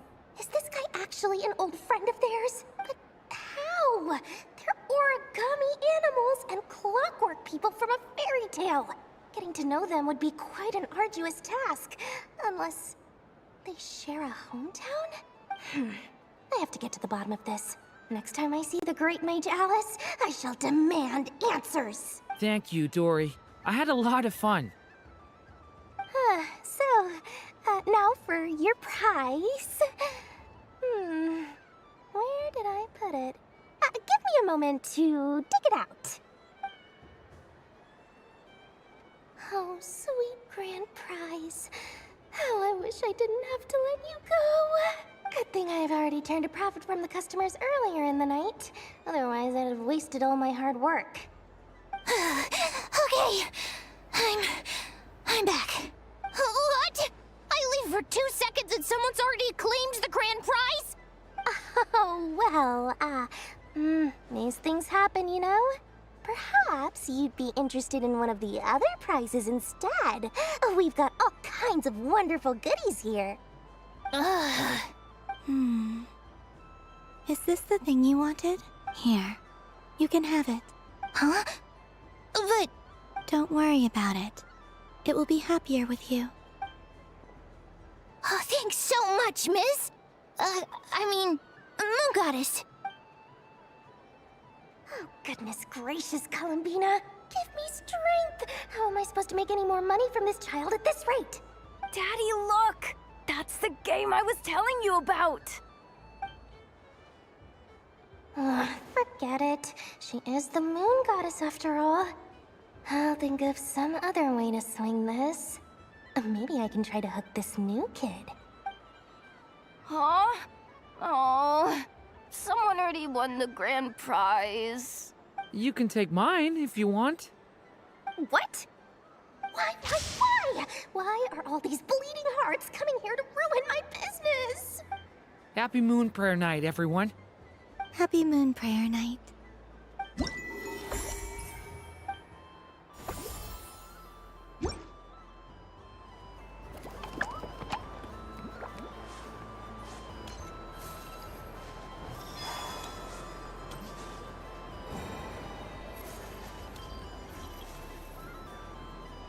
Sunny days! I prefer sunny days. Ah, well, you are as warm as the sun itself, Moon Goddess. Very well. I believe your spirit animal has to be this most adorable chic badger. Wow!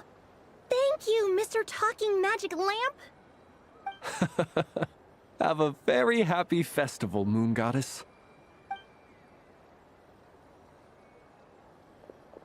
Blends? That's you, isn't it? Shh. It's our little secret, my dear traveler in Paimon. Okay, sure, but why are you here selling sugar sculptures? Everyone celebrates in their own way. After gazing into the abyss and spending time around gravestones all year, what better way to relax than to see sunny smiles on the faces of the living? Besides that, I like to think of myself as a fair judge of character. I dare say matching personalities to confection suits me rather well. That's not what Paimon was talking about. Aren't you afraid that your true identity might be exposed? Should I be? There is all manner of magic in the air this Moon Prayer Night, thanks to the work of the great mages. I see Miss Columbina is hiding in plain sight. Why should I not do the same? Why miss this rare opportunity to enjoy a special evening in my true form? Fair enough. You got a point there. People who don't know you will probably think you're just a talking lantern. Well, now that we see eye to eye, what brings you here? Not a search for your spirit animal, I presume? Well, actually... Here, see for yourself. Oh, this is... How wonderful. A beautiful idea. Yeah! We just met Varka, and he said that having everyone draw their own section was kind of boring. So... Varka. Ever the maverick. I see his artistic skills are truly one of a kind. In that case, I shall paint something on Mr. Albedo's behalf in a short while. What? Why not now? Ahem. Welcome home, Moon Goddess. Phew, that was close. Hello, Flins. She recognized you right away! What keen eyes you have, Miss Columbina. Especially considering they are shut. I did not see you. Rather, I sensed you. I can sense the fluctuations in Kuvaki all around me. One would expect no less of the Moon Goddess. Might I interest you in some candy? Yes, please. Excellent. I shall make some for you right away. Something the matter, Miss Col- What about my spirit animal? All the other children carrying sugar sculptures are talking about it. Wait, is she taking the test seriously? My apologies. How could I neglect that? You are quite right, Miss Columbina. Every one of us has a magical creature living in their heart. Would you permit me to help you find yours? Yes, please. Do you prefer the day or the night? Night. Which of the 4 seasons is your favorite? Winter. Think of a perfect day. What is the weather like?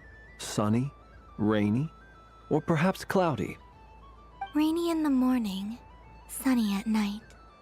What kind of answer is that? Forests, lakes, and open seas. Which do you prefer of these? I like them all.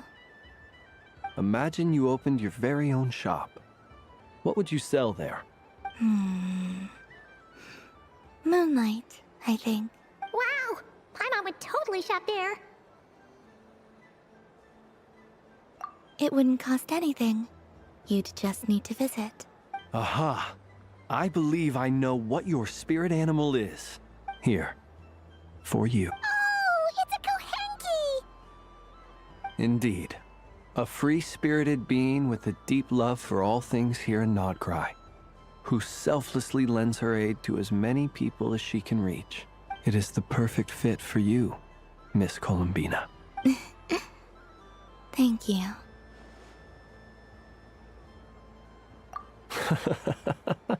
It would be my honor. But you shall have to forgive me. We have known each other for quite some time. I doubt there is any answer I could give that would come as a surprise to you. So instead, would you accept this sugar sculpture as a token of our friendship? It's a lantern. Hey, why don't you two go enjoy your candy over there? Paimon wants to try out this spirit animal thing too. Come on, play ball. Gotta get this drawing done. But I want to hear Paimon's answers. But it'll probably take ages. Paimon's a complex soul. And we don't want your candy to melt while you wait, huh? Oh. Okay then.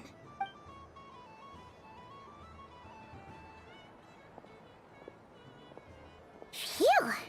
Nice excuse, Lady Paimon. That was some quick thinking. Yeah, no thanks to you. A little help next time?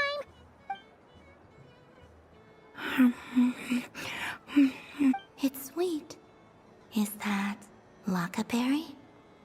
I wonder what flavor the traveler got. This way, this way! It's the candy-selling lantern! I'm coming! Of course. Traveler, maybe we can share? Yes. I found out recently that people share their food sometimes, so I'd like to try it. Or is that a no? Thank you.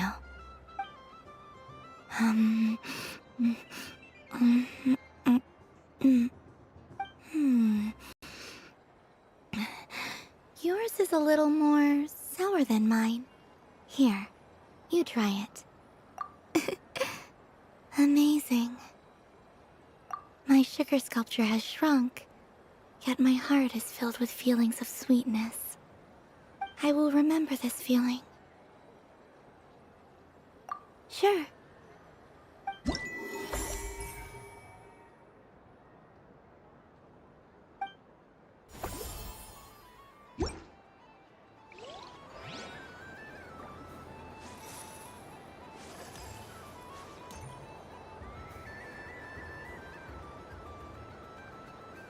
I wish for a never-ending supply of laka berries. What a humble wish. Probably written by a child. Is that Llama the Moon Chanter?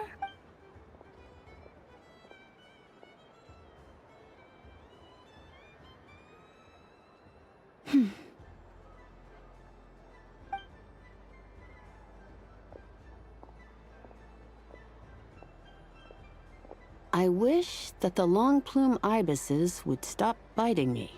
Oh dear, poor Llama. All right, I'll write that one down for you. I got it. While everyone else is celebrating Moon Prayer Night, You're as busy as ever. I don't mind. It's rewarding work. A good kind of busy. My antlers are at their heaviest tonight, and the Kuvaki waves are especially strong.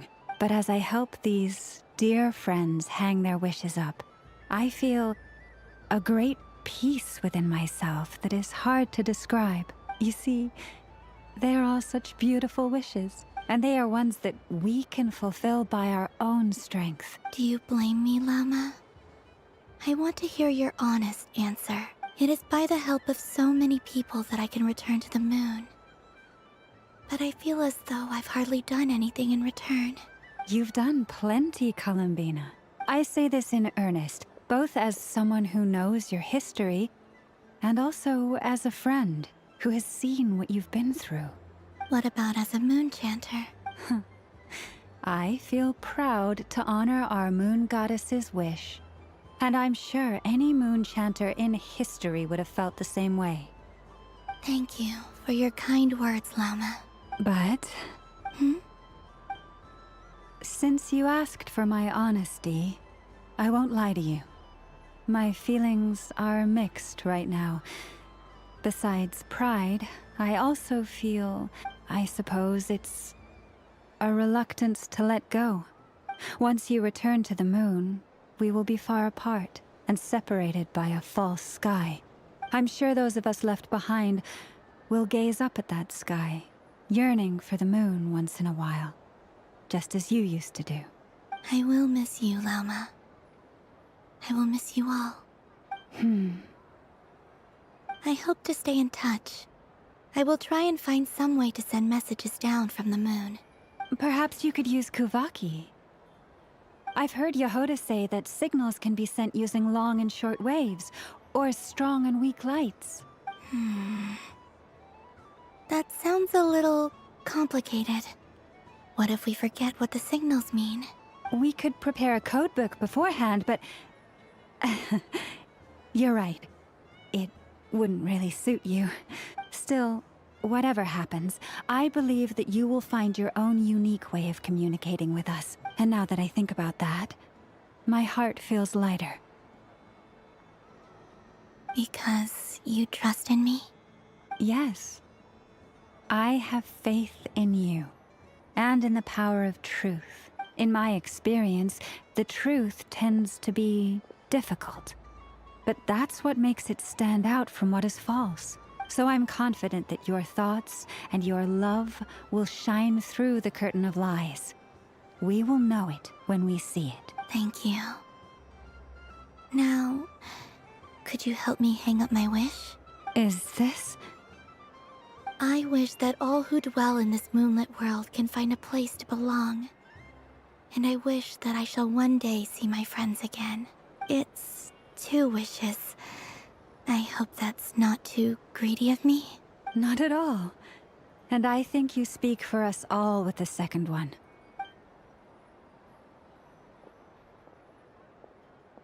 I shall continue to pray until the day that all of these wishes come true.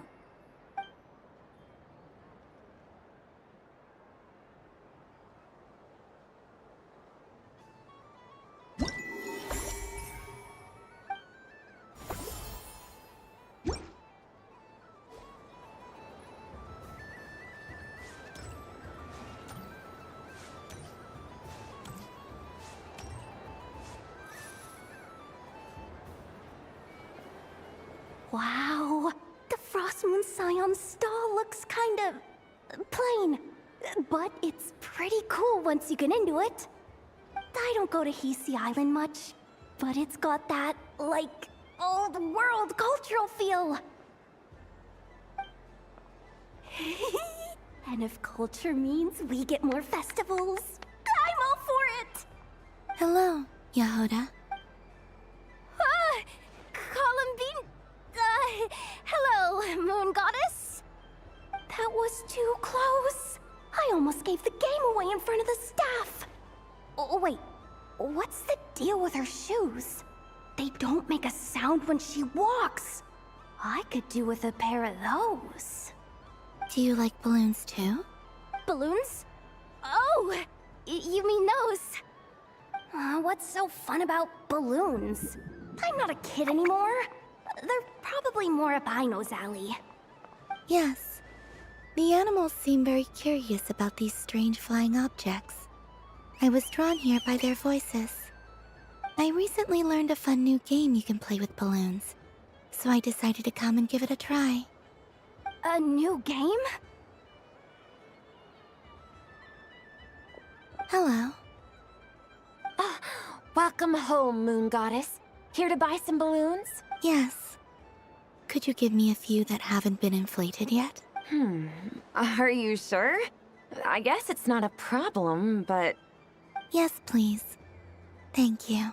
Uninflated balloons?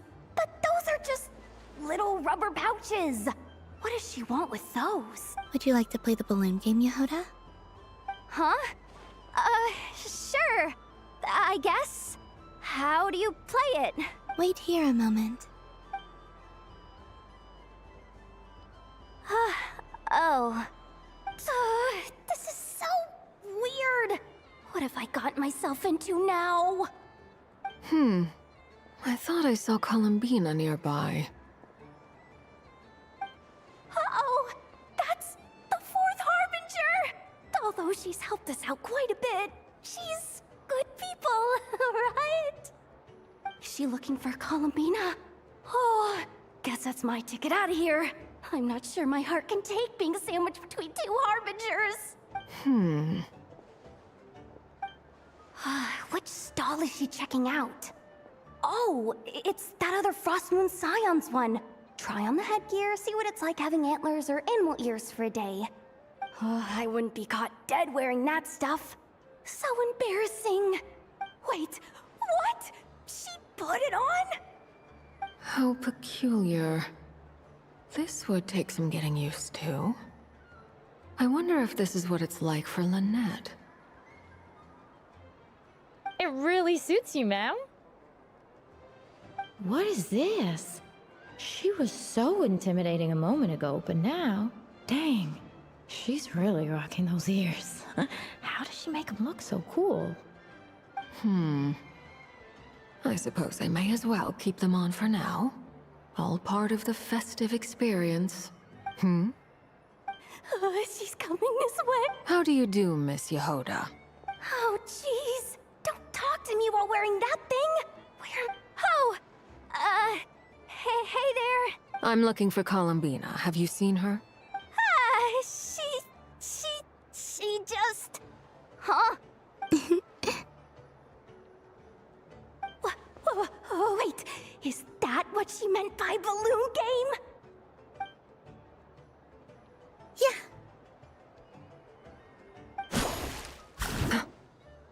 Huh? No fair! How come I get caught in the crossfire? An ambush from the rear? Is this a declaration of war, Columbina? Would you like to play too, Arlecchino? Seriously? Are they gonna start some beef right here, right now? Gladly. That said, I believe there is another who would like to join. Boss Nev! Thank goodness! You've gotta get me out of here! Things are kicking off big time! Hello there. I'd like 10... no, make that 20 balloons, please. What? Miss Moon Goddess, I hope you're prepared to pay the price for assaulting my employee. Welcome to the game, Nefer. Just to be clear, let's keep this a fair fight, okay? No strange powers, please and thank you. Naturally. Don't just stand there, Yehoda. Huh? Do I have to? Of course. Don't forget, the Curatorium has a reputation to uphold. I knew something like this was gonna happen.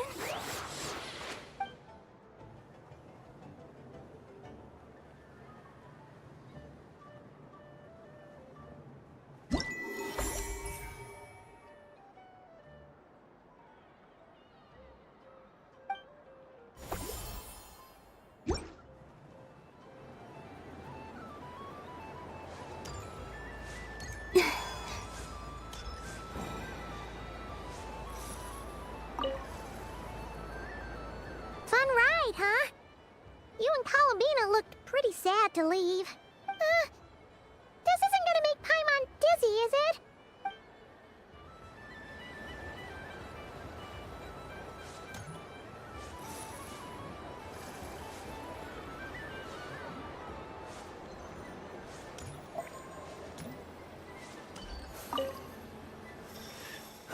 It'd be rude to... Huh? Beto? This sketch is for you, Grandmaster. Oh, a gift for me. Thanks. The North Wind left an alert.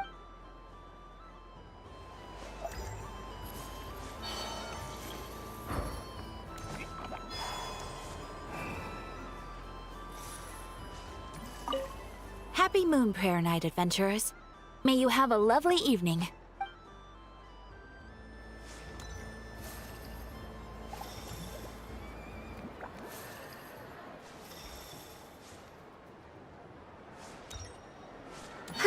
There are so many attractions here.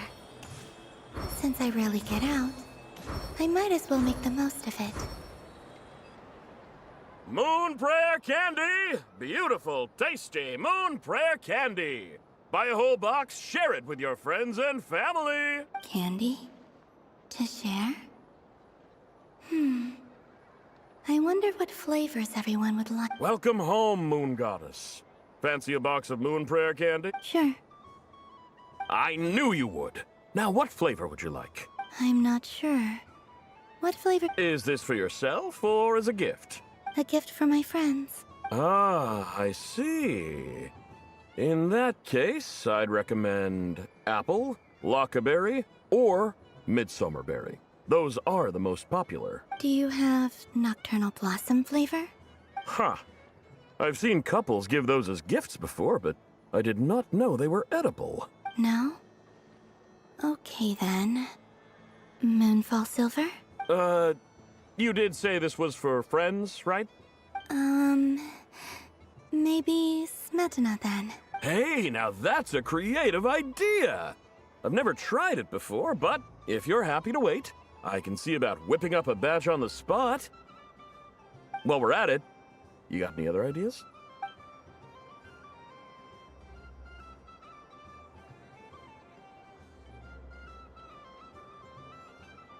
Here you go. Every flavor you asked for is in there. Thank you. Haha, I should be the one thanking you! You brought me a whole bunch of new business. It's like a genuine blessing from the Moon Goddess. I hope you and your friends have a lovely night.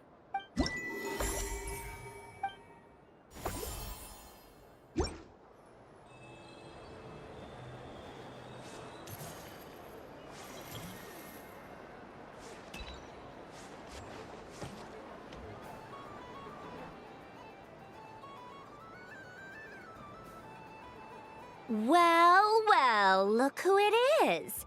I heard someone went and disappeared on us the moment we let her out of our sight. They looked all over for you. Frankly, I didn't think you'd be back for Moon Prayer Night. Were you worried about me, Sandrone? You would like that, wouldn't you? Do you even hear what you're saying? It seems to me like you disguised yourself with festive headgear, just so that you could come see me on Moon Prayer Night and make— You? I thought you couldn't see! I cannot.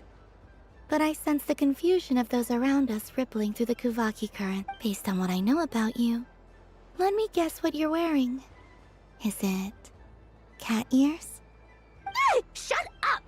I'm only here to protect the Fatui's interest in this territory. Running into you was pure bad luck. Really? But you were the one who asked Arlecchino to help everyone find my name. Columbina! Ugh! Just one more word, and I'll unscrew your vocal cords. It's Columbina Hyposelenia now. Tell someone who cares. I've missed you, Sandrone. The whole time I was gone, I was thinking. I hope I get a chance to say some ugly words to you. Is that supposed to be a joke? Anyway, let's go play that game. What? You mean that frostfin whale? Yes. It's some kind of game where you get bitten if you step on the wrong tooth. Who in their right mind would wanna... Because you're not a scaredy cat. Fine! You wanna play? Let's play. Don't complain when I kick your sorry butt. Lovely. You old geezer! I'm gonna beat the pants off you! Just you watch! I almost forgot. Sandrone? What? You'd better not lose, or I'm going to beat your head in. What? Allow me to demonstrate since I'm feeling so nice. You just step on the teeth, like this.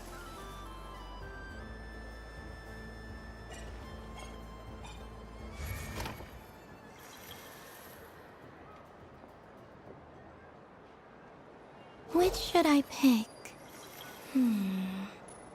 I'm getting a bad feeling from this one. Sensing Kuvaki.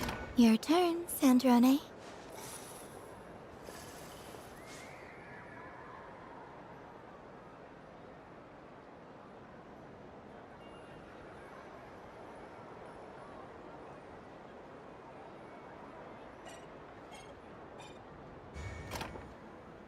Don't come crying to me if you get bitten.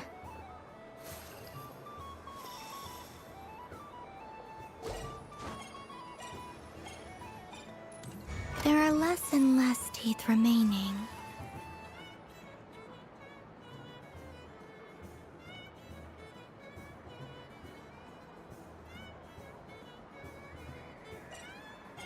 Huh? What's that noise?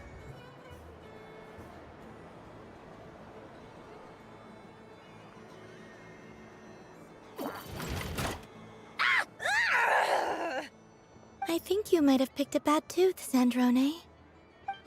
Shut it! Do you need any help?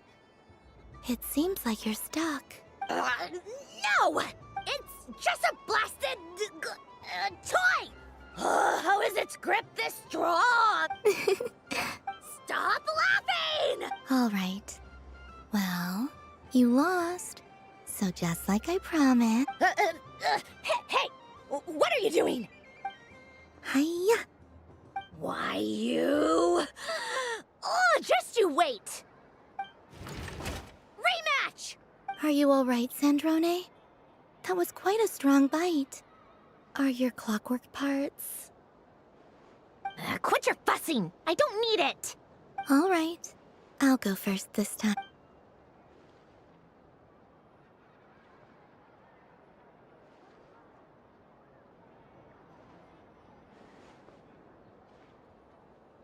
I see it now. She can sense which teeth are rigged. So I just need to avoid the same ones that she does.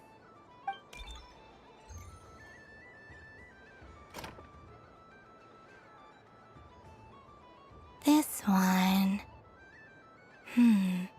Seems fine. She avoided that one then? Now I've got you. All right, my turn.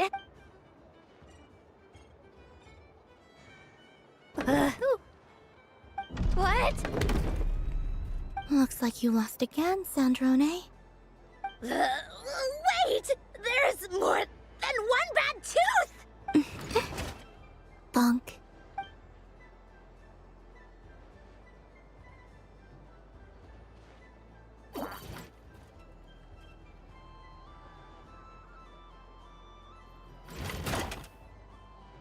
Stupid game! What idiot came up with this? Are you all right, Sandrone? You said some nasty things just now. Oh, I'm peachy. Should I let you bonk me on the head as well? Ah, forget it! Come on, bonk away. It can be your consolation prize. For I told you, forget it! Gah, you've always been so annoying. Singing right outside my door, inviting yourself to my tea parties, going AWOL. And now you're off to the moon or something. Of all my days with the Fatui, the times I spent with you, Arlecchino, and Rosaline, they were my favorite. I will not forget them. just as I shall not forget this moment. We'll always be friends, no matter where we are, right? Who'd want to be your...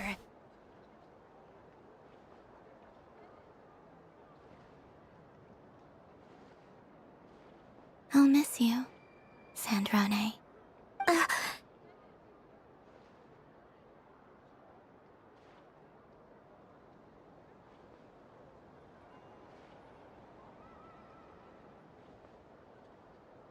Goodbye, Sandrone.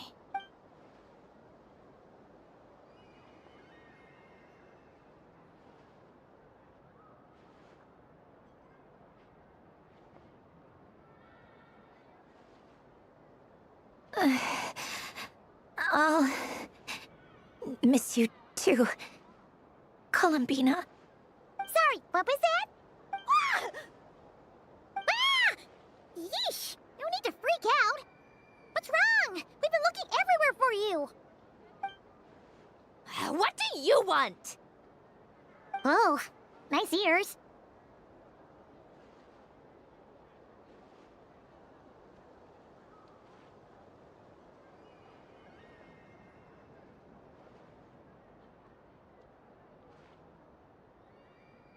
What do you want? This.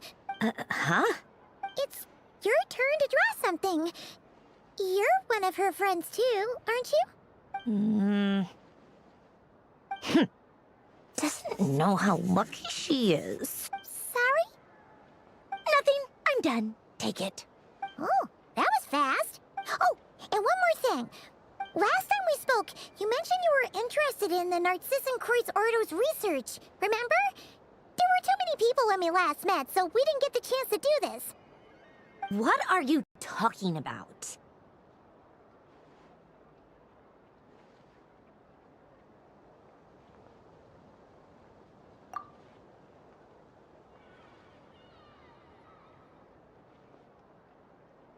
This is... Oh... Alan, Renee, and Marianne. Huh. The Holy Blade. A savior's plaything. It's not about whether I approve or not. These people, they would sacrifice themselves for the sake of the world. Especially Alan Guillotin and Renee. That is something I would never choose to... Still... I didn't know they had any pictures left from that time. If I'd have thought to bring a camera, I'd have... What? Yeah, of you being bitten by the frostfin whale and Columbina bonking you on the head. Tear it up! Now!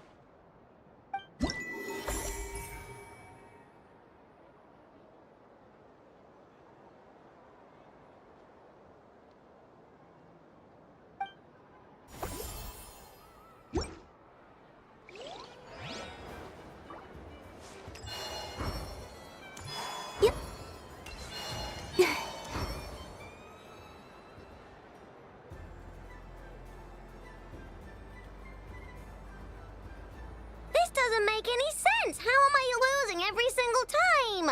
Wait, Inefa, you're cheating, aren't you? Yeah, that must be it. I am not cheating, I know. Uh-oh, sounds like Inefa's turning into a big baloney bot. I think it's time for some serious maintenance. Moon Goddess, help me. Miss Columbina, I know, is attempting to cheat. What the? I'm not the cheater.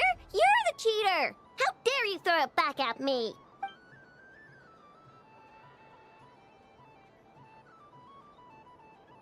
All right, fine. Let's all laugh at I know. Just you wait till I get home, because I'm going to make a game bot that can win 100% of the time. Let's see you laugh when I come back and beat your butts. You'll all have your heads covered in stickers when I'm through with you. We came to check everything was okay after all that yelling, but,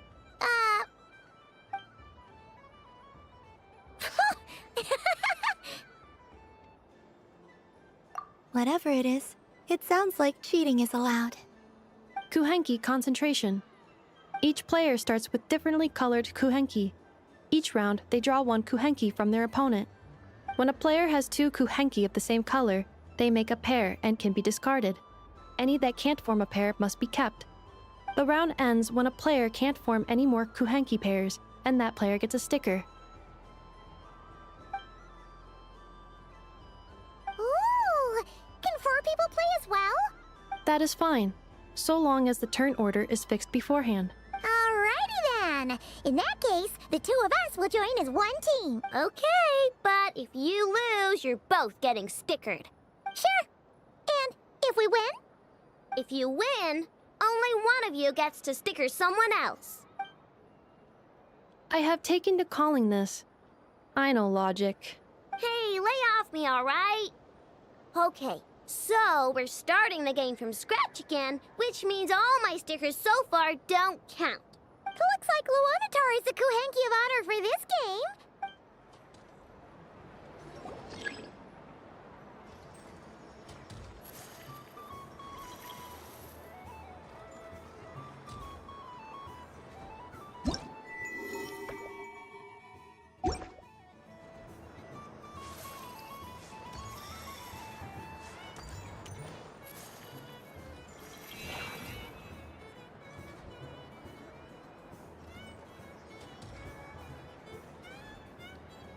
Nice! That's a pair!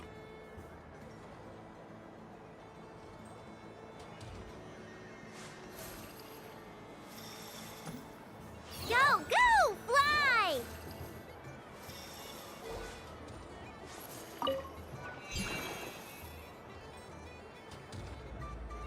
Go on.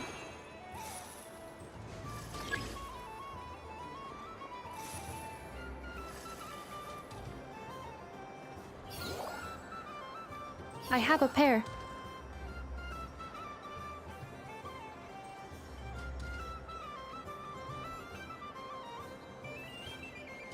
Uh-oh!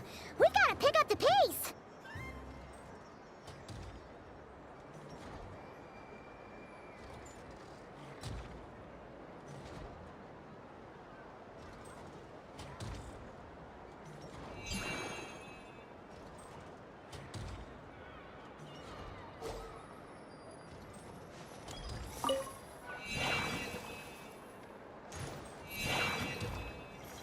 I win.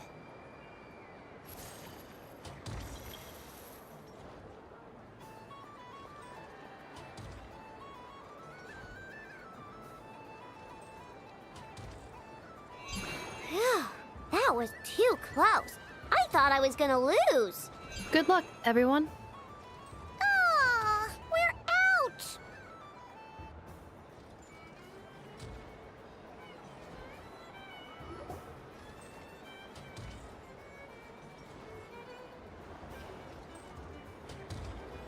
Let me pick a good one.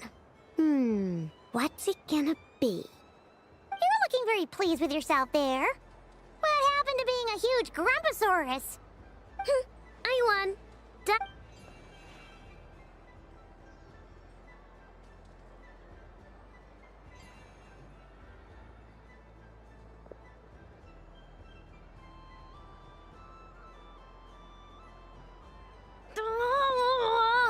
Me again? Don't fidget too much, I know, or the sticker's going to fall off. I don't care. If it falls off, it falls off. If a pair of Kuhengi get discarded, why not a pair of stickers, huh?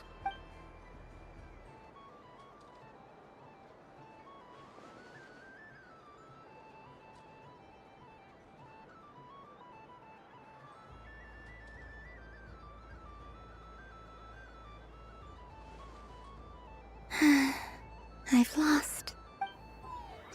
Sticker, sticker, sticker!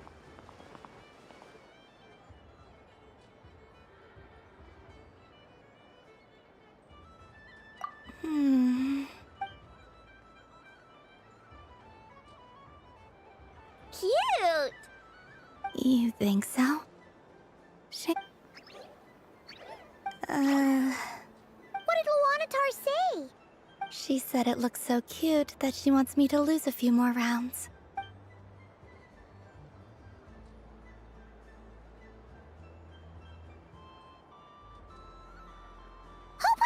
stickers on Paimon's eyebrows. Ugh, she can barely see. Alright, now, I think we got enough evidence to prove that there's a serious problem here. Yes, I agree as well. The culprit is... Ineffa! Culprit? What did I do? Quit acting dumb, Ineffa! You're not wriggling your way out of this one. I've been watching you. Not only did you remember whose side Luanatar started at, but every time someone drew a Kuhenki, you were logging it and calculating every last possibility. Which Kuhenki pairs were gone, who had what color Kuhenki in their hand, even our facial expressions. You were keeping track of it the entire time. Exactly! Why I no said. Putting aside the fact that running calculations is not against the game rules, do you have any evidence to support your allegations? But that's not against the rules either. So she admits it. She certainly does. Alright, everyone grab a sticker. It's time to get Ineffa back. But... Take that!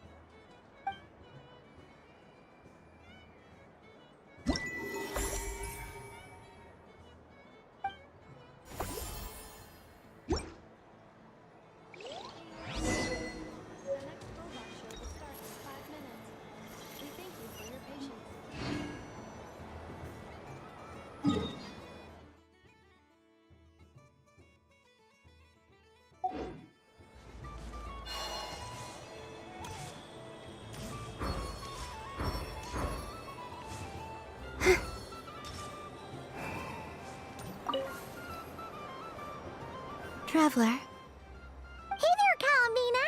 Are you done checking out the festive amusements already? Are you sure you don't want to look around some more? You might not get another opportunity like this for a while. Right now, what I'd like to do is...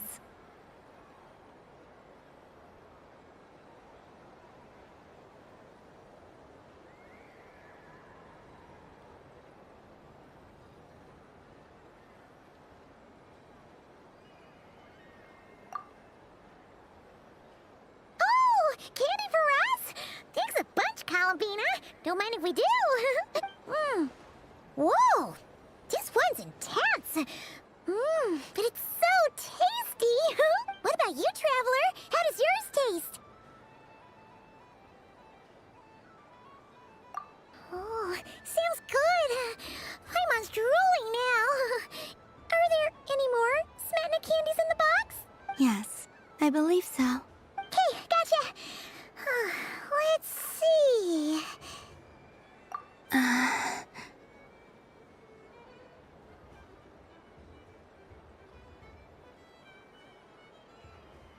Sure. This one, and yep, this one looks right too. Okay, that's 3. Here we go. 1 per person. It's so sweet.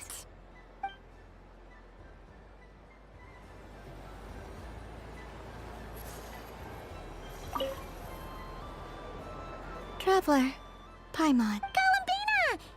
Finished with the festival already? Really? You're sure you don't want to have a little more fun out there? Final answer?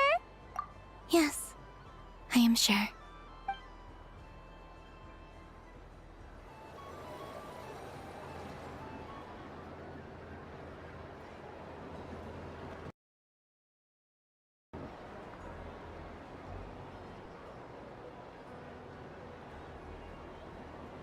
This was the most fun I've ever had on a moon prayer night.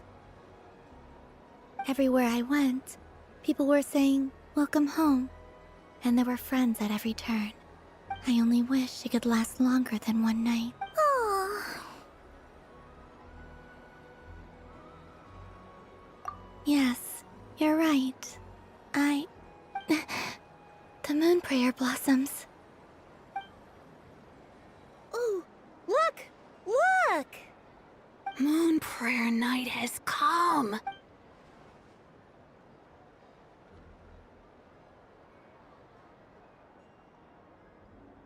The moon. It's so beautiful. Happy Moon Prayer Night, dear. Happy moon prayer night.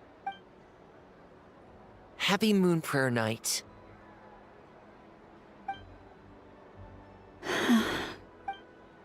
Aww. Huh.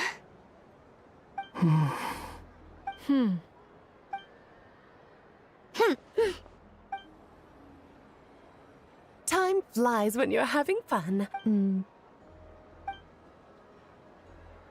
Oh, looks like the time has come. Columbina. You're heading off, then? Yes, to the ruins you mentioned. And from there, back home to the moon. Wait! I know? At least... Take one of our craft shop's crumb cookies up to the moon with you. You know, for a snack. Sure. Why not? The Curatorium of Secrets believes in proper farewells. No story should be left without a satisfactory endnote. Never. Farewells are an important affair for the Ratniki, too. We never know when we might meet again. Ha-ha! And here I thought grand farewells wouldn't suit tonight's mood. But I suppose friendly passion is not to be stopped, eh?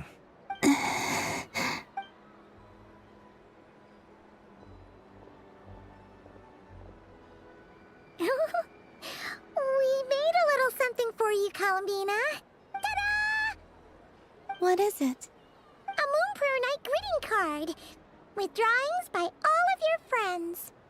You did mention that you'd like a portrait done, so I took the liberty of creating one for you. I, meanwhile, did the portrait of Mr. Albedo, and Mr. Varka did the same for me. I mean, I think my work was pretty true to life, don't you think?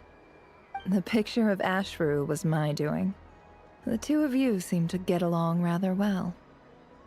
Wait, was I the only one who did a full-body picture? That's so embarrassing. I did pictures of me and Anefa. I did my own portrait and one for Hat Guy. Plus, there's the two mages, Arlecchino and Sandrone. So, if you ever miss us, just flip the card open and we'll all be right there with you. I don't know what to say. Thank you so much, everyone. This whole Moon Prayer Night was more than I could have ever asked for. It is the greatest gift I have ever received. Lauma, I figured it out. Figured what out? Remember how the Frost Moon Scions used to use milk as invisible ink to write hidden messages? That was a very long time ago. Oh, are you saying? Yes. When I miss you all, I shall use moonlight in the same way, to write words that only you can see upon the moon itself. Wow, that sounds lovely. Quite. But how will we see them? Simply open your windows on nights when the moon shines bright, and the moonlight will naturally flow towards the words I have written. That sounds most fitting indeed. Very true to form. I'll try to write them in places that won't disturb your sleep. I, for one, would sleep all the better for having read one of your messages before settling down for the night. Exactly. So don't worry about disturbing anyone's sleep. Just promise you'll write to let us know you're okay, all right? All right. I promise.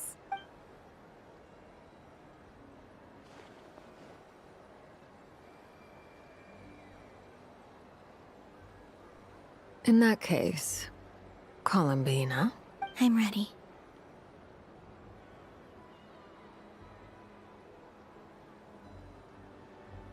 Very well. Let's go.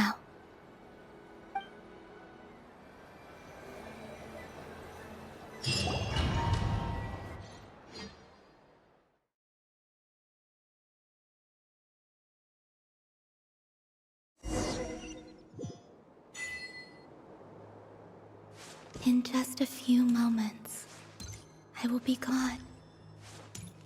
I still don't know what to expect on the moon. Will I really be able to send messages to my friends? The Kuhenki, the animals of Not Cry. I'll never get to see them again. I wonder where I'll be when the next moon prayer night comes.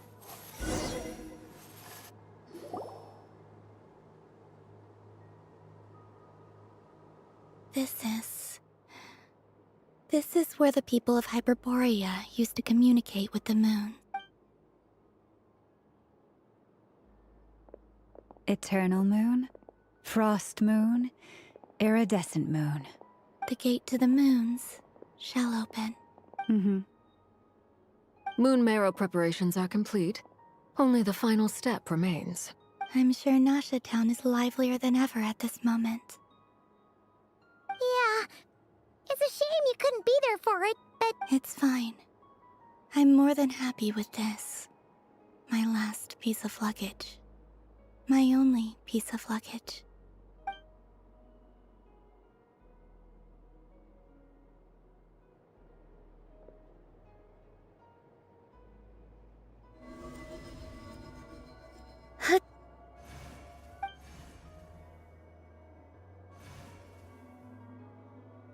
I can already feel the moon calling to me.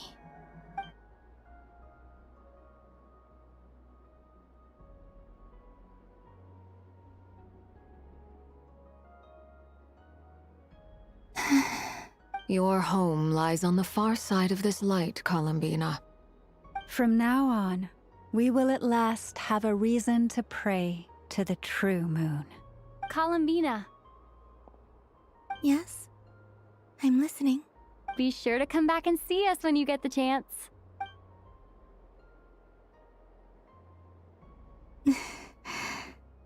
Of course. But if that chance doesn't come, then remember that you have friends on this planet. People who will miss Columbina. Yes, I will. Thank you for everything you've done for me. And remember, come night or day, the moonlight shall always connect us. Well then, farewell, my friends.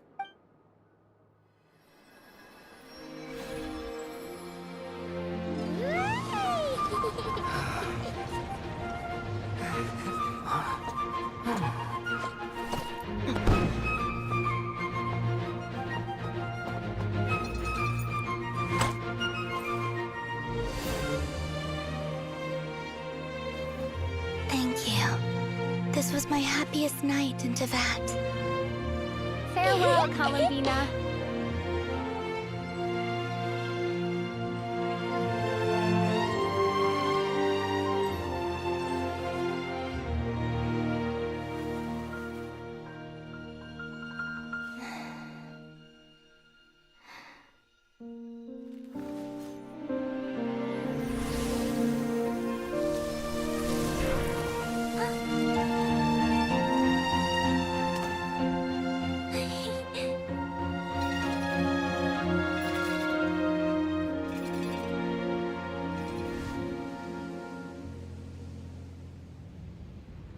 The moon really is closer than ever tonight.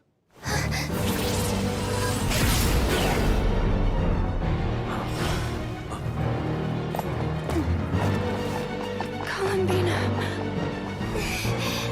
All three moons in one place. Time for one final experiment. Reason, life, death, time and space. They all believed I would fail.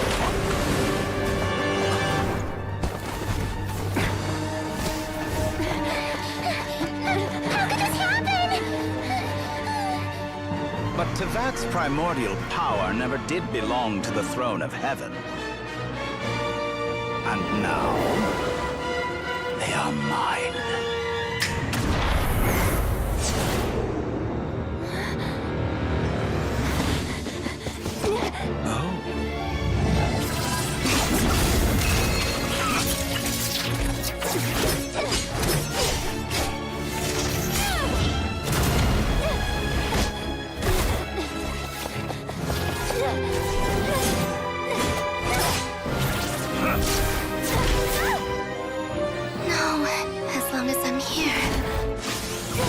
Is free to wield the Three Moons' power.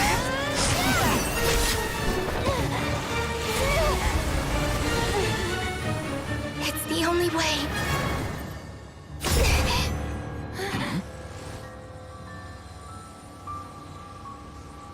I guess I won't be going home today. Columbina! No!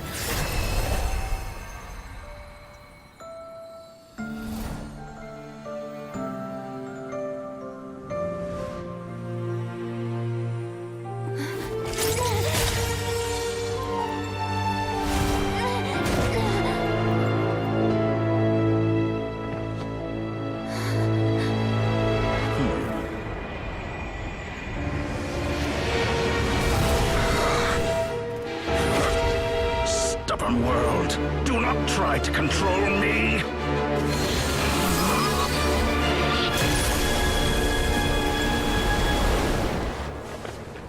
Columbina.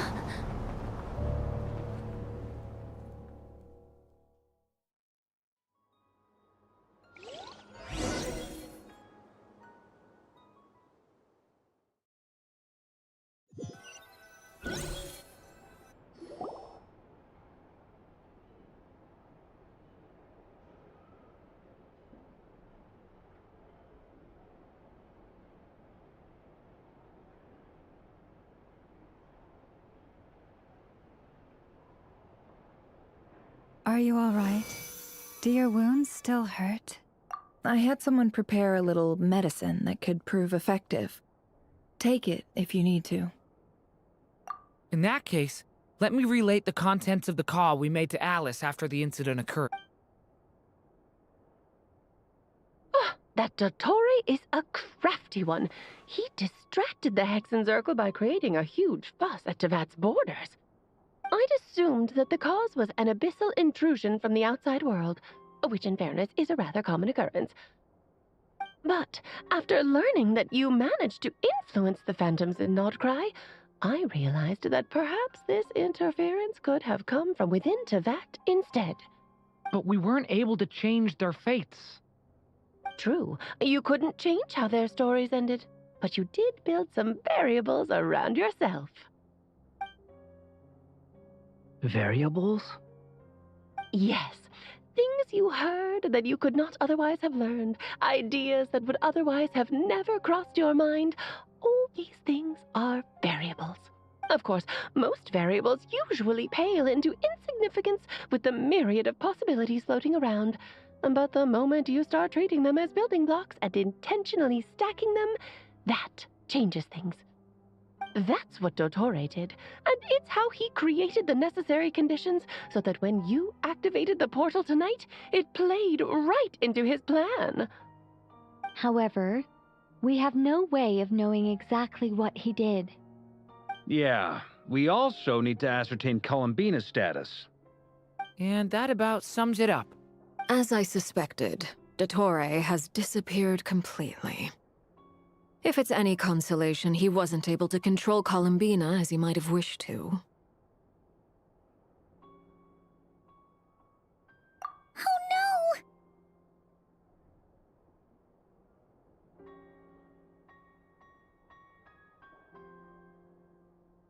What? She did what?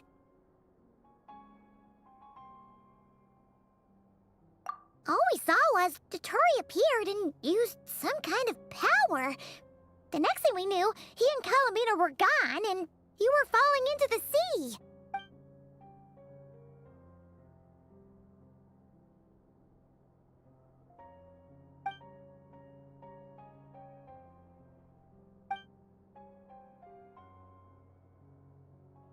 So, Columbina intentionally opened the Moon Gate and escaped into the same mysterious world as Rerir and Thalindus. Sounds like bad news.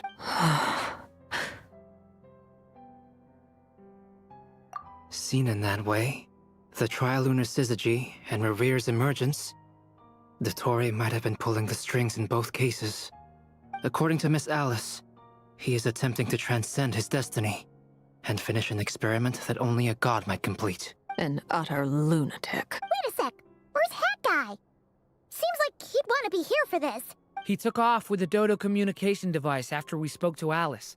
He said he had a hunch that he wanted to investigate by himself. The look on his face was terrifying. I've never seen him like that before.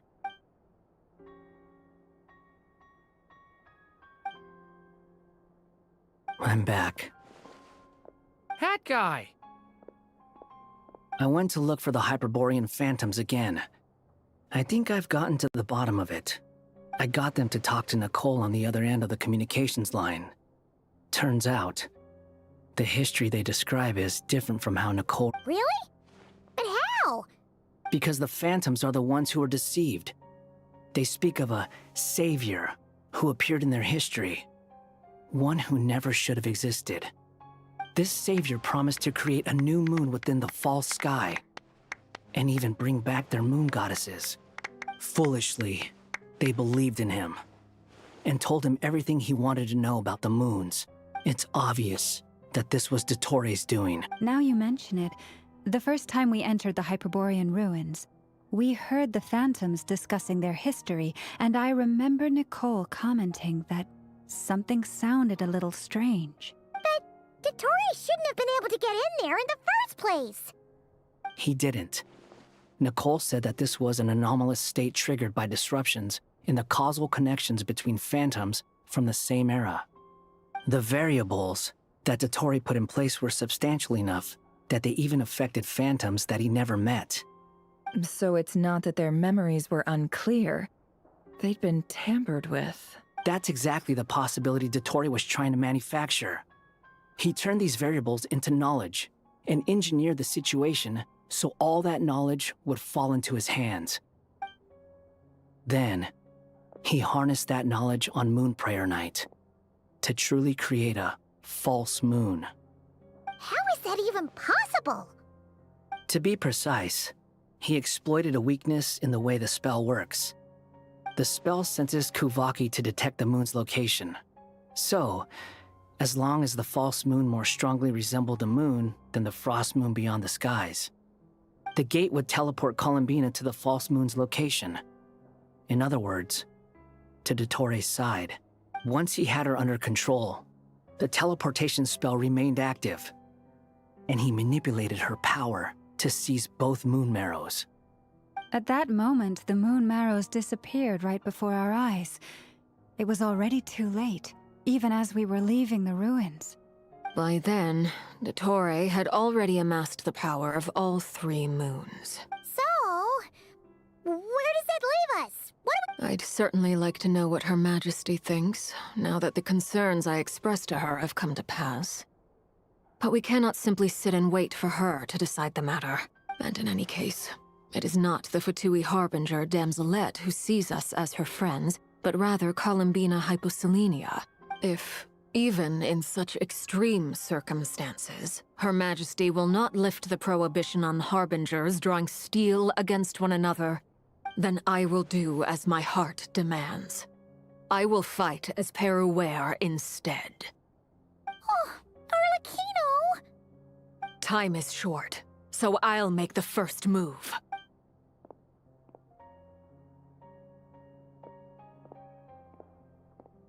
Whew. Even Arlecchino seems to be losing her cool now.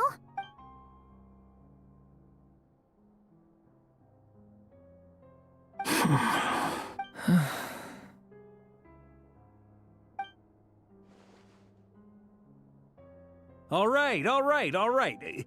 Lose those dejected looks for a moment and let me get a word in. It looks bad, I won't lie. Very bad, in fact. So Dottore's pulled some real dirty tricks to gain the upper hand. For now. And yeah, it's to the point where even the mages say that his variables have affected destiny. I'm not so sure, though. Many have told me that Tevat's destiny is fixed. And that does appear to be the case. Well, what makes Dottore so sure he'll be the exception? And since he was able to stack these variables up, who's to say we can't do the same?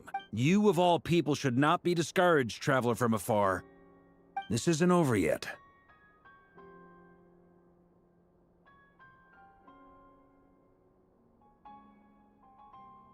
And you're not alone in that. Everyone here does, whether they've spoken thus far or not. But none of us are the type to sit back and wait for the sun to shine again. That's exactly how a knight should roll. If they knock you down, you get back up and get back in it. Don't forget, Honorary Knight, you're a legitimate member of Mondstadt too. Mark is right. This is far from over. Dottoro's already way overdue a butt-kicking given his past shenanigans. And after this, he's earned himself a double dose. That's what I'm talking about. How's everyone else feeling? I'll use Kuvaki to investigate Columbina's whereabouts. Leave the intel gathering to me. Whatever happens within Nodkrai's borders, when the Curatorium of Secrets wants to be in the know, we always find a way. Ano and I will do all we can to support you. We will attempt to reverse engineer Dottori's actions and seek a breakthrough that way. Alice and Nicole are busy dealing with an emergency at Tevat's borders, so they can't return just yet. But they're both very angry about this. They've asked Albedo and me to act on the Hexen Circle's behalf and do everything in our power to fight back against Dottori. Are you ready then? We're going to have to conduct a lot of research, even in the early stages. I'll do my best. As for me, I'm pretty familiar with Dottori's way of doing things, so I can try to predict his next move. I'll help with your investigation. Nice! Looks like we have our basic division of labor. I'll get in touch with Flints and Eatlua, get them to have a chat with their Starshiner. It couldn't hurt to bring the Lightkeepers on board as well. At the same time, I'll pass on instructions to the Knights present in Nodkrai to assist the Lightkeepers and other organizations in ensuring the safety of those living here. Yeah! We'll show him! That's it then. Good luck, everyone.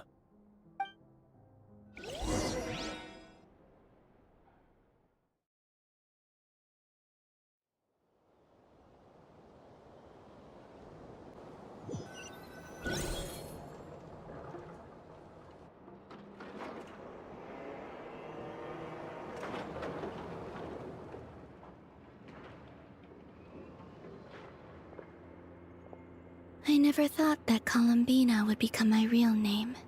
It went from being a Fatui code name to something my friends call me. And remember, come night or day, the moonlight shall always connect us.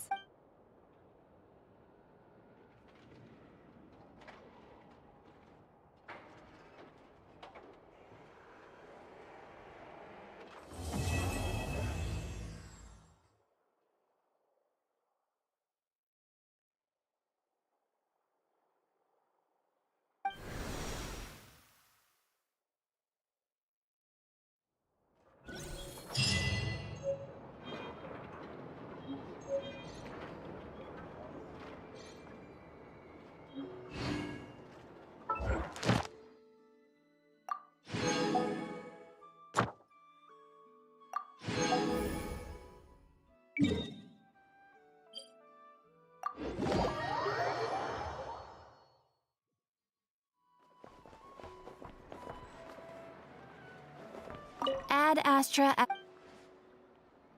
Thank you for completing.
Illusion shattered!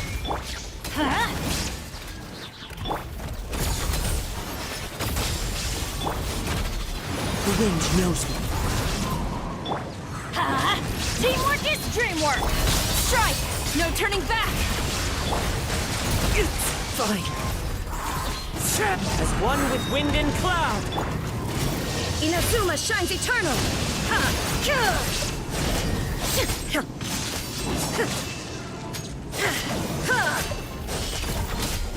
Shine down!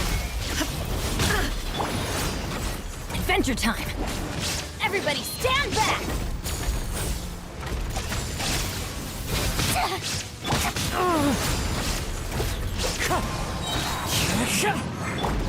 Illusion shattered!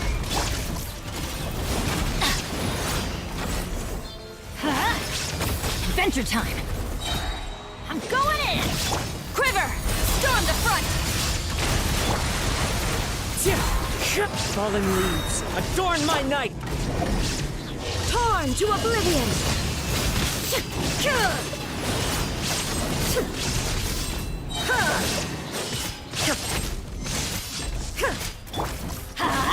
Teamwork is dreamwork! Flash! Glory to the Shogun! As one with wind and cloud! Now you shall perish!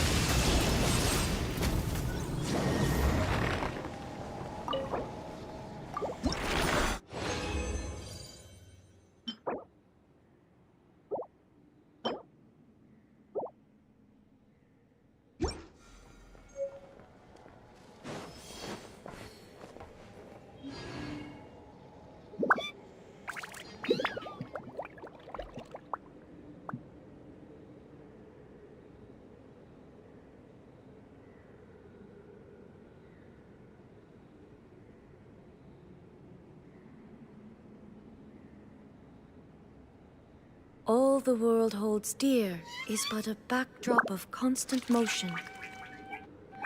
I stand before it, alone and unchanging.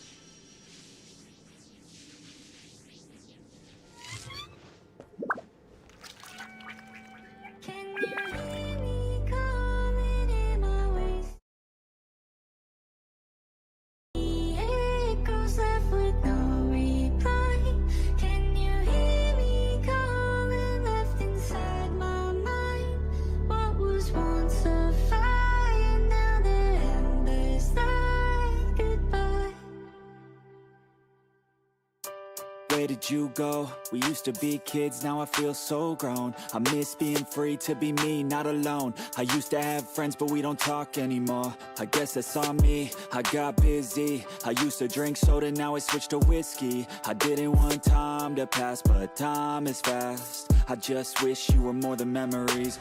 I got kids now, but I'm a kid now. I haven't grown in my mind, just my skin now. I don't get taxes, I hate chores, I hate mail, bills, and miss the outdoors. I feel like the air used to smell different. The grass was greener and the summers were for swimming. I used to play baseball every inning. Now I work for a living.